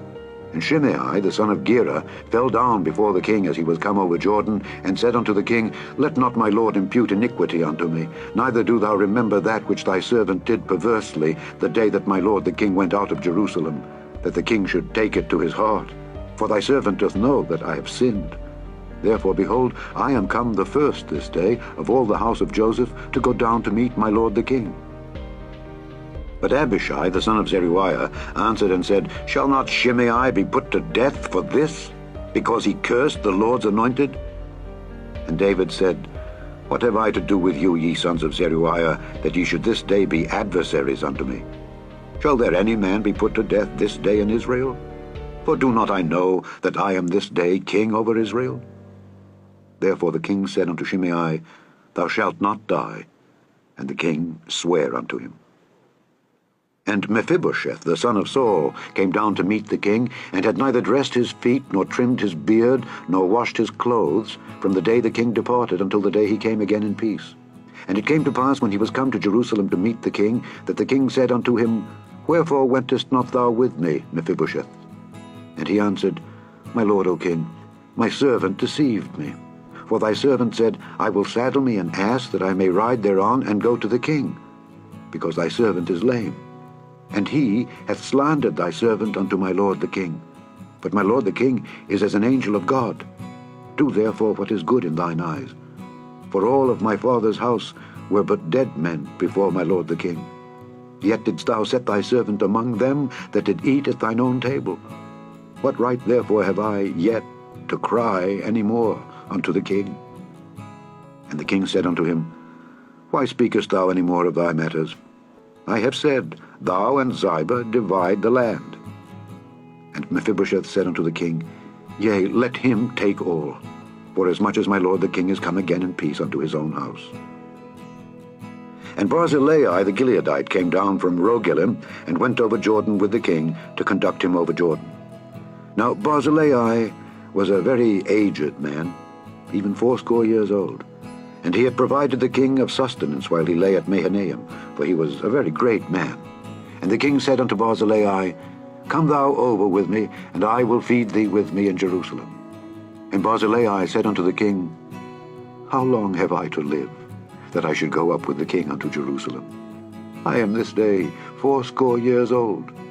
And can I discern between good and evil? Can thy servant taste what I eat or what I drink? Can I hear any more the voice of singing men and singing women? Wherefore then should thy servant be yet a burden unto my lord the king? Thy servant will go a little way over Jordan with the king, and why should the king recompense me with such a reward? Let thy servant, I pray thee, turn back again, that I may die in mine own city, and be buried by the grave of my father and of my mother. But behold thy servant Kimham. Let him go over with my lord the king, and do to him what shall seem good unto thee. And the king answered, Kimham shall go over with me, and I will do to him that which shall seem good unto thee, and whatsoever thou shalt require of me, that will I do for thee. And all the people went over Jordan. And when the king was come over, the king kissed Barzillai and blessed him, and he returned unto his own place. Then the king went on to Gilgal, and Kimham went on with him, and all the people of Judah conducted the king, and also half the people of Israel. And behold, all the men of Israel came to the king, and said unto the king, Why have our brethren the men of Judah stolen thee away, and have brought the king and his household, and all David's men with him over Jordan? And all the men of Judah answered the men of Israel, Because the king is near of kin to us. Wherefore then be ye angry for this matter? Have we eaten at all of the king's cost, or hath he given us any gift? And the men of Israel answered the men of Judah, and said, We have 10 parts in the king, and we have also more right in David than ye. Why then did ye despise us, that our advice should not be first had in bringing back our king? And the words of the men of Judah were fiercer than the words of the men of Israel. Chapter 20. And there happened to be there a man of Belial, whose name was Sheba, the son of Bichri, a Benjamite. And he blew a trumpet and said, We have no part in David, neither have we inheritance in the son of Jesse. Every man to his tents, O Israel. So every man of Israel went up from after David, and followed Sheba the son of Bichri. But the men of Judah clave unto their king from Jordan even to Jerusalem. And David came to his house at Jerusalem, and the king took the 10 women his concubines, whom he had left to keep the house, and put them in ward, and fed them, but went not in unto them. So they were shut up unto the day of their death, living in widowhood. Then said the king to Amasa, Assemble me the men of Judah within 3 days, and be thou here present. So Amasa went to assemble the men of Judah, but he tarried longer than the set time which he had appointed him. And David said to Abishai, Now shall Sheba the son of Bichri do us more harm than did Absalom.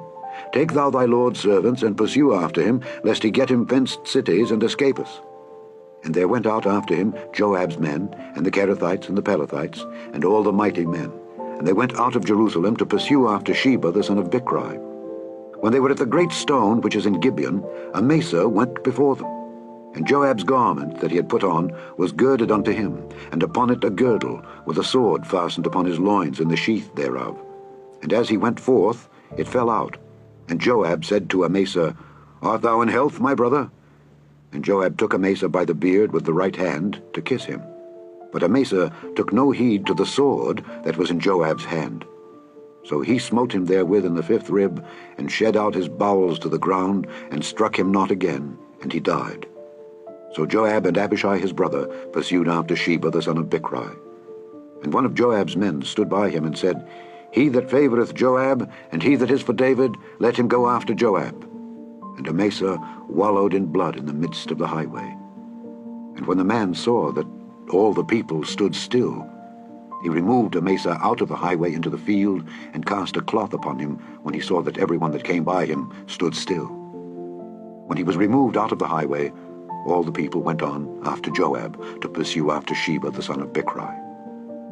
And he went through all the tribes of Israel unto Abel and to Bethmaachah and all the Beerites, and they were gathered together, and went also after him. And they came and besieged him in Abel of Bethmaachah, and they cast up a bank against the city, and it stood in the trench. And all the people that were with Joab battered the wall to throw it down. Then cried a wise woman out of the city, Hear, hear! Say, I pray you unto Joab, Come near hither, that I may speak with thee. And when he was come near unto her, the woman said, Art thou Joab? And he answered, I am he. Then she said unto him, Hear the words of thine handmaid. And he answered, I do hear. Then she spake, saying, They were wont to speak in old times, saying, They shall surely ask counsel at Abel. And so they ended the matter. I am one of them that are peaceable and faithful in Israel. Thou seekest to destroy a city and a mother in Israel. Why wilt thou swallow up the inheritance of the Lord? And Joab answered and said, far be it from me that I should swallow up or destroy.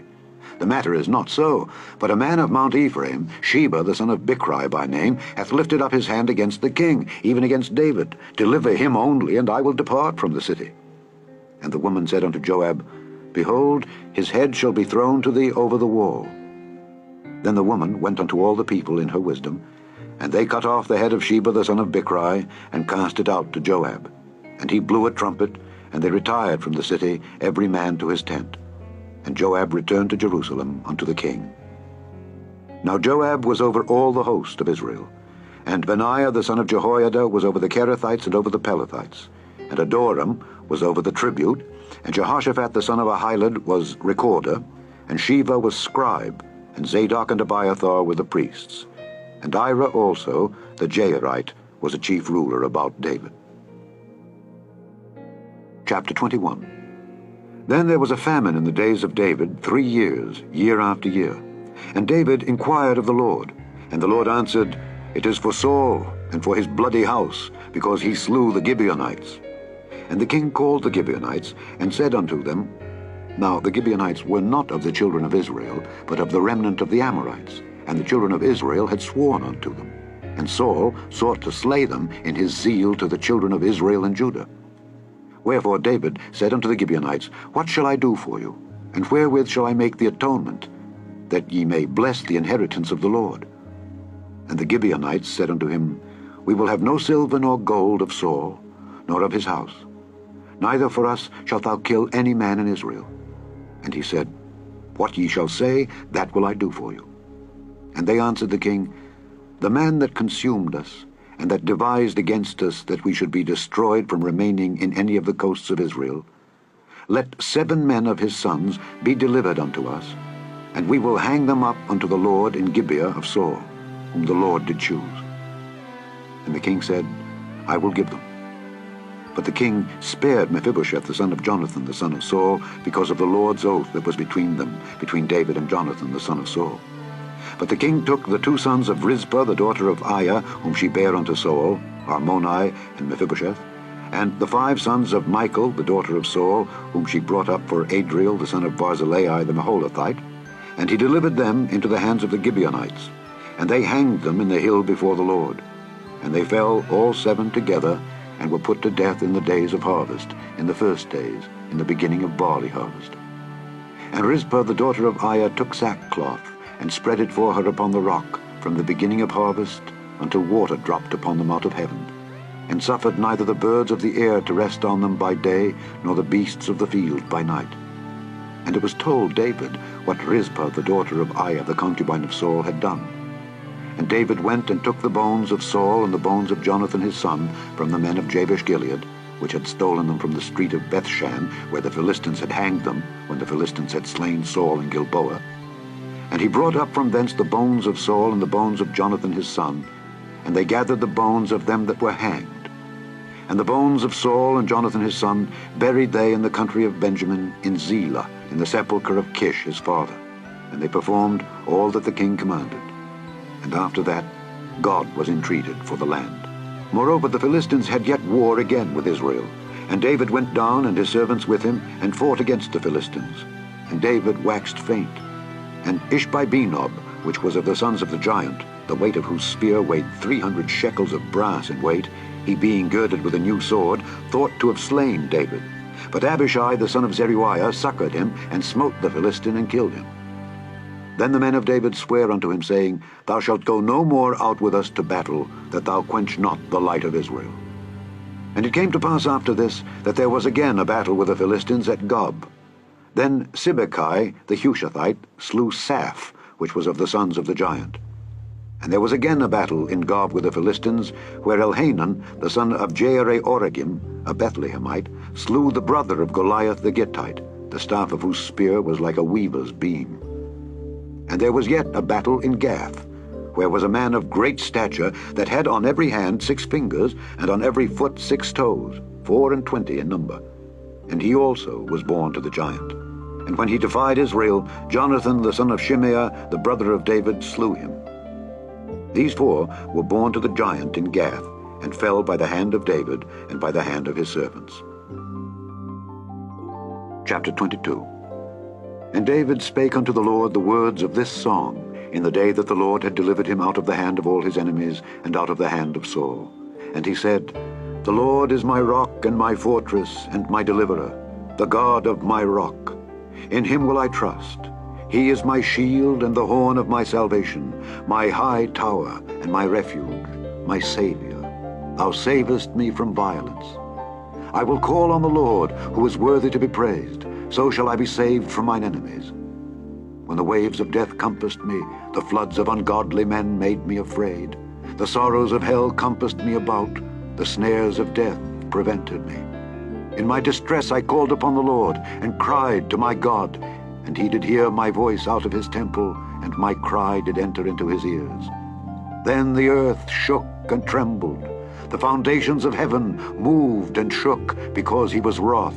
There went up a smoke out of his nostrils, and fire out of his mouth devoured. Coals were kindled by it. He bowed the heavens also, and came down, and darkness was under his feet. And he rode upon a cherub, and did fly, and he was seen upon the wings of the wind. And he made darkness pavilions round about him, dark waters, and thick clouds of the skies. Through the brightness before him were coals of fire kindled. The Lord thundered from heaven, and the Most High uttered his voice, and he sent out arrows and scattered them, lightning and discomfited them. And the channels of the sea appeared, the foundations of the world were discovered at the rebuking of the Lord, at the blast of the breath of his nostrils. He sent from above, he took me, he drew me out of many waters. He delivered me from my strong enemy, and from them that hated me, for they were too strong for me. They prevented me in the day of my calamity, but the Lord was my stay. He brought me forth also into a large place. He delivered me, because he delighted in me. The Lord rewarded me according to my righteousness. According to the cleanness of my hands hath he recompensed me. For I have kept the ways of the Lord, and have not wickedly departed from my God. For all his judgments were before me, and as for his statutes, I did not depart from them. I was also upright before him, and have kept myself from mine iniquity. Therefore the Lord hath recompensed me according to my righteousness, according to my cleanness in his eyesight. With the merciful thou wilt show thyself merciful, and with the upright man thou wilt show thyself upright. With the pure thou wilt show thyself pure, and with the froward thou wilt show thyself unsavory. And the afflicted people thou wilt save. But thine eyes are upon the haughty, that thou mayest bring them down. For thou art my lamp, O Lord, and the Lord will lighten my darkness. For by thee I have run through a troop, by my God have I leaped over a wall. As for God, his way is perfect, the word of the Lord is tried. He is a buckler to all them that trust in him. For who is God save the Lord, and who is a rock save our God? God is my strength and power, and he maketh my way perfect. He maketh my feet like hinds' feet, and setteth me upon my high places. He teacheth my hands to war, so that a bow of steel is broken by mine arms. Thou hast also given me the shield of thy salvation, and thy gentleness hath made me great. Thou hast enlarged my steps under me, so that my feet did not slip. I have pursued mine enemies and destroyed them, and turned not again until I had consumed them. And I have consumed them and wounded them, that they could not arise. Yea, they are fallen under my feet. For thou hast girded me with strength to battle. Them that rose up against me hast thou subdued under me. Thou hast also given me the necks of mine enemies, that I might destroy them that hate me. They looked, but there was none to save, even unto the Lord, but he answered them not. Then did I beat them as small as the dust of the earth. I did stamp them as the mire of the street, and did spread them abroad. Thou also hast delivered me from the strivings of my people. Thou hast kept me to be head of the heathen. A people which I knew not shall serve me. Strangers shall submit themselves unto me. As soon as they hear, they shall be obedient unto me. Strangers shall fade away, and they shall be afraid out of their close places. The Lord liveth, and blessed be my rock, and exalted be the God of the rock of my salvation. It is God that avengeth me, and that bringeth down the people under me, and that bringeth me forth from mine enemies. Thou also hast lifted me up on high above them that rose up against me. Thou hast delivered me from the violent man. Therefore I will give thanks unto thee, O Lord, among the heathen, and I will sing praises unto thy name. He is the tower of salvation for his king, and showeth mercy to his anointed, unto David and to his seed forevermore. Chapter 23. Now these be the last words of David. David the son of Jesse said, and the man who was raised up on high, the anointed of the God of Jacob and the sweet psalmist of Israel, said, The Spirit of the Lord spake by me, and his word was in my tongue. The God of Israel said, The rock of Israel spake to me, He that ruleth over men must be just, ruling in the fear of God. And he shall be as the light of the morning, when the sun riseth, even a morning without clouds, as the tender grass springing out of the earth, by clear shining after rain. Although my house be not so with God, yet he hath made with me an everlasting covenant, ordered in all things and sure. For this is all my salvation and all my desire, although he make it not to grow. But the sons of Belial shall be all of them as thorns thrust away, because they cannot be taken with hands. But the man that shall touch them must be fenced with iron and the staff of a spear, and they shall be utterly burned with fire in the same place. These be the names of the mighty men whom David had. The Tachmonite that sat in the seat, chief among the captains. The same was Adino the Eznite. He lifted up his spear against 800, whom he slew at one time. And after him was Eleazar the son of Dodo the Ahohite, one of the 3 mighty men with David, when they defied the Philistines that were there gathered together to battle, and the men of Israel were gone away. He arose and smote the Philistines until his hand was weary, and his hand clave unto the sword. And the Lord wrought a great victory that day, and the people returned after him only to spoil. And after him was Shammah the son of Agi the Haradite.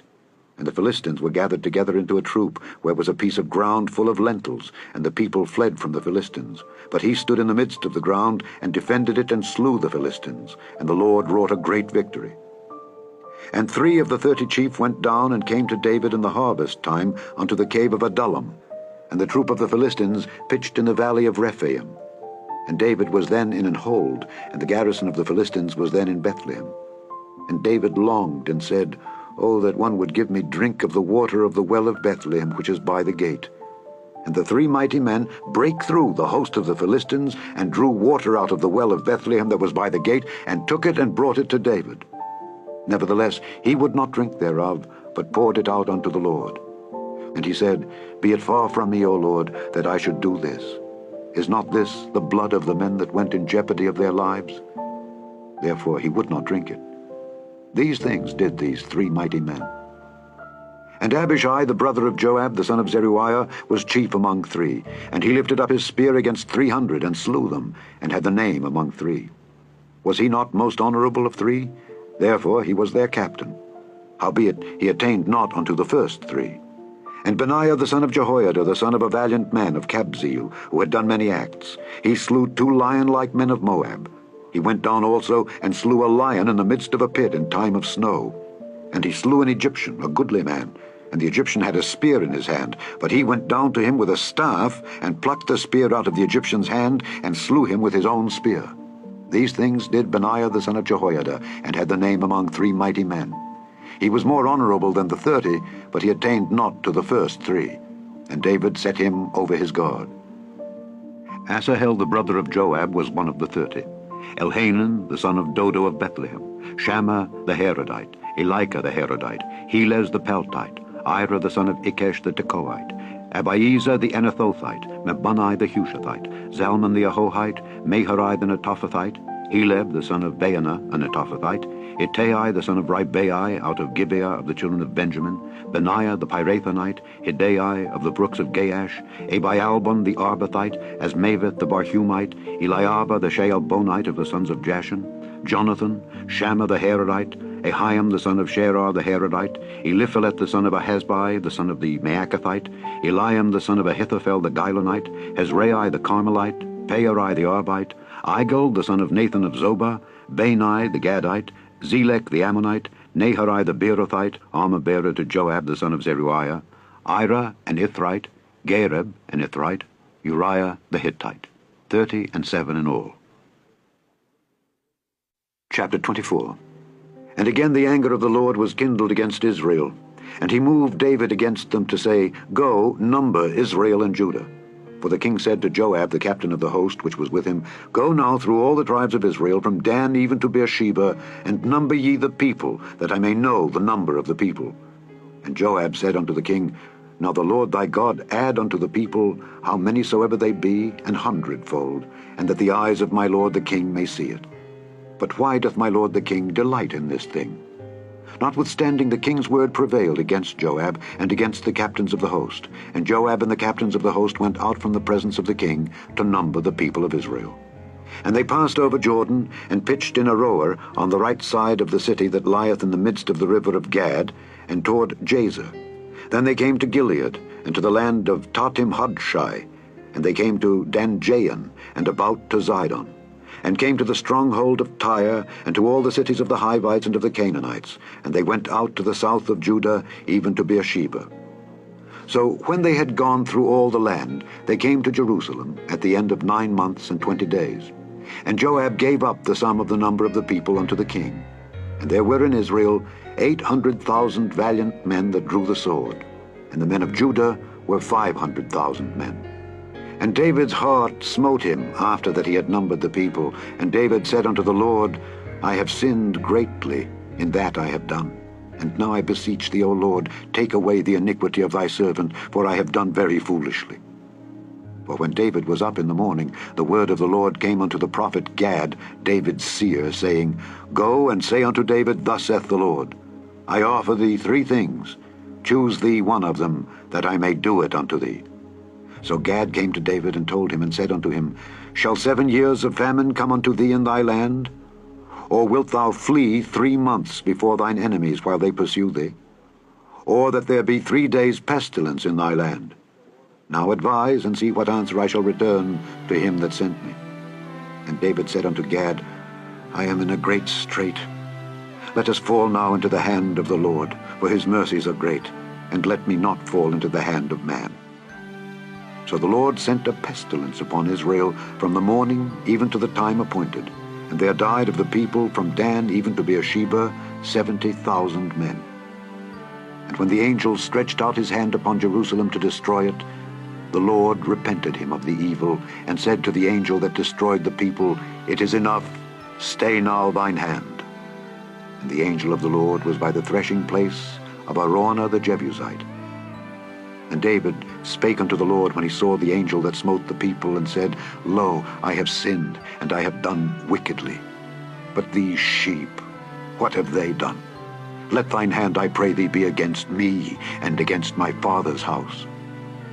And Gad came that day to David, and said unto him, Go up, rear an altar unto the Lord in the threshing floor of Araunah the Jebusite. And David, according to the saying of Gad, went up as the Lord commanded. And Araunah looked, and saw the king and his servants coming on toward him. And Araunah went out, and bowed himself before the king on his face upon the ground. And Araunah said, Wherefore is my lord the king come to his servant? And David said, To buy the threshing floor of thee, to build an altar unto the Lord, that the plague may be stayed from the people. And Araunah said unto David, Let my lord the king take and offer up what seemeth good unto him. Behold, here be oxen for burnt sacrifice, and threshing instruments, and other instruments of the oxen for wood. All these things did Araunah as a king give unto the king. And Araunah said unto the king, The Lord thy God accept thee. And the king said unto Araunah, Nay, but I will surely buy it of thee at a price. Neither will I offer burnt offerings unto the Lord my God of that which doth cost me nothing. So David bought the threshing floor and the oxen for 50 shekels of silver. And David built there an altar unto the Lord, and offered burnt offerings and peace offerings. So the Lord was entreated for the land, and the plague was stayed from Israel. The end of the 2nd book of Samuel. otherwise called the second book of the Kings.